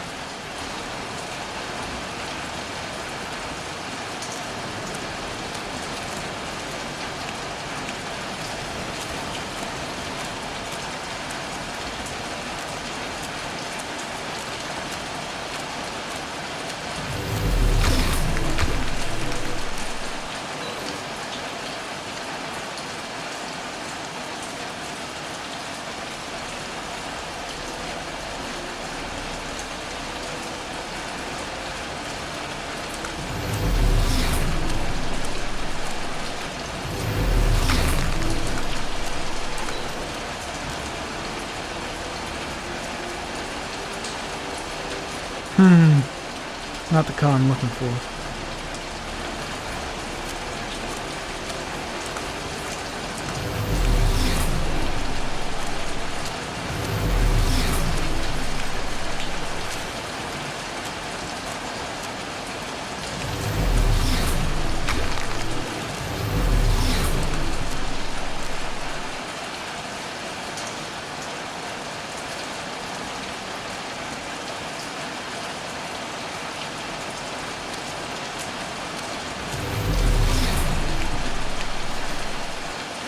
Gary, comment. Traces of orchid pollen in the air inside the garage.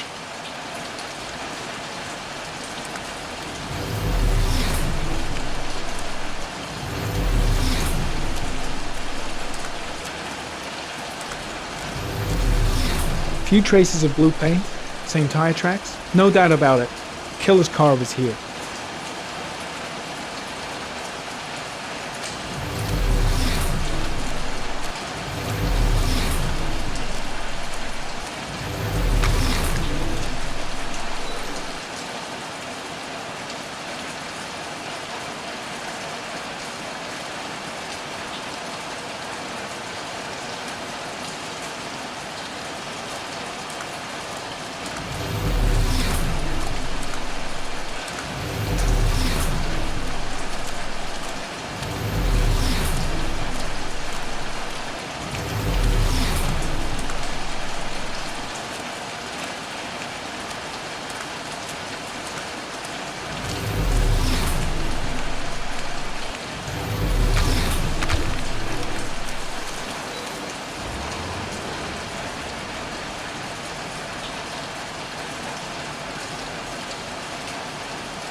Damn!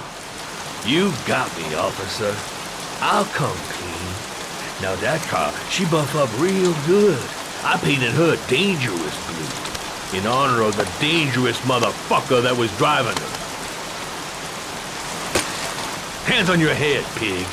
I ain't got time to be playing around with you. Let's just get you out of sight and finish you off.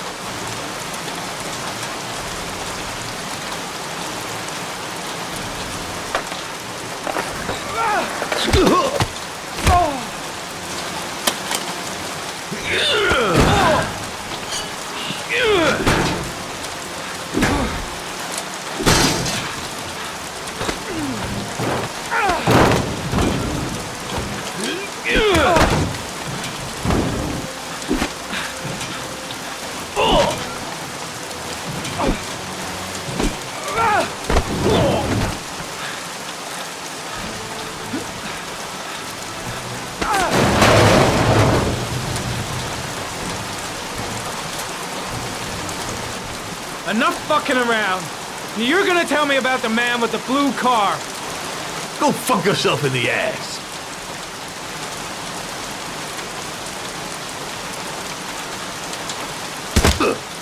Broke my fucking nose, pig! Next, I'm gonna blow a hole in your face. Spilled! All of it! You won't scare me with the CSI. You ain't got it in you. Do you like fireworks, Jack? Cause I bet them gas tanks are gonna blow up real nice. Shit, man, don't mess with the gasoline. Well, just say it was an accident. Or rather, I'll say it was an accident, cause you won't really be able to talk, will you, Jack? You crazy motherfucker, you out of your mind, man! No, I don't know nothing about the guy. He wanted me to get rid of his dirty car, get him a new one with false plates. He paid cash, and I ain't the questioning kind. Said I was supposed to drop the word to a guy named Paco down at the Blue Lagoon when the car was done. Now that's all I know. We'll continue this discussion down at the station. You're under arrest. You have the right to remain silent. Anything...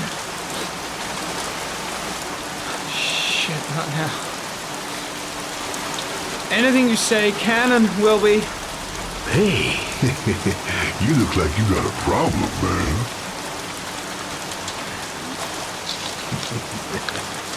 What? They letting you dope heads in the FBI now? God bless America.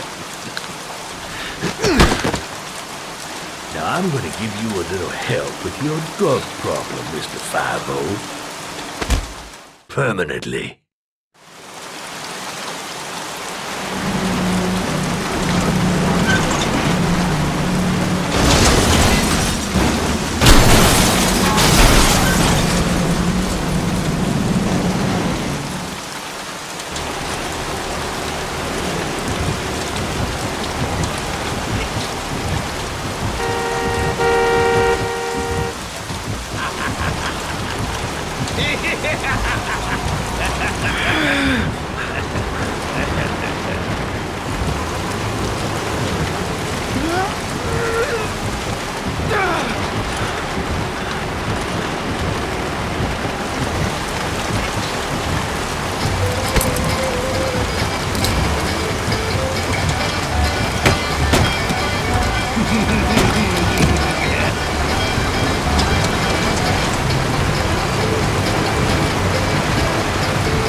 That's it.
So, you think the Origami Killer killed Manfred? That makes sense. Didn't want him spilling his guts to us. And you suspect Gordy Kramer, right? Oh, him or one of his men. Gordy has the time and the means, not to mention the fucked up attitude to go along with it. He's only a suspect, but he's a pretty guilty looking one. Are these your files on the case? Yeah, I've been working on him for a couple of years. I built up a mountain of paperwork. Magazines about origami? You think the killer could have subscribed to one of those? If he was even remotely interested in origami in the last 30 years, his name may be in there somewhere. Trouble is, there's over 500 names. That gets us squat. I'm starving. Do you have anything to eat? Well, I'm no chef, but I should be able to make some scrambled eggs if you like. Great. I'm soaking wet. I need to warm up a little. Is it okay if I take a shower? Be my guest. Go in my bedroom. It's the next door. Oh, I'll cook up the eggs while you're under the shower.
I took the liberty of borrowing your bathrobe.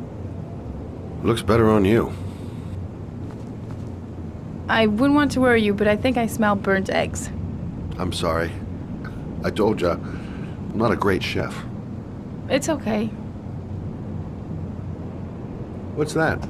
The notebook I took from Manfred's place. According to this, about 30 clients bought spare parts for Royal machines in the last 10 years. The killer may be one of them. Oh, you know, checking out the alibi of 30 clients one by one. That's a lot of legwork. Except that if we cross-check them with the list. The list of subscribers to Origami magazines. You still got that, right? Yeah, I've got... Lauren, wait.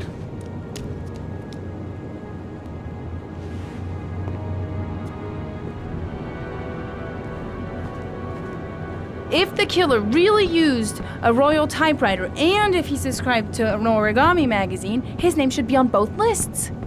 Well, Lauren, I mean, that's just an assumption, but... Yeah, I suppose. His name is here somewhere. Help me. We're gonna find him.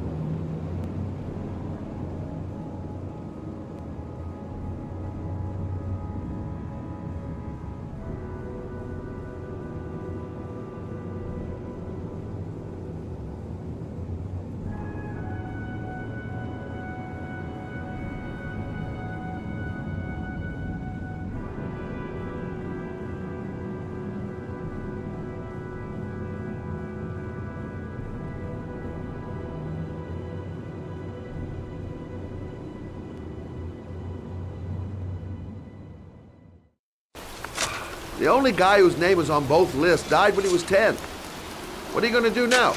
Dig up his coffin, make sure he's dead? I know it doesn't make any sense. Unless the killer was only using his name. But why use the name of a kid who died 30 years ago? Well, that's what we came to find out. The name is John Shepard. It should be on a grave around here somewhere.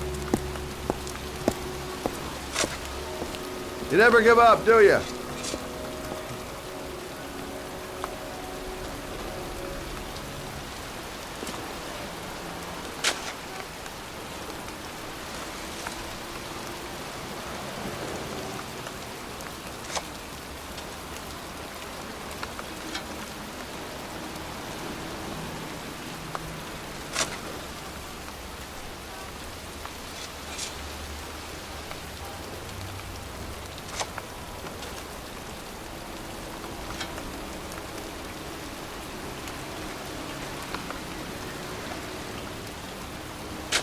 Time to look for John Shepard's grave.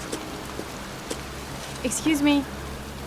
I'm looking for the grave of a young boy who died about 30 years ago. His name was John Shepard. You wouldn't know where it is by any chance. The children's graves are in the next plot. Thanks.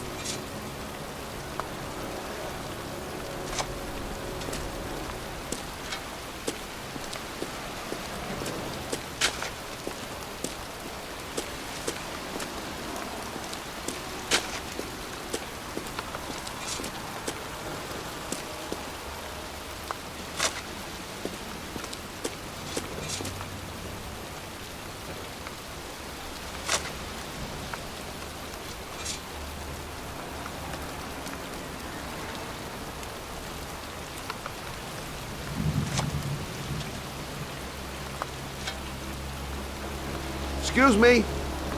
I'm looking for the grave of a boy named John Shepard. Straight ahead, a little further on.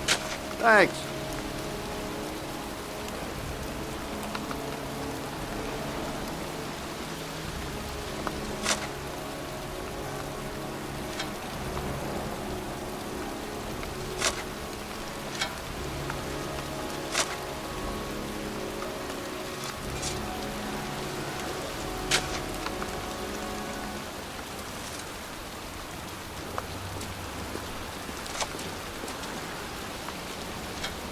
Hey, Scott, where are you going?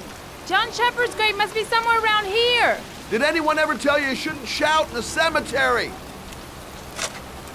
Take it easy. The dead don't mind.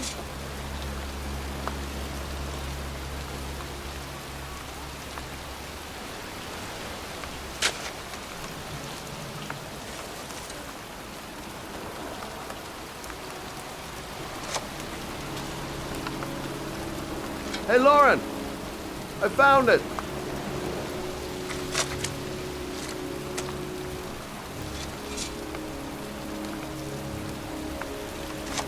Origami figures. That's one hell of a coincidence.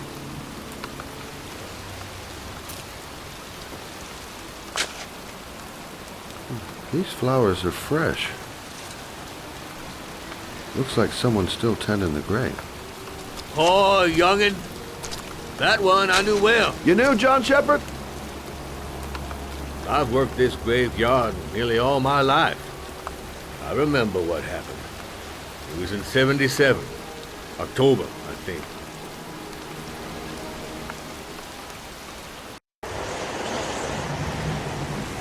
Yeah, good for nothing hoodlums. Get the hell out of here! God, beat it, you lousy no good brats! Come back when your fucking mother comes home from work. He's drunk again.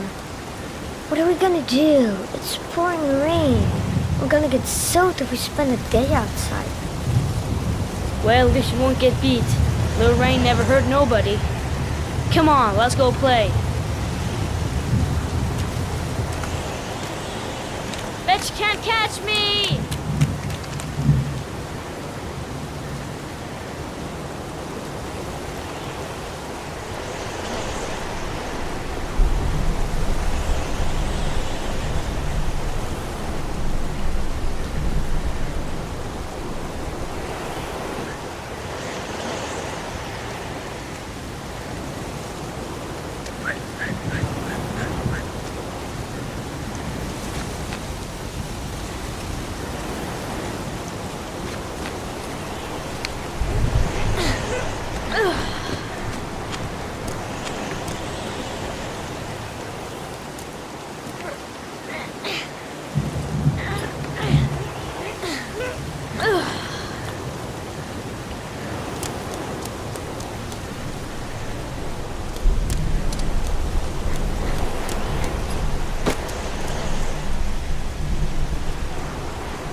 Move your ass! I'm waiting!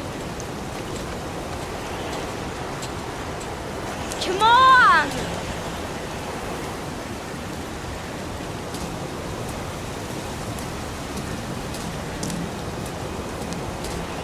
Jeez, you're nothing but a slowpoke.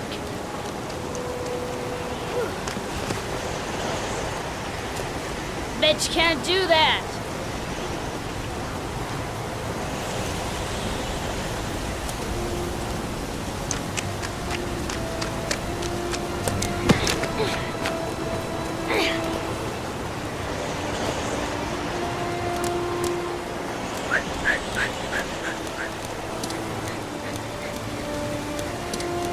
Jeez, you're nothing but a slowpoke.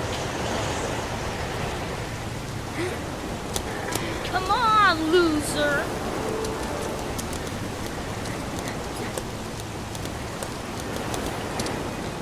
What you doing? You're coming or not?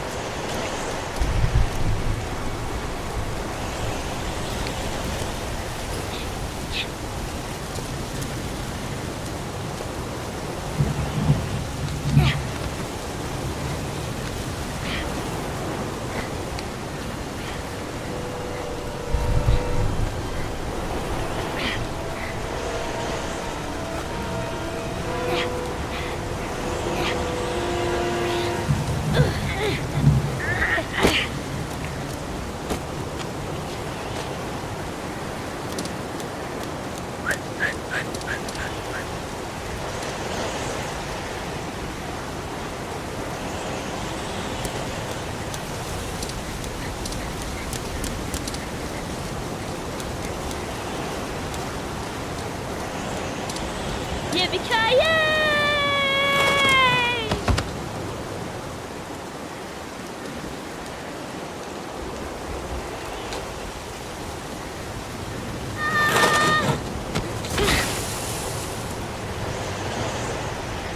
You don't need to do this if it's too hard for you. No chance, I can do it all right. Just watch.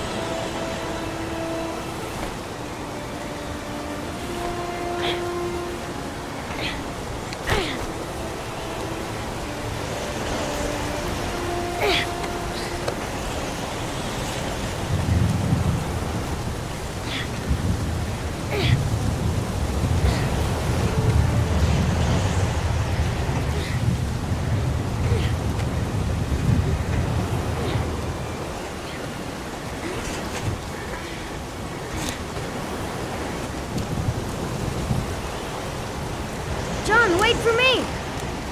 Get a move on!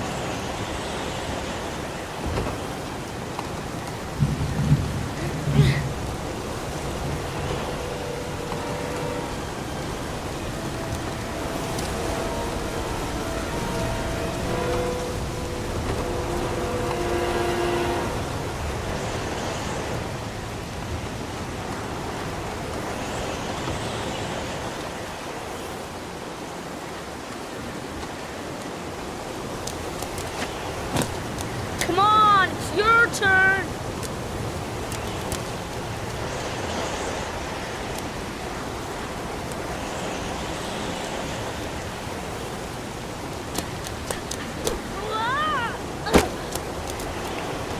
It's time to jump up dead!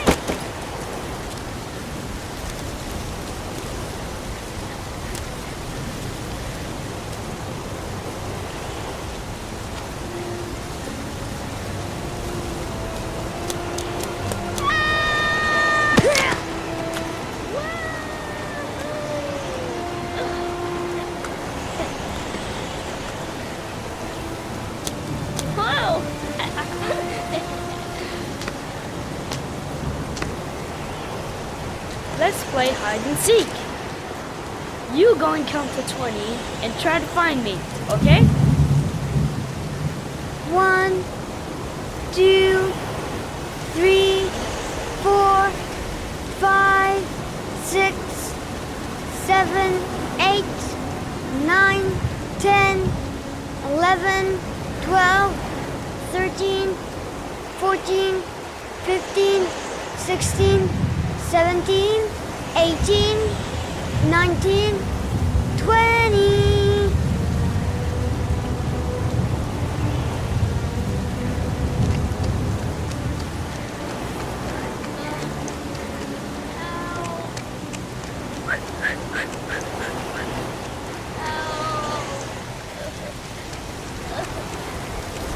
Those cries.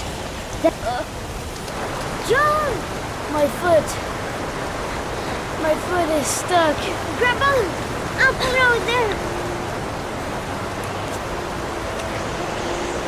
Crap!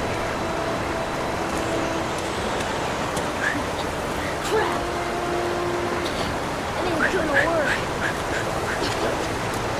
What are you gonna do? Hang on, John. I'll get help. Just hang on. Go on, hurry! I think the water's rising. I'm hurrying. But the poor kid never did find any help. And his brother drowned in that pipe full of rainwater. The boy that lived, what happened to him? Well, all I know is he got separated from his parents. I think he got adopted. Well, looks like a storm's coming. I guess I better be getting home.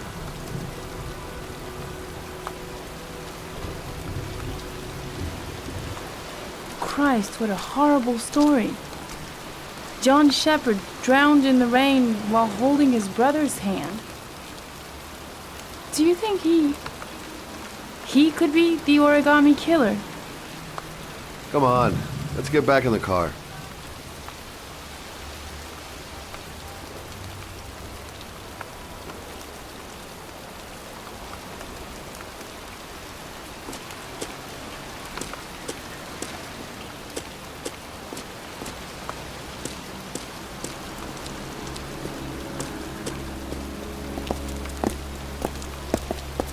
Wait, What's the matter?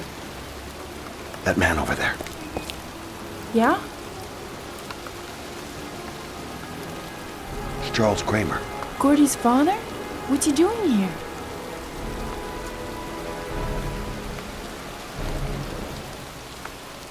He's putting flowers on John Shepherd's grave.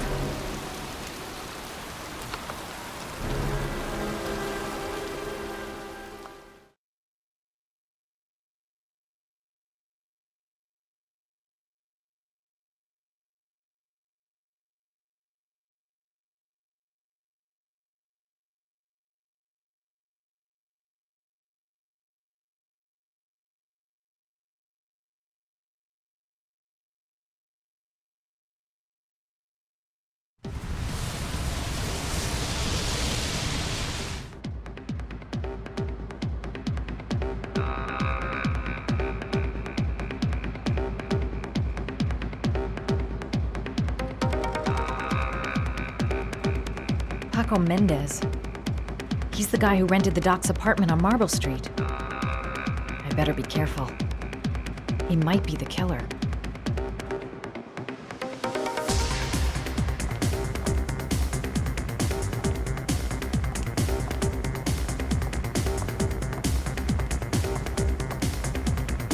Everything's gonna be all right. I find the guy, I ask a few questions, and then I get the hell out.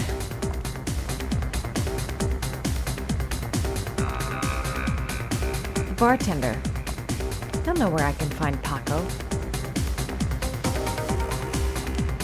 Paco Mendez, the guy the Doc lent his apartment to. Not the kind of guy you take. I'm looking for Paco. Paco Mendez? What? Paco Mendez. Do you know him? I should. He's the boss. He's over there in the VIP lounge. Okay.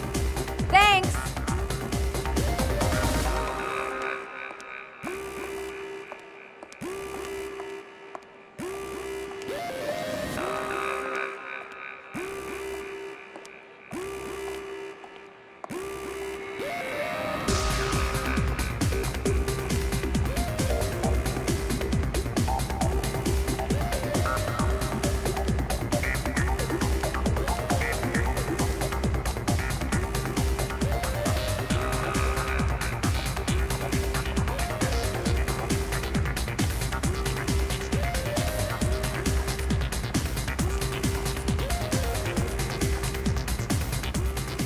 I've got to speak to Paco. That's not possible. Mr. Mendez has asked not to be disturbed.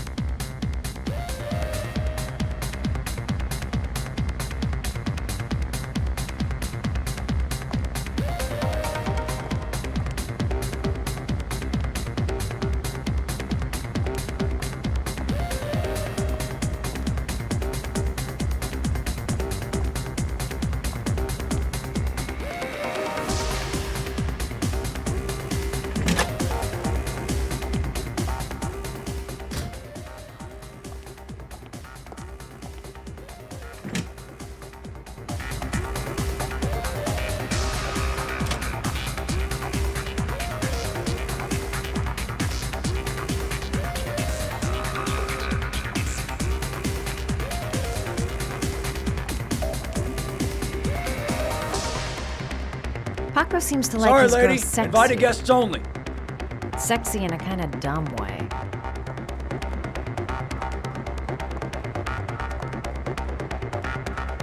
Of course. The restroom. It's private, girls only.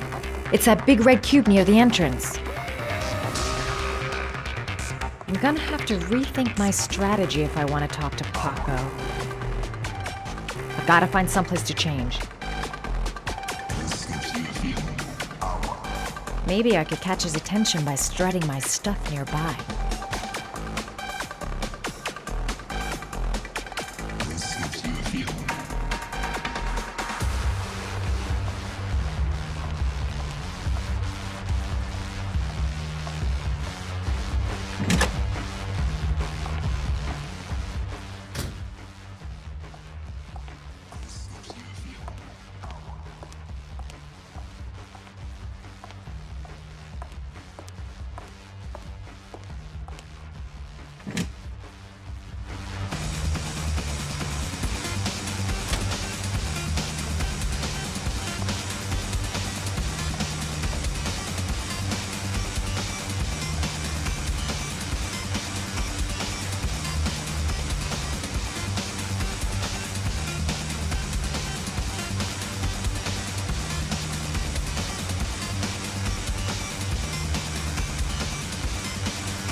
Looks like I flunked flirt class. He hasn't even looked my way. Guess it's time to sexy up my performance. All I need is a good place to change.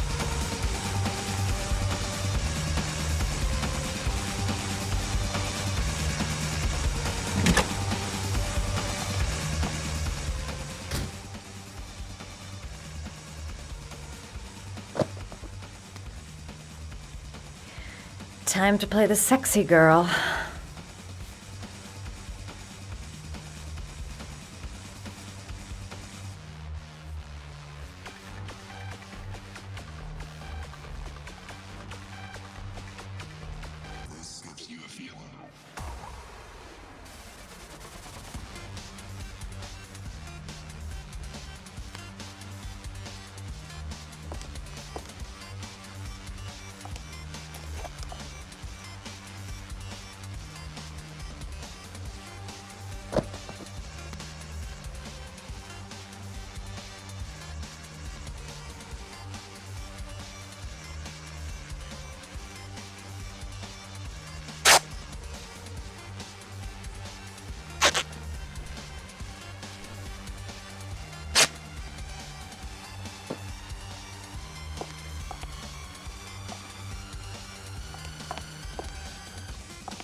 Hey, you!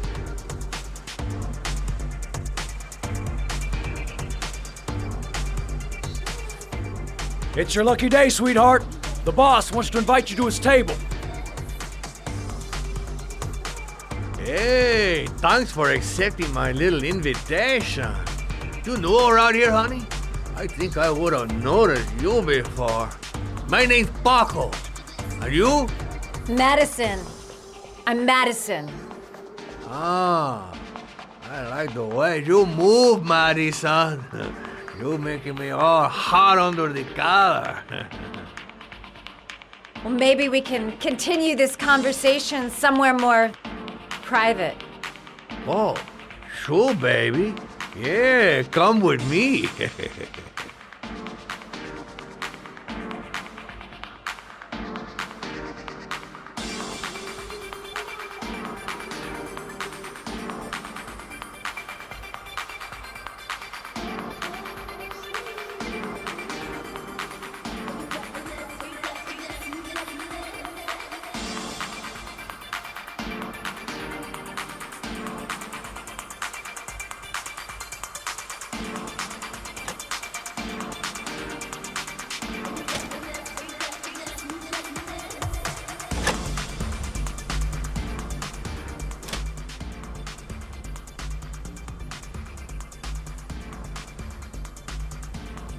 So, welcome to my little kingdom.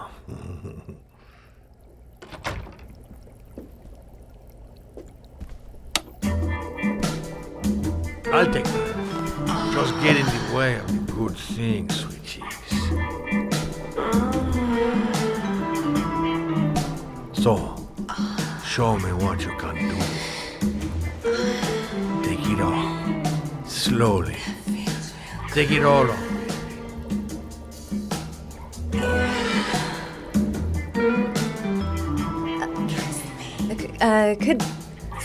Could I have a drink? You know, just a little drink to break the ice. Oh, we already broke the ice. Let's get wet. Come on. Do your thing, girl.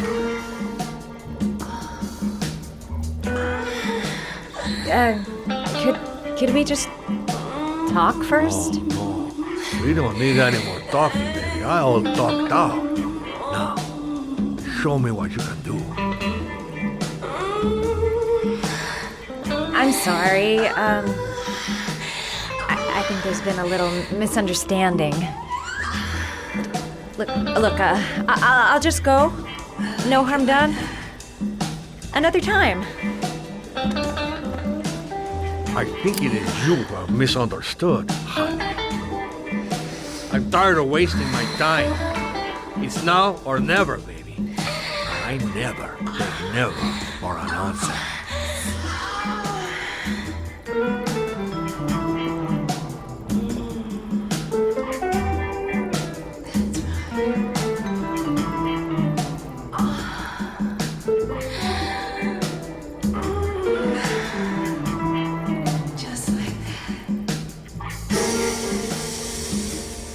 Think of something. There's got to be some way out of here.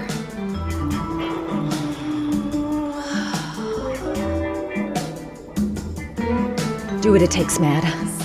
Play for time.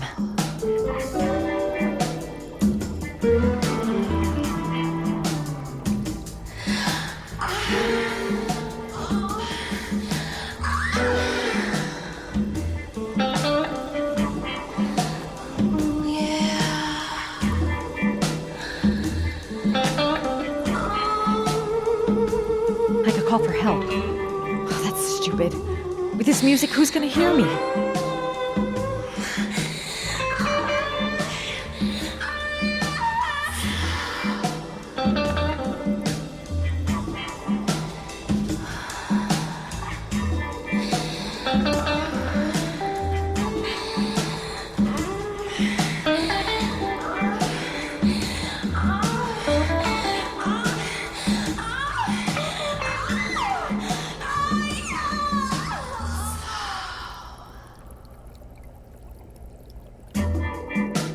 Could make a dive for him. Go for the throat.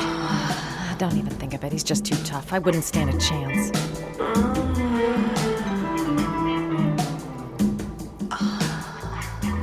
The lamp. If only I could find some way to grab it. Oh, I know!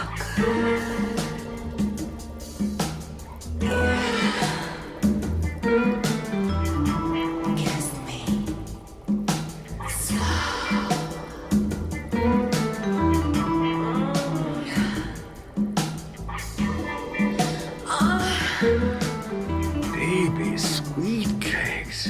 You got it going on down below.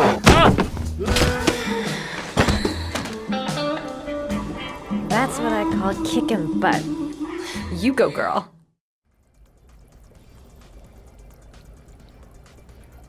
Okay, Act 2. Let's hear Loverboy sing.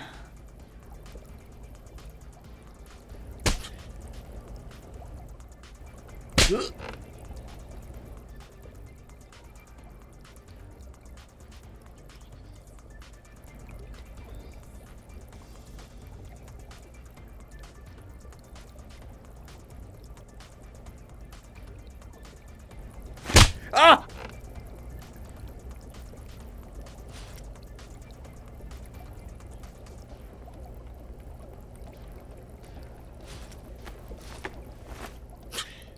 If you call out, I'll kill you. Got it? Shit. What you want? You rent an apartment on Marble Street. I want to know why. An apartment? I don't know what you're talking about.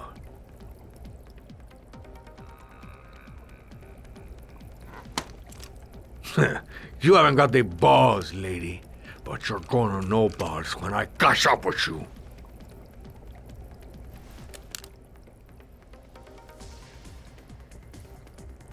Ugh! You fucking bitch! I'm gonna kill you! Boss? Is everything all right?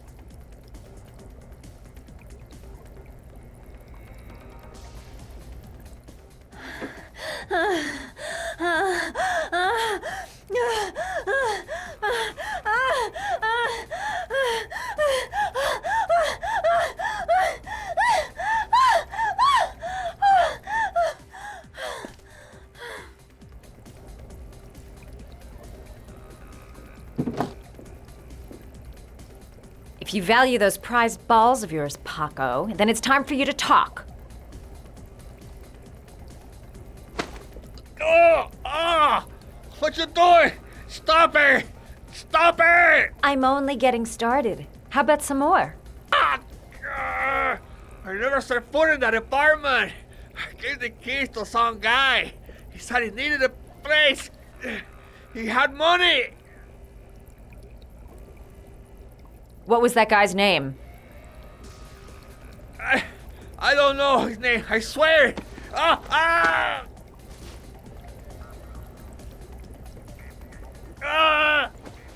Shepard. His name is Shaun Shepard. That's all I know. I swear it. Ugh. There, that wasn't so hard, was it? I really appreciated this romantic moment, but I gotta dash. See you next time, lover boy.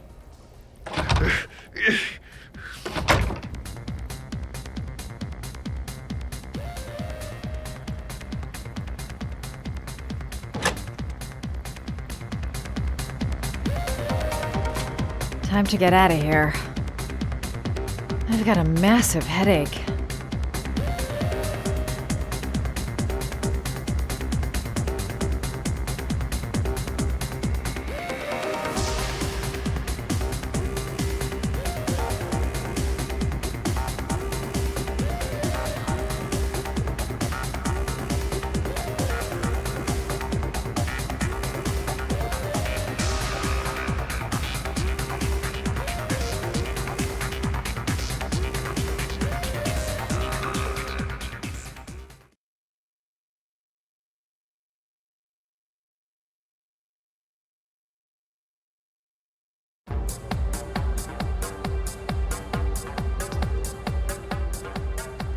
I'm here to see Paco.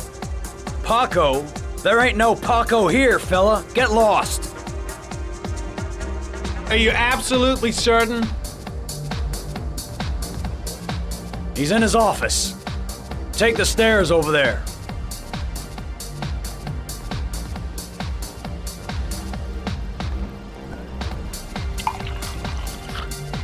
Oh, it's you.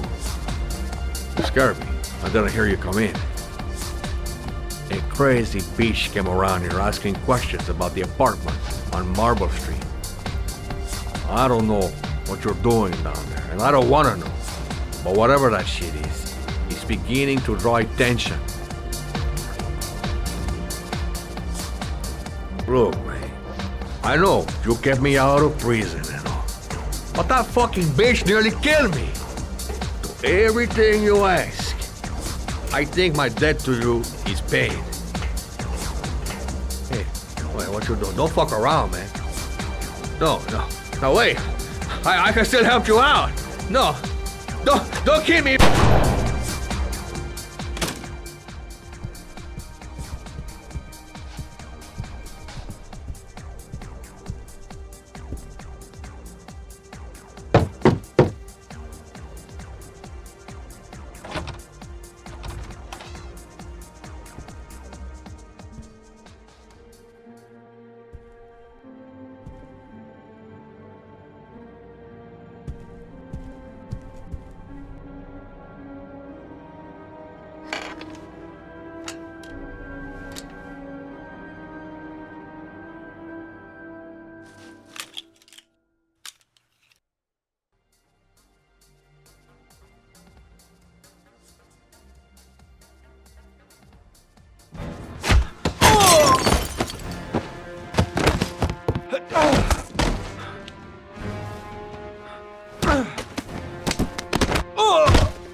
Did Paco know the guy came to see him? Sorry, I don't speak cop. Watch my lips, asshole, cause I got no time to translate. Did Paco know the guy? Yes or no? John. He said his name was John. Friend of Paco's. Always let him straight up.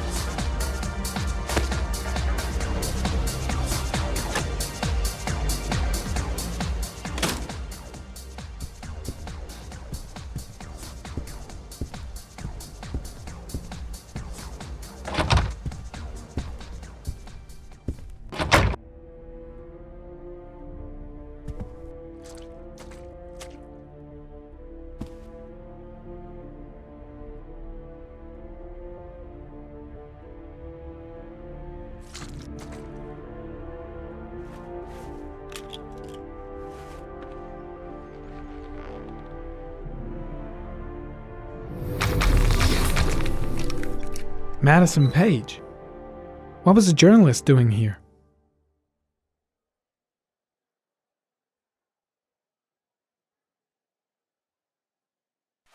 Orchid pheromones.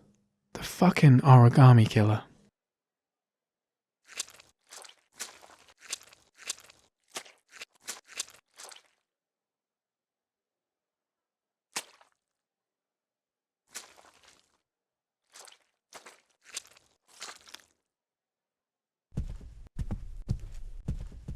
The killer was looking for something.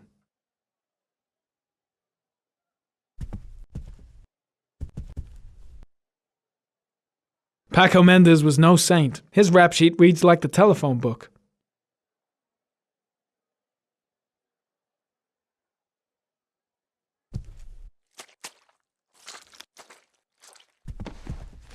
His coat pocket.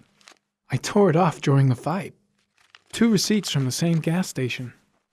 Interesting.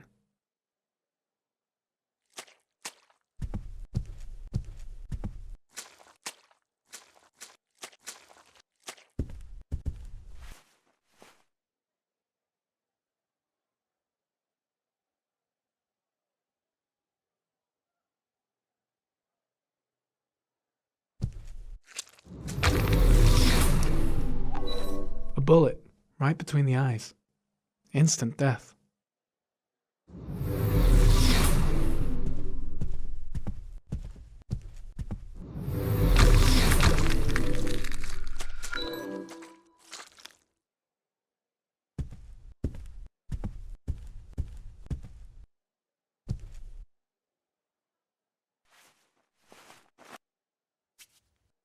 .45 caliber.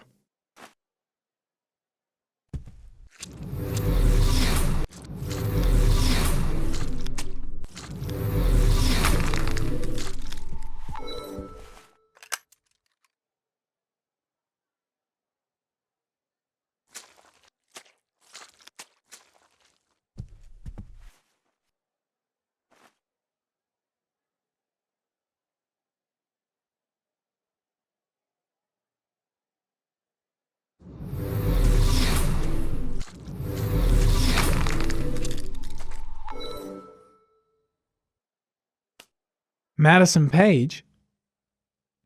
She may be a witness.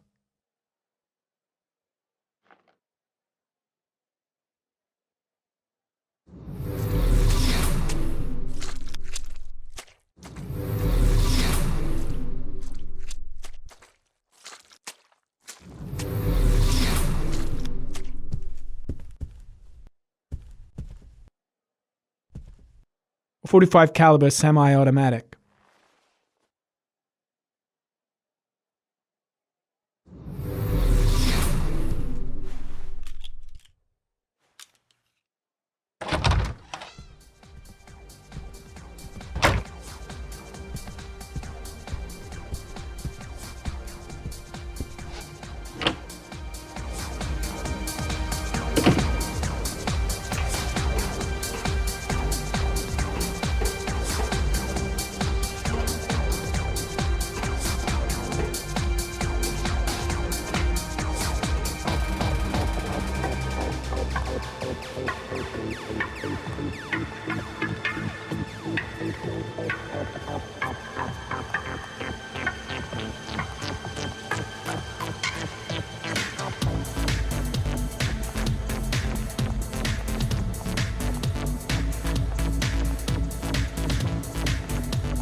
Ethan, are you all right?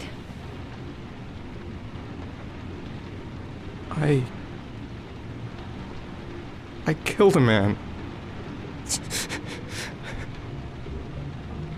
I had no choice. I had no choice. You're not the Origami Killer, Ethan. You're not responsible for those murders.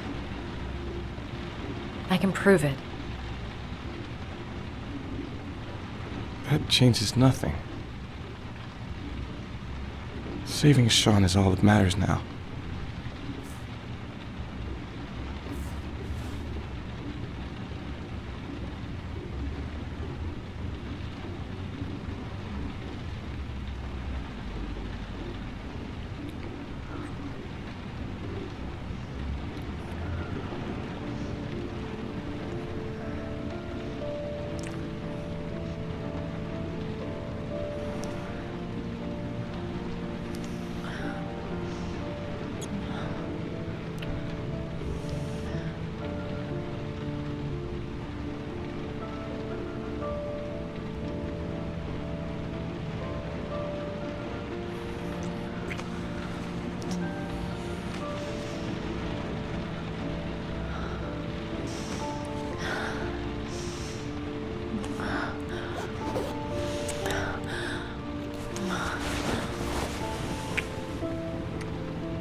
She's the only person I can trust. But now I have to be alone to do what I have to do. Things might have worked out between us if circumstances had been different. Only one more origami figure. Then I find my son. I've already wasted too much time. I've got to get through this last trial. She's still asleep. No goodbyes, no explanations. I'll just leave before she wakes up.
I should have guessed.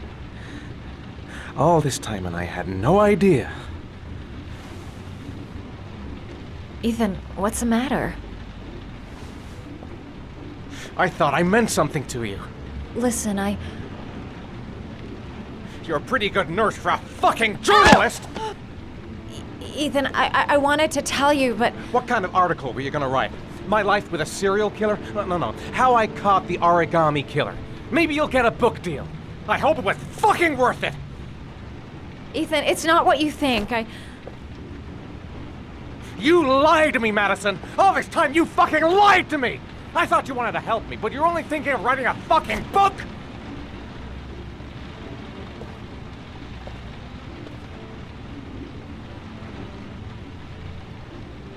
It's true.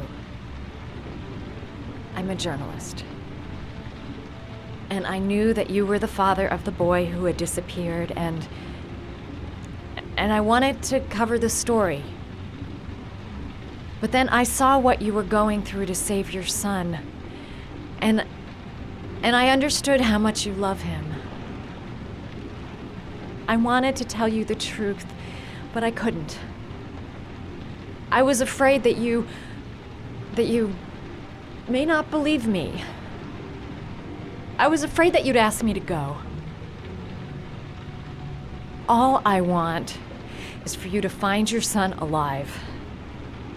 And when it's all over, I want to be with you.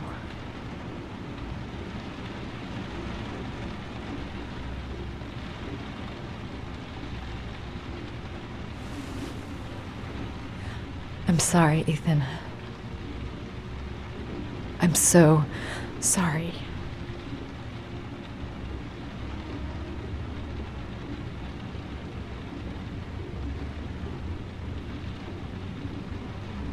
You're leaving, aren't you? It's the last origami figure. The last letters, then I'll know where Shaun is. Take care, Ethan. I can't lose you now.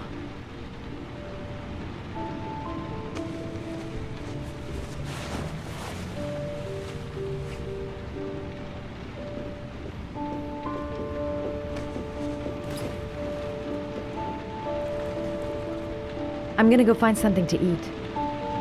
Wait for me. I'll be back in 10 minutes.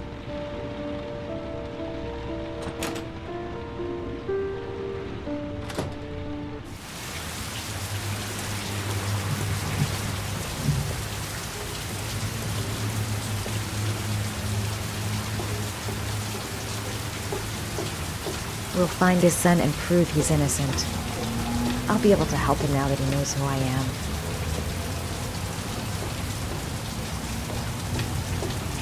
I was so afraid he wouldn't believe me. Wrong move, idiot. I should have admitted everything earlier. Now we gotta find his son. And I think I know where to start looking. I think I'm starting to fall in love.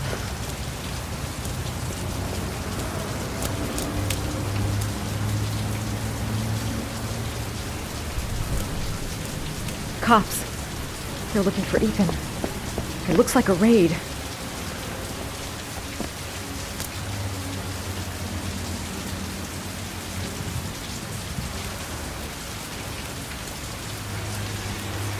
It's too late.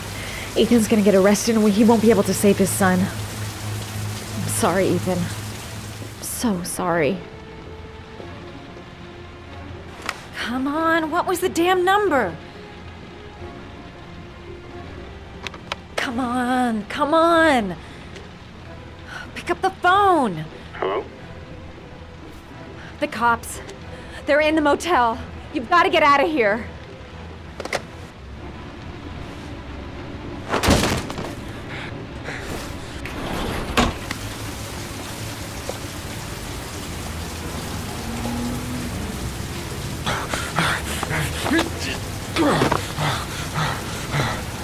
Still on the move! Get him!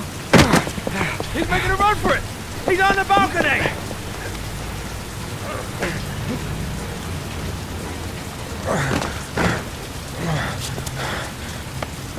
Whoa!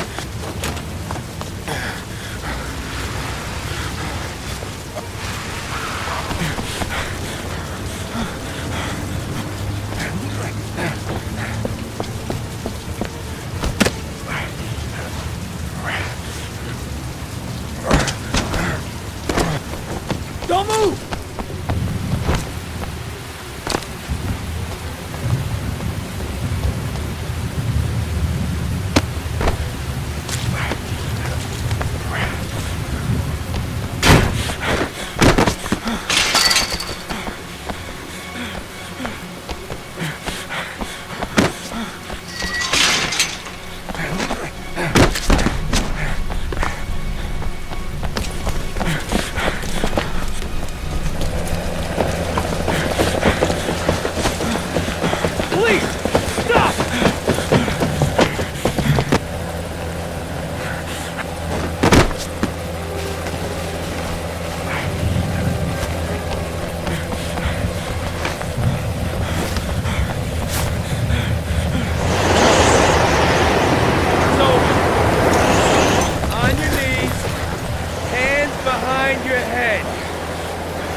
Lauren?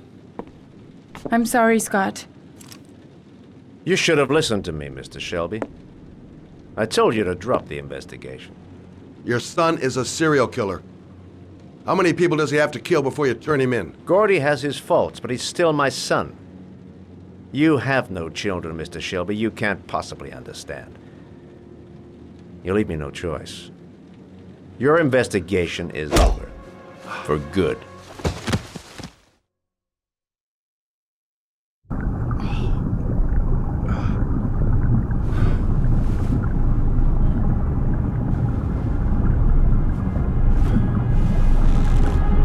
Lauren! No! Shit!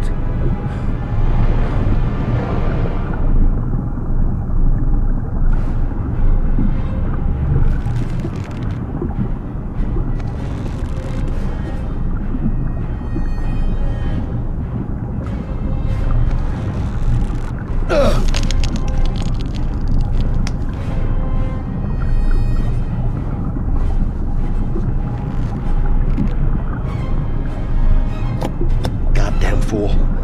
Nothing's gonna work if I don't switch on that ignition.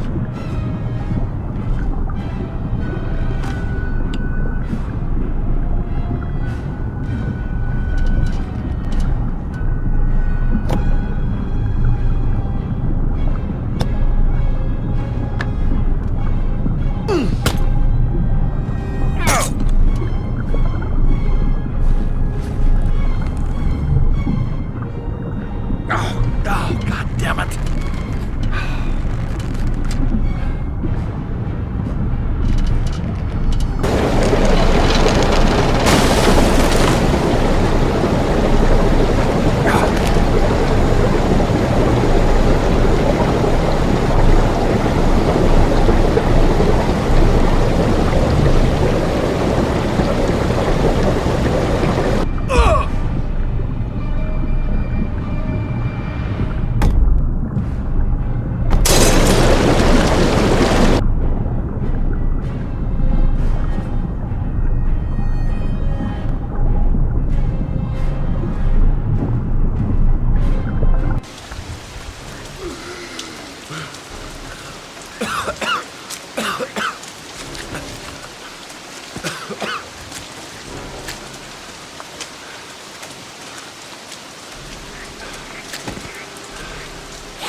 Stay back! Don't come near me, or I'll shoot! Fucking asshole. Please, don't hurt me! Oh!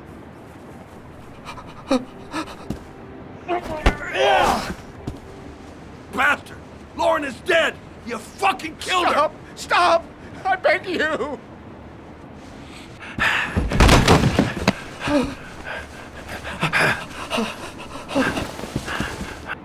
Your idiot son killed all those kids, didn't he? He's the Origami Killer. No! No! He's innocent! He's not a killer! Not a killer!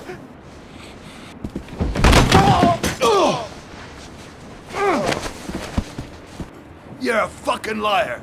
Now tell me the truth. No! No, please! Don't hurt me! Last chance. I don't know! I swear! I don't know anything! Oh! Stop! Stop! I beg you. I'll tell you. I'll tell you everything.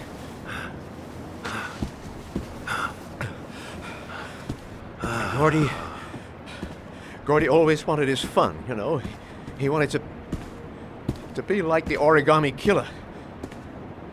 He kidnapped that kid and he held him under the water for a little too long. It was an accident.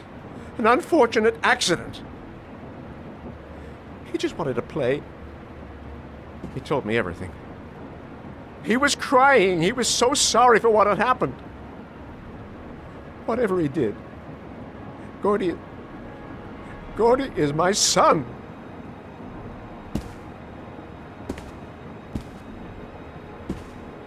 No one will miss him. What? That boy, Gordy killed. No one will miss him. Just street trash, like so many others.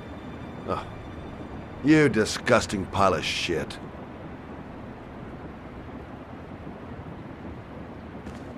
And what about John Shepard? Why did you put flowers on his grave? I own the construction site where he died. I never forgot. I've been putting flowers on his grave for 30 years. John had a twin brother. What happened to him? I don't know. He was adopted, I think. His mother should know. Her name is Anne. Anne Shepard.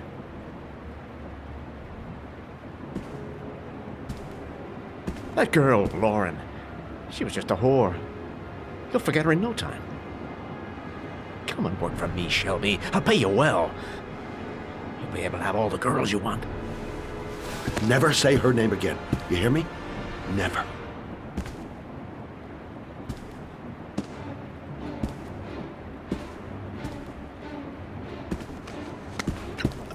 My heart!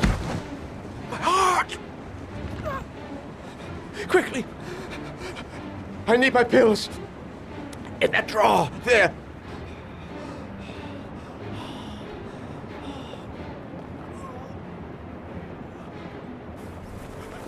Shelby! Come back! I fucking order you! Come back!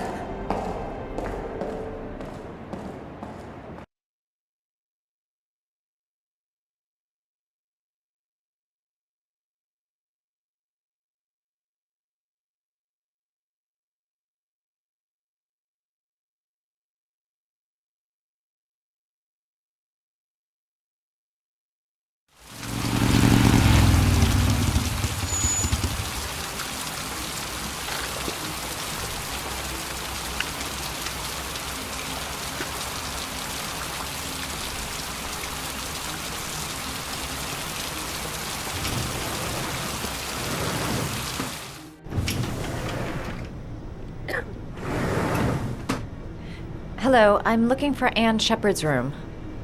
Please sign the visitor's book.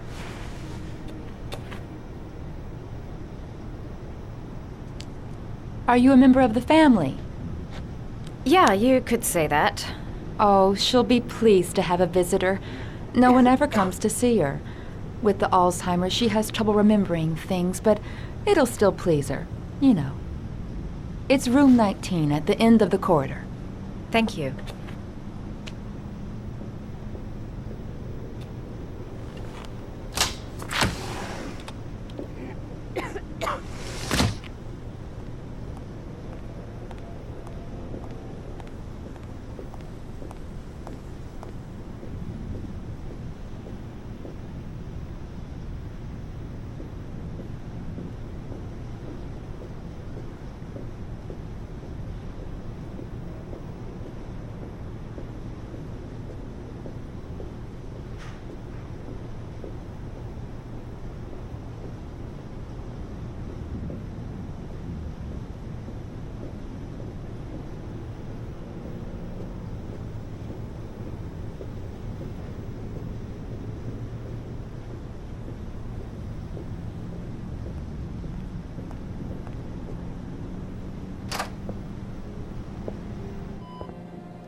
Hello, Mrs. Shepherd.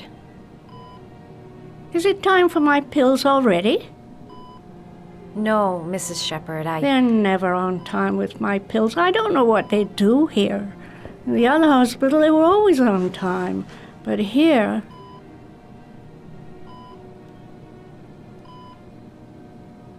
My name is Madison Page. I'm a journalist. I'd like to ask you some questions about your son. I don't like this hospital. The food isn't very good, you know.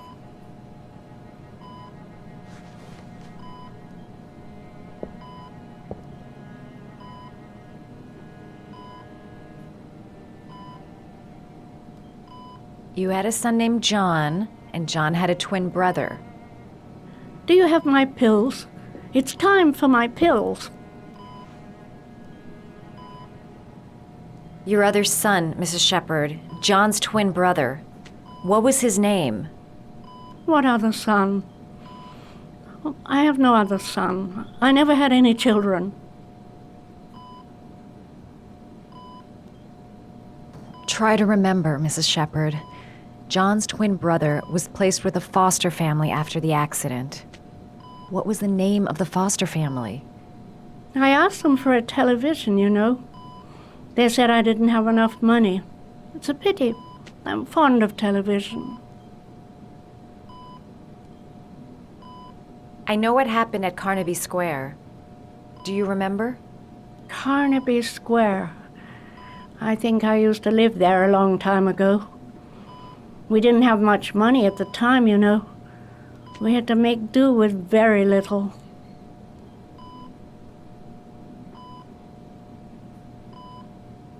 Do you remember John? My Johnny. He is a good little boy, you know.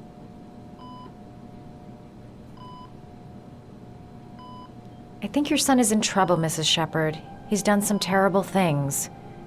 I need to find him. Do you understand? Terrible things you're telling me. He never came to see me, can you believe it? In 10 years, never. No one forgets their mother, do they? Mrs. Shepherd, your son may be linked to a series of murders. Perhaps you have some information that could help the investigation. Are you a new nurse? Where are my pills?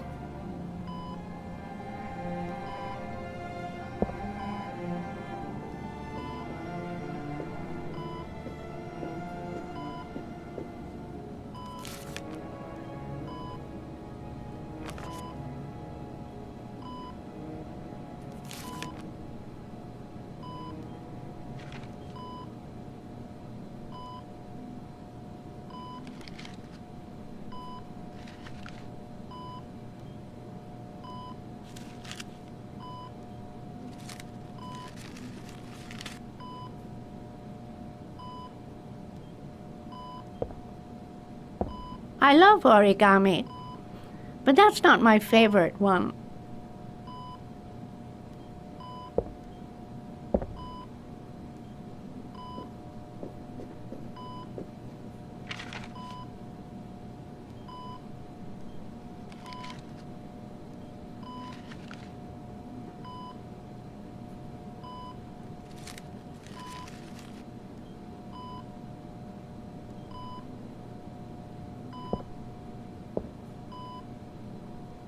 I love origami, but that's not my favorite one.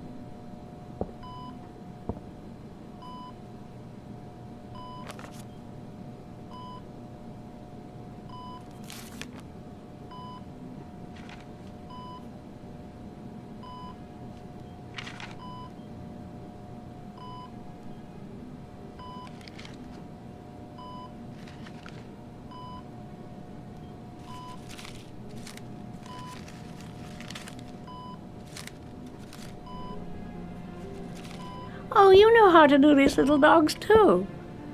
My children loved origami. I taught them how to do it. John loved the little dogs. He always wanted to call them Max. Max, Max, Max? All dogs with the same name. I was wasting my time telling him they couldn't all have the same name. But he always wanted his paper dog's Max. It's funny, isn't it?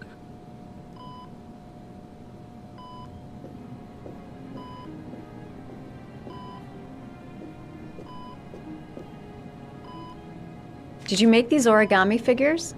My little paper animals. They played with them for hours.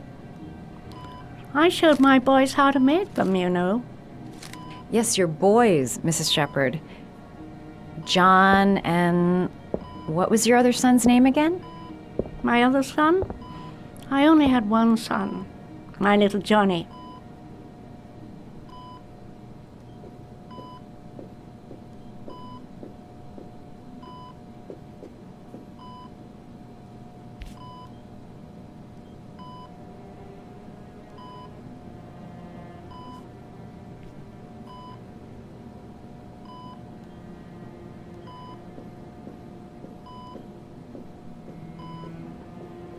Seems to be working.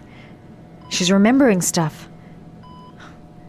Gotta find something else to show her. All right, no point in wasting my time. I won't learn anything more by staying here.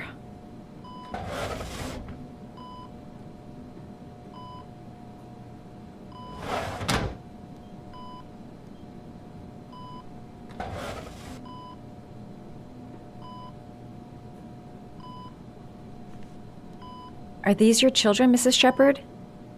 John and his brother? Is that them? They're good little boys. Their father never looked after them, always drinking. They didn't have an easy life, you know.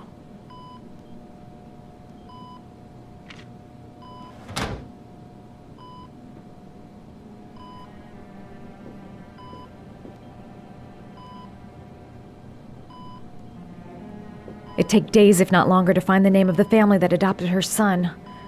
Shaun Mars would be dead by then. Her memory is coming back. Don't stop now. Just You don't seem to get many flowers, Mrs. Shepherd. No, but I love them. My son knows that I love flowers. I know he'll bring me some. This woman might be the Origami Killer's mother. Must be some way to get her to remember.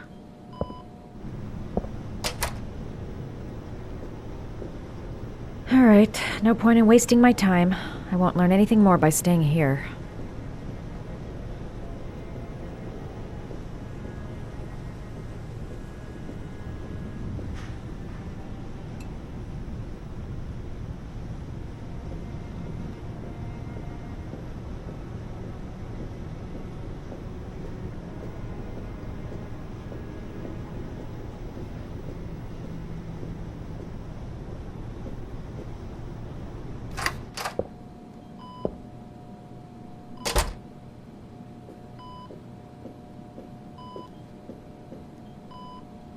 What a lovely orchid. My sons loved orchids. We used to grow them in the back. When John died, I laid orchids on his grave. I cried when they told me. I'd already lost one of my children, and now they were taking away another one, you understand. The foster family, Mrs. Shepherd. What was the name of the foster family that adopted John's brother? They were really very nice people. I met them, you know. In the beginning, I used to go and see my little boy. And then I got sick and I couldn't go any longer. Perhaps he thought I'd forgotten him. He must have thought I didn't love him anymore. His name, Mrs. Shepherd. What was his name? But I loved him. If you only knew how much I missed him. Please, Anne. His name. What was his name? Come closer.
The last trial. The last question. Are you prepared to give your life to save your sons? There is a deadly poison in this file. It will kill you in exactly 60 minutes. If you drink it, you will get the last letters of the address. You will have enough time to save your son and say goodbye to him, but then you will die. You can drink the file or decide to leave. The choice is yours.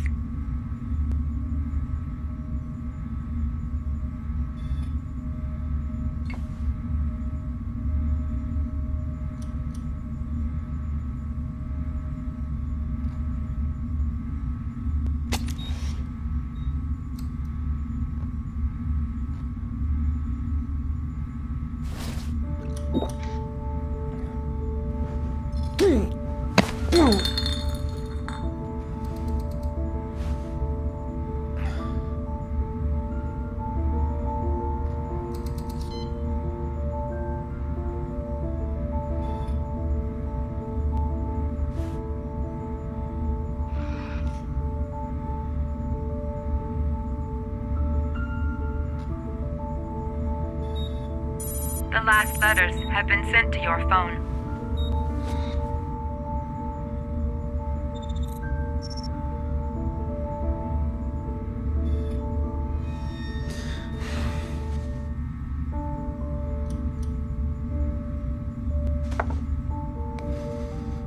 I did what I had to, Shaun. Your dad's coming to save you.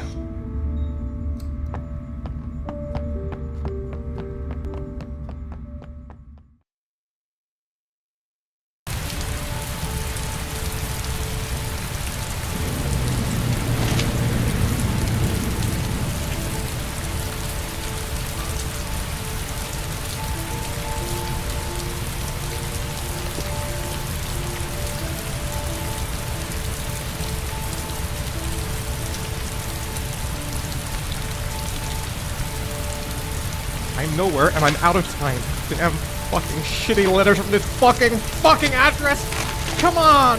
There's gotta be a way to do this!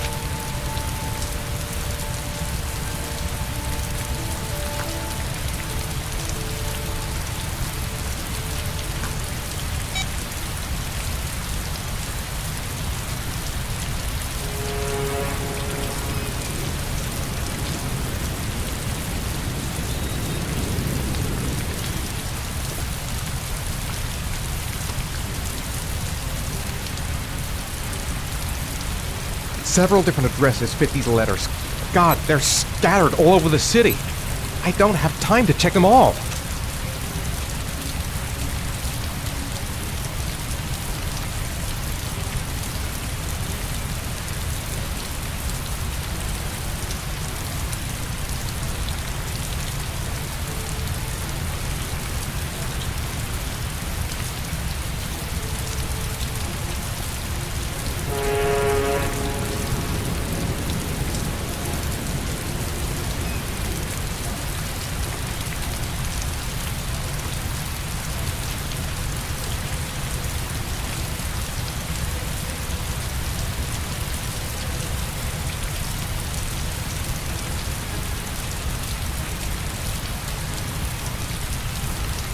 I may only have time for one address. If Shaun's not there, I'm done. It's a crapshoot.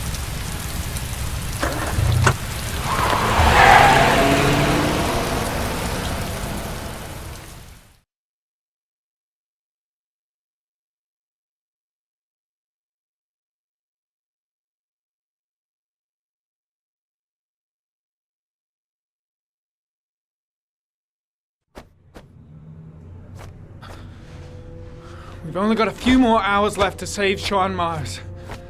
There has to be a goddamn clue somewhere. It's probably staring me in the face. This kid's gonna die, and I'm going around in circles!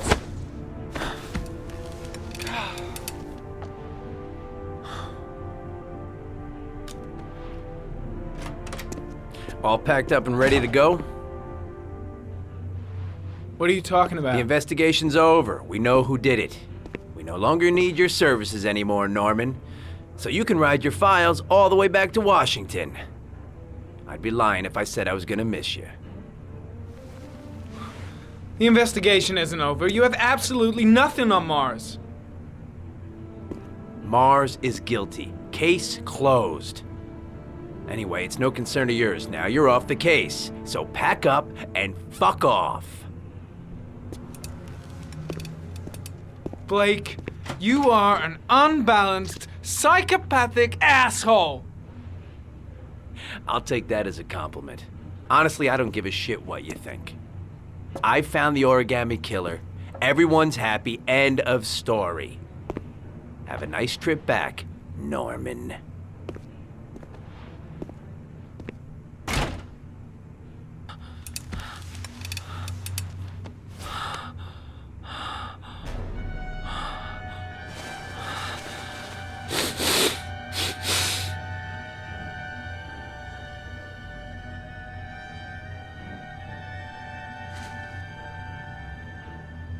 The killer's name is here. Somewhere in this data. I just have to find it. Find it before it's too late. Oh, one last thing, sir. You should be careful not to overindulge in you-know-what. It can be dangerous. Very dangerous. It'll end up killing you if you're not careful. That would be most unfortunate, sir.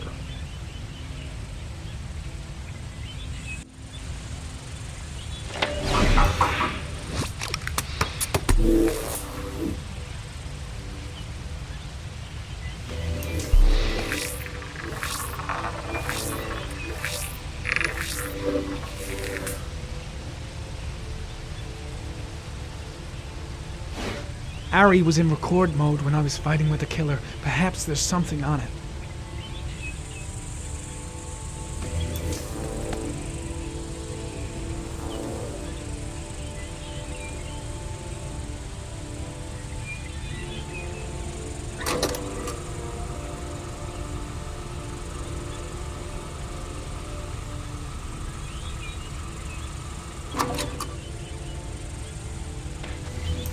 The sword was already in Paco's office. It's got nothing to do with the killer.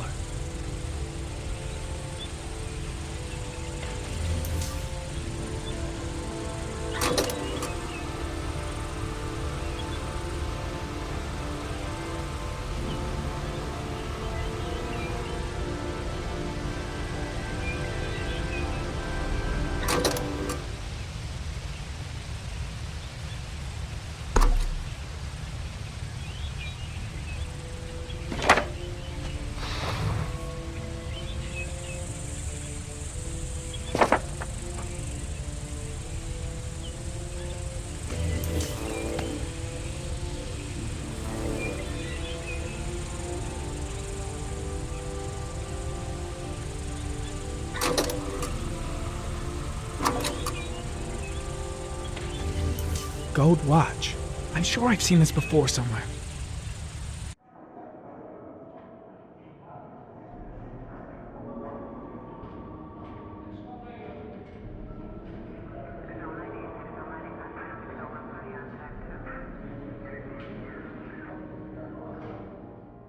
The watch they give for promotions to lieutenant. The killer is a cop.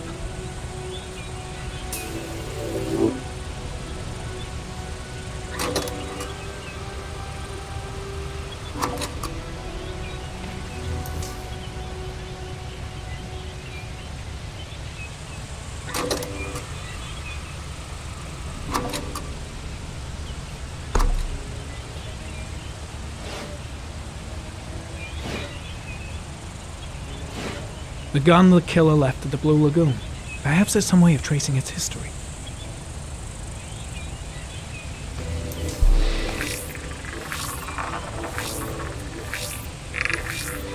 Impounded in a police case 5 years ago, the gun is still supposed to be in police custody.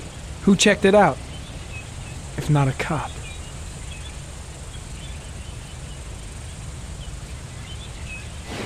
Two receipts from the same gas station. Might be near the killer's home.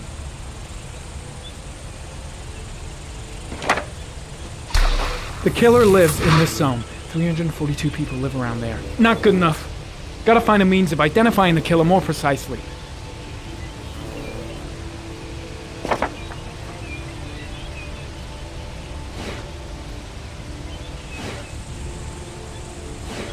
Looks like the killer is a cop. Carter Blake! That would explain the dead-end investigation and his desire to frame Ethan Mars.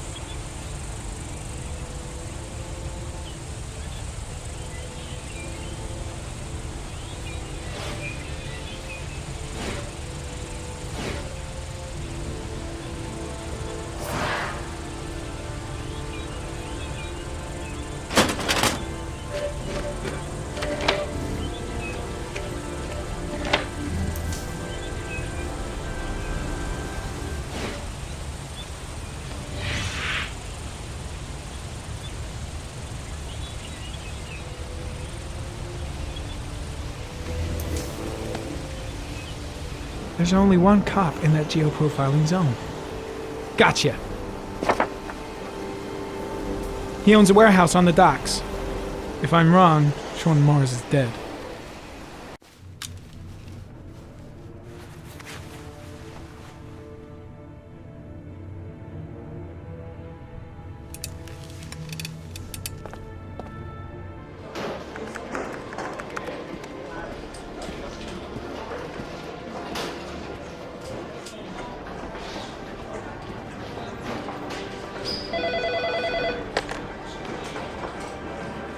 Are you sure it's the right car?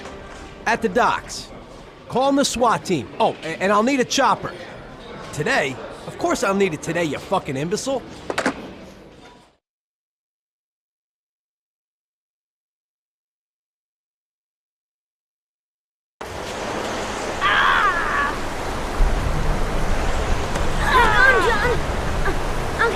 Just hang on! Go on, hurry! I think the water's rising. I'm hurrying! I'll be right back!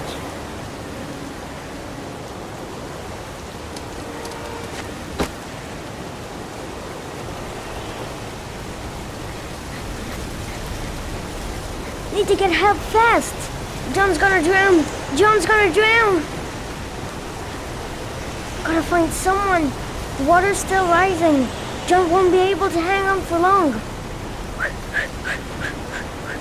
Dad! I've gotta get Dad! He's the only one who can save John. Gotta move! Mom's work is too far away. I'd never make it in time. Dad, it's John! He fell into a pond! He's Get out of drowning! here, you little pest! Leave me You alone! gotta come, Dad! Come on, John's gonna die! John's gonna Well, die! that'll be one less greedy mouth to feed, won't it? Go away! Please, Dad, I'm begging you! John's gonna die! John's gonna What die, did I tell Dad! ya? Crap! Please, Dad, you've got to save John! I tried, John. I really tried. But he wouldn't come. Please don't die, John. Please.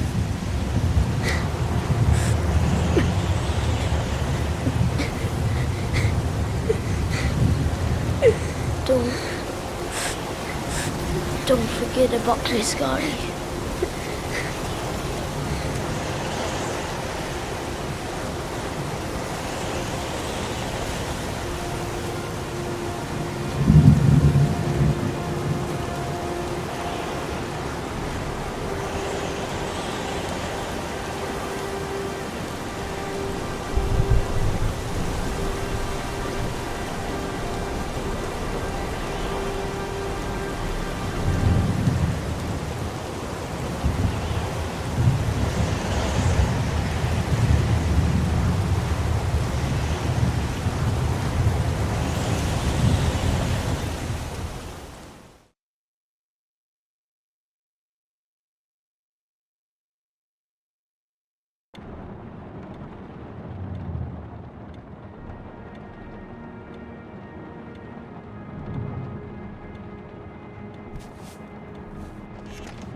Nice your touch, girl.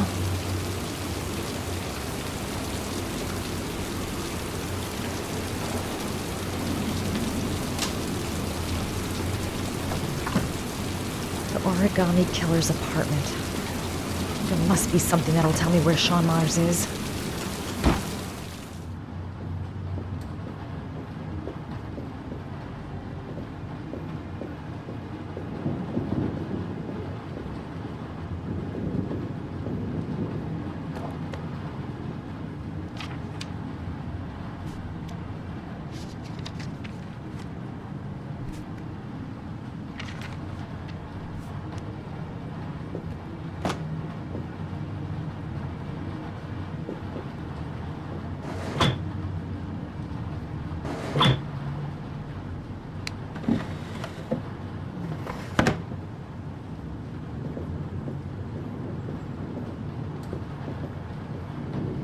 That's where the smell of burning comes from. Evidence going up in smoke.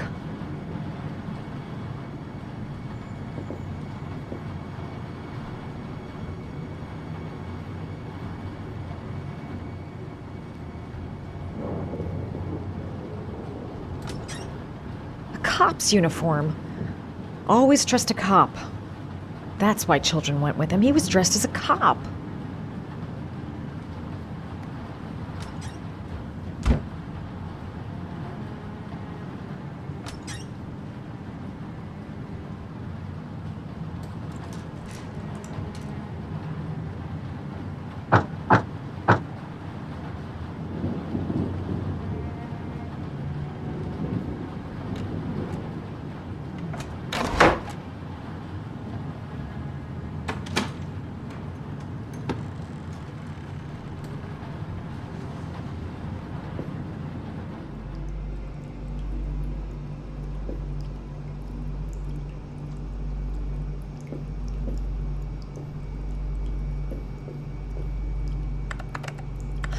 Shit, it needs a password.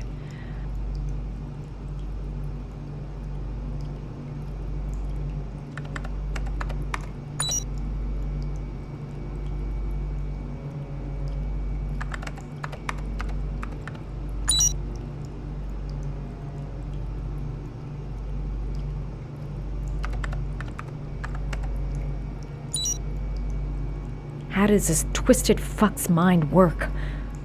Gotta be something related to his childhood. What did he call those paper dogs when he was a kid? Got it. Max. The name John gave to his paper dogs when he was a child. What the hell is that? An address. It's gotta be where Shaun Mars is. Hurry. There's no time to lose.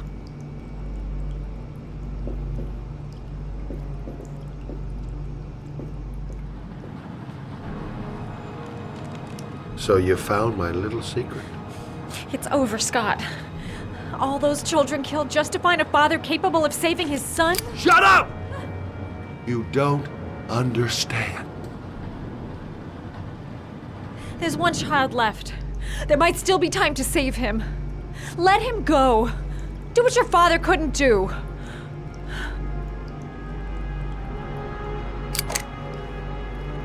Get in there.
way too high.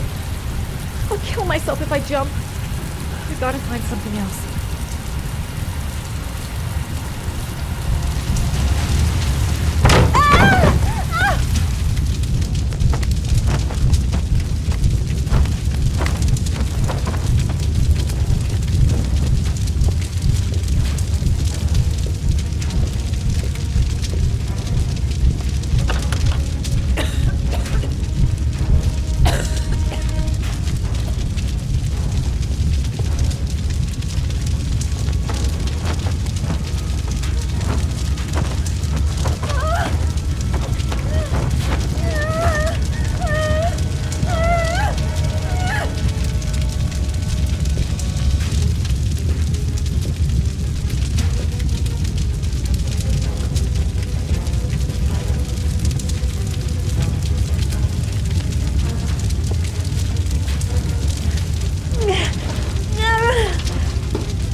I know where Shaun is. I've got to tell Ethan.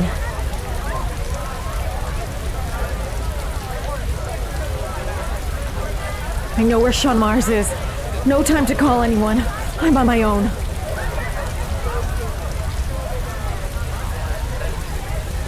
I know where Shaun Mars is. I've got to call that FBI guy, Jaden. He's the only one I can trust. He'll be able to save him.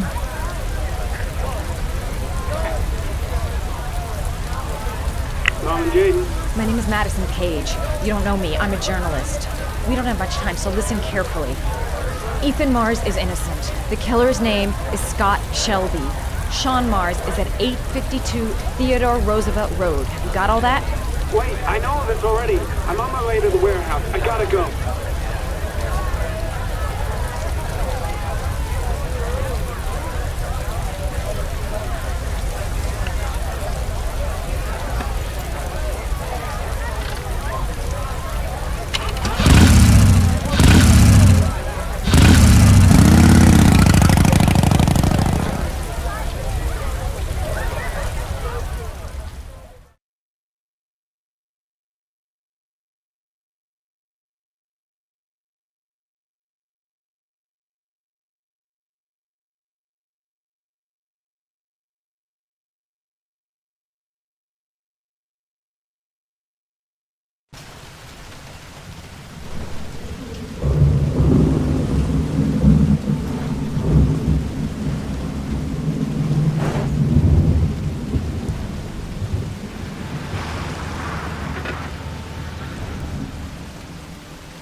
I've been looking for a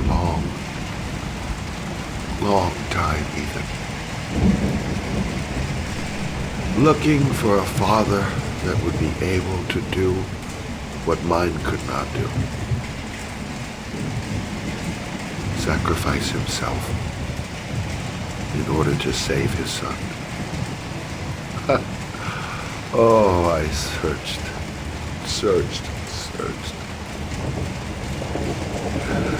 And then I remembered you.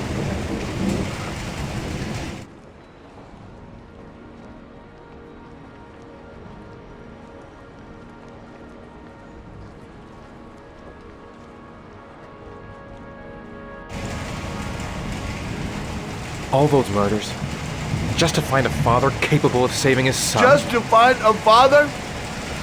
Do you have any idea how it feels to be a worthless nothing in your father's eyes?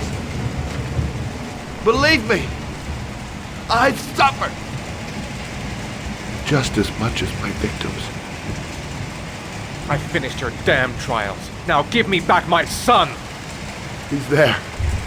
All you have to do is open that grate.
Take your positions. The suspect is likely to be armed and dangerous.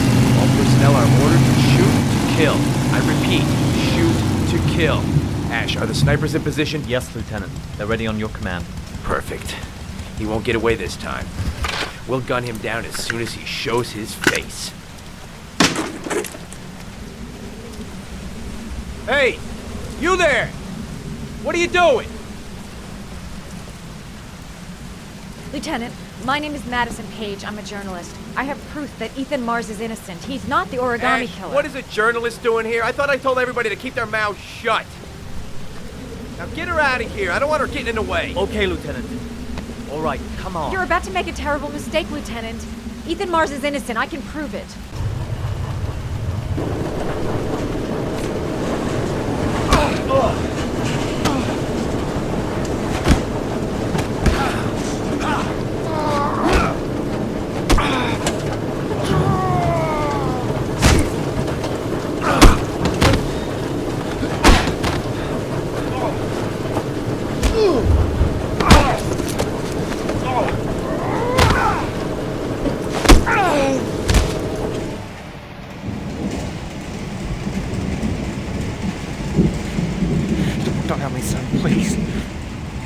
breathe.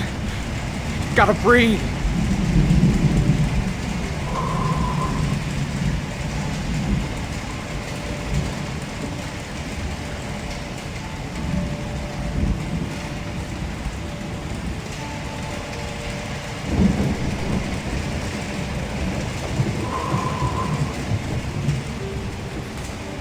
Don't leave me.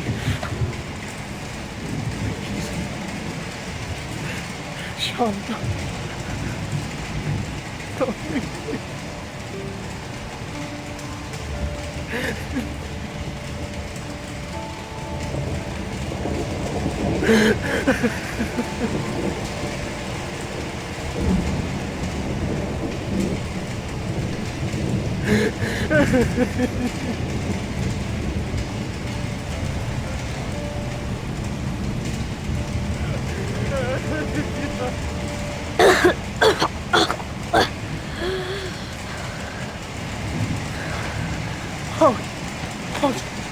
Shaun.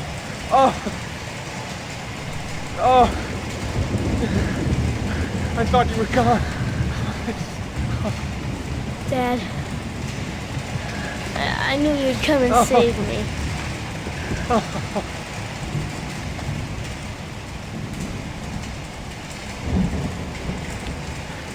Shaun, listen. You are the best thing that's ever happened to me in my life. I want you to know that whatever happens, I love you more than anything in the world. I'm not dead. I took the poison an hour ago, and I'm not dead.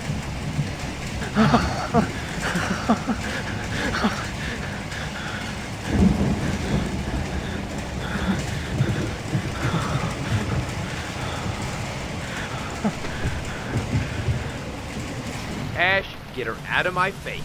Mars didn't do it, for Christ's sakes. He's innocent. Hey, what are you doing?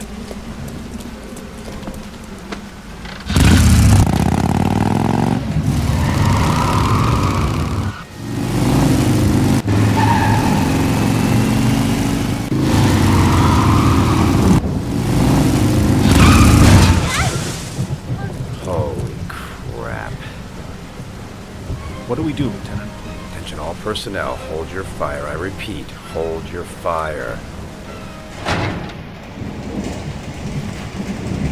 Madison? What's going on? The cops. They're out there. They have the building surrounded. They'll shoot you if you go outside.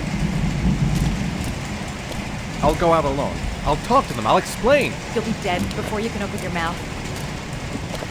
Look, we'll all go out together, with our hands in the air, and they can't possibly shoot us. I have the evidence that proves your innocence, Ethan. Listen, I'm sorry I didn't trust you. I was only thinking about Shaun, and I thought...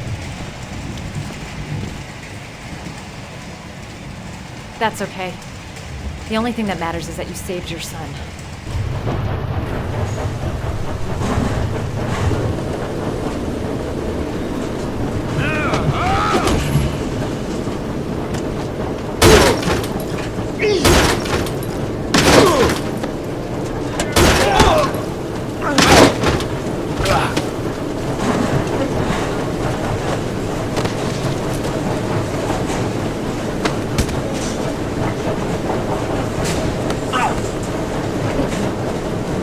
Save me. Please, save me.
This case was made possible only by the bravery of Ethan Mars, who the police believed at one point to be the killer. It is no doubt due to his great courage and tenacity that he succeeded in foiling the plans of the Origami Killer. The police commissioner presented him with an official apology today. Our main headline today: it is reported that the police have identified the man thought to be the Origami Killer. Scott Shelby, 48, is a former police lieutenant who claimed to be a private eye hired by the families of the killer's victims. Shelby was killed during a massive police operation, but further details have not yet been released to the public.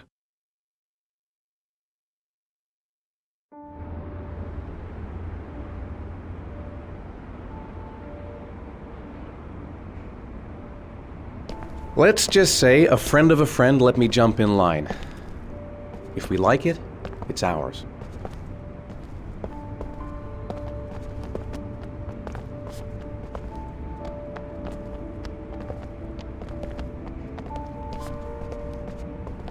Hey, Dad! I think I found my room! Well, what do you think? It's perfect, Ethan. We'll be able to forget what happened. We'll lead a normal life. And one day, it'll all just seem like a bad dream. We've earned the right to be happy now, Ethan. All three of us.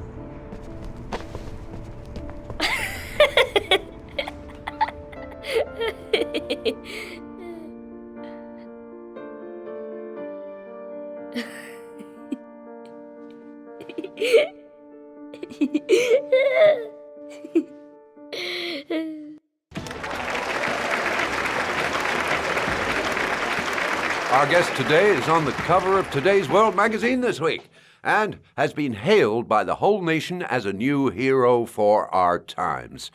Astonishingly, he almost single-handedly ended the sinister series of killings by the man known as the Origami Killer and saved the life of young Shaun Mars.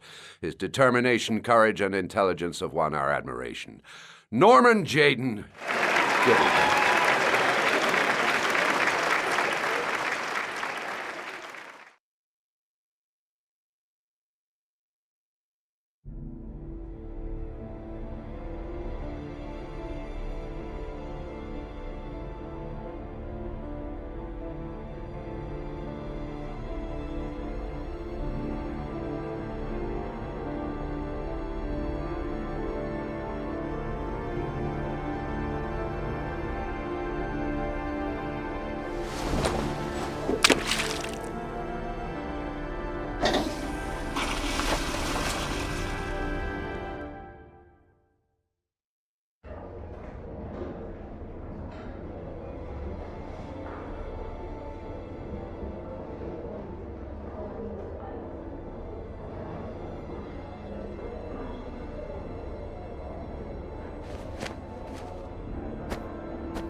want to see them again. I'm a father too.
Stay back! Don't come near me, or I'll shoot!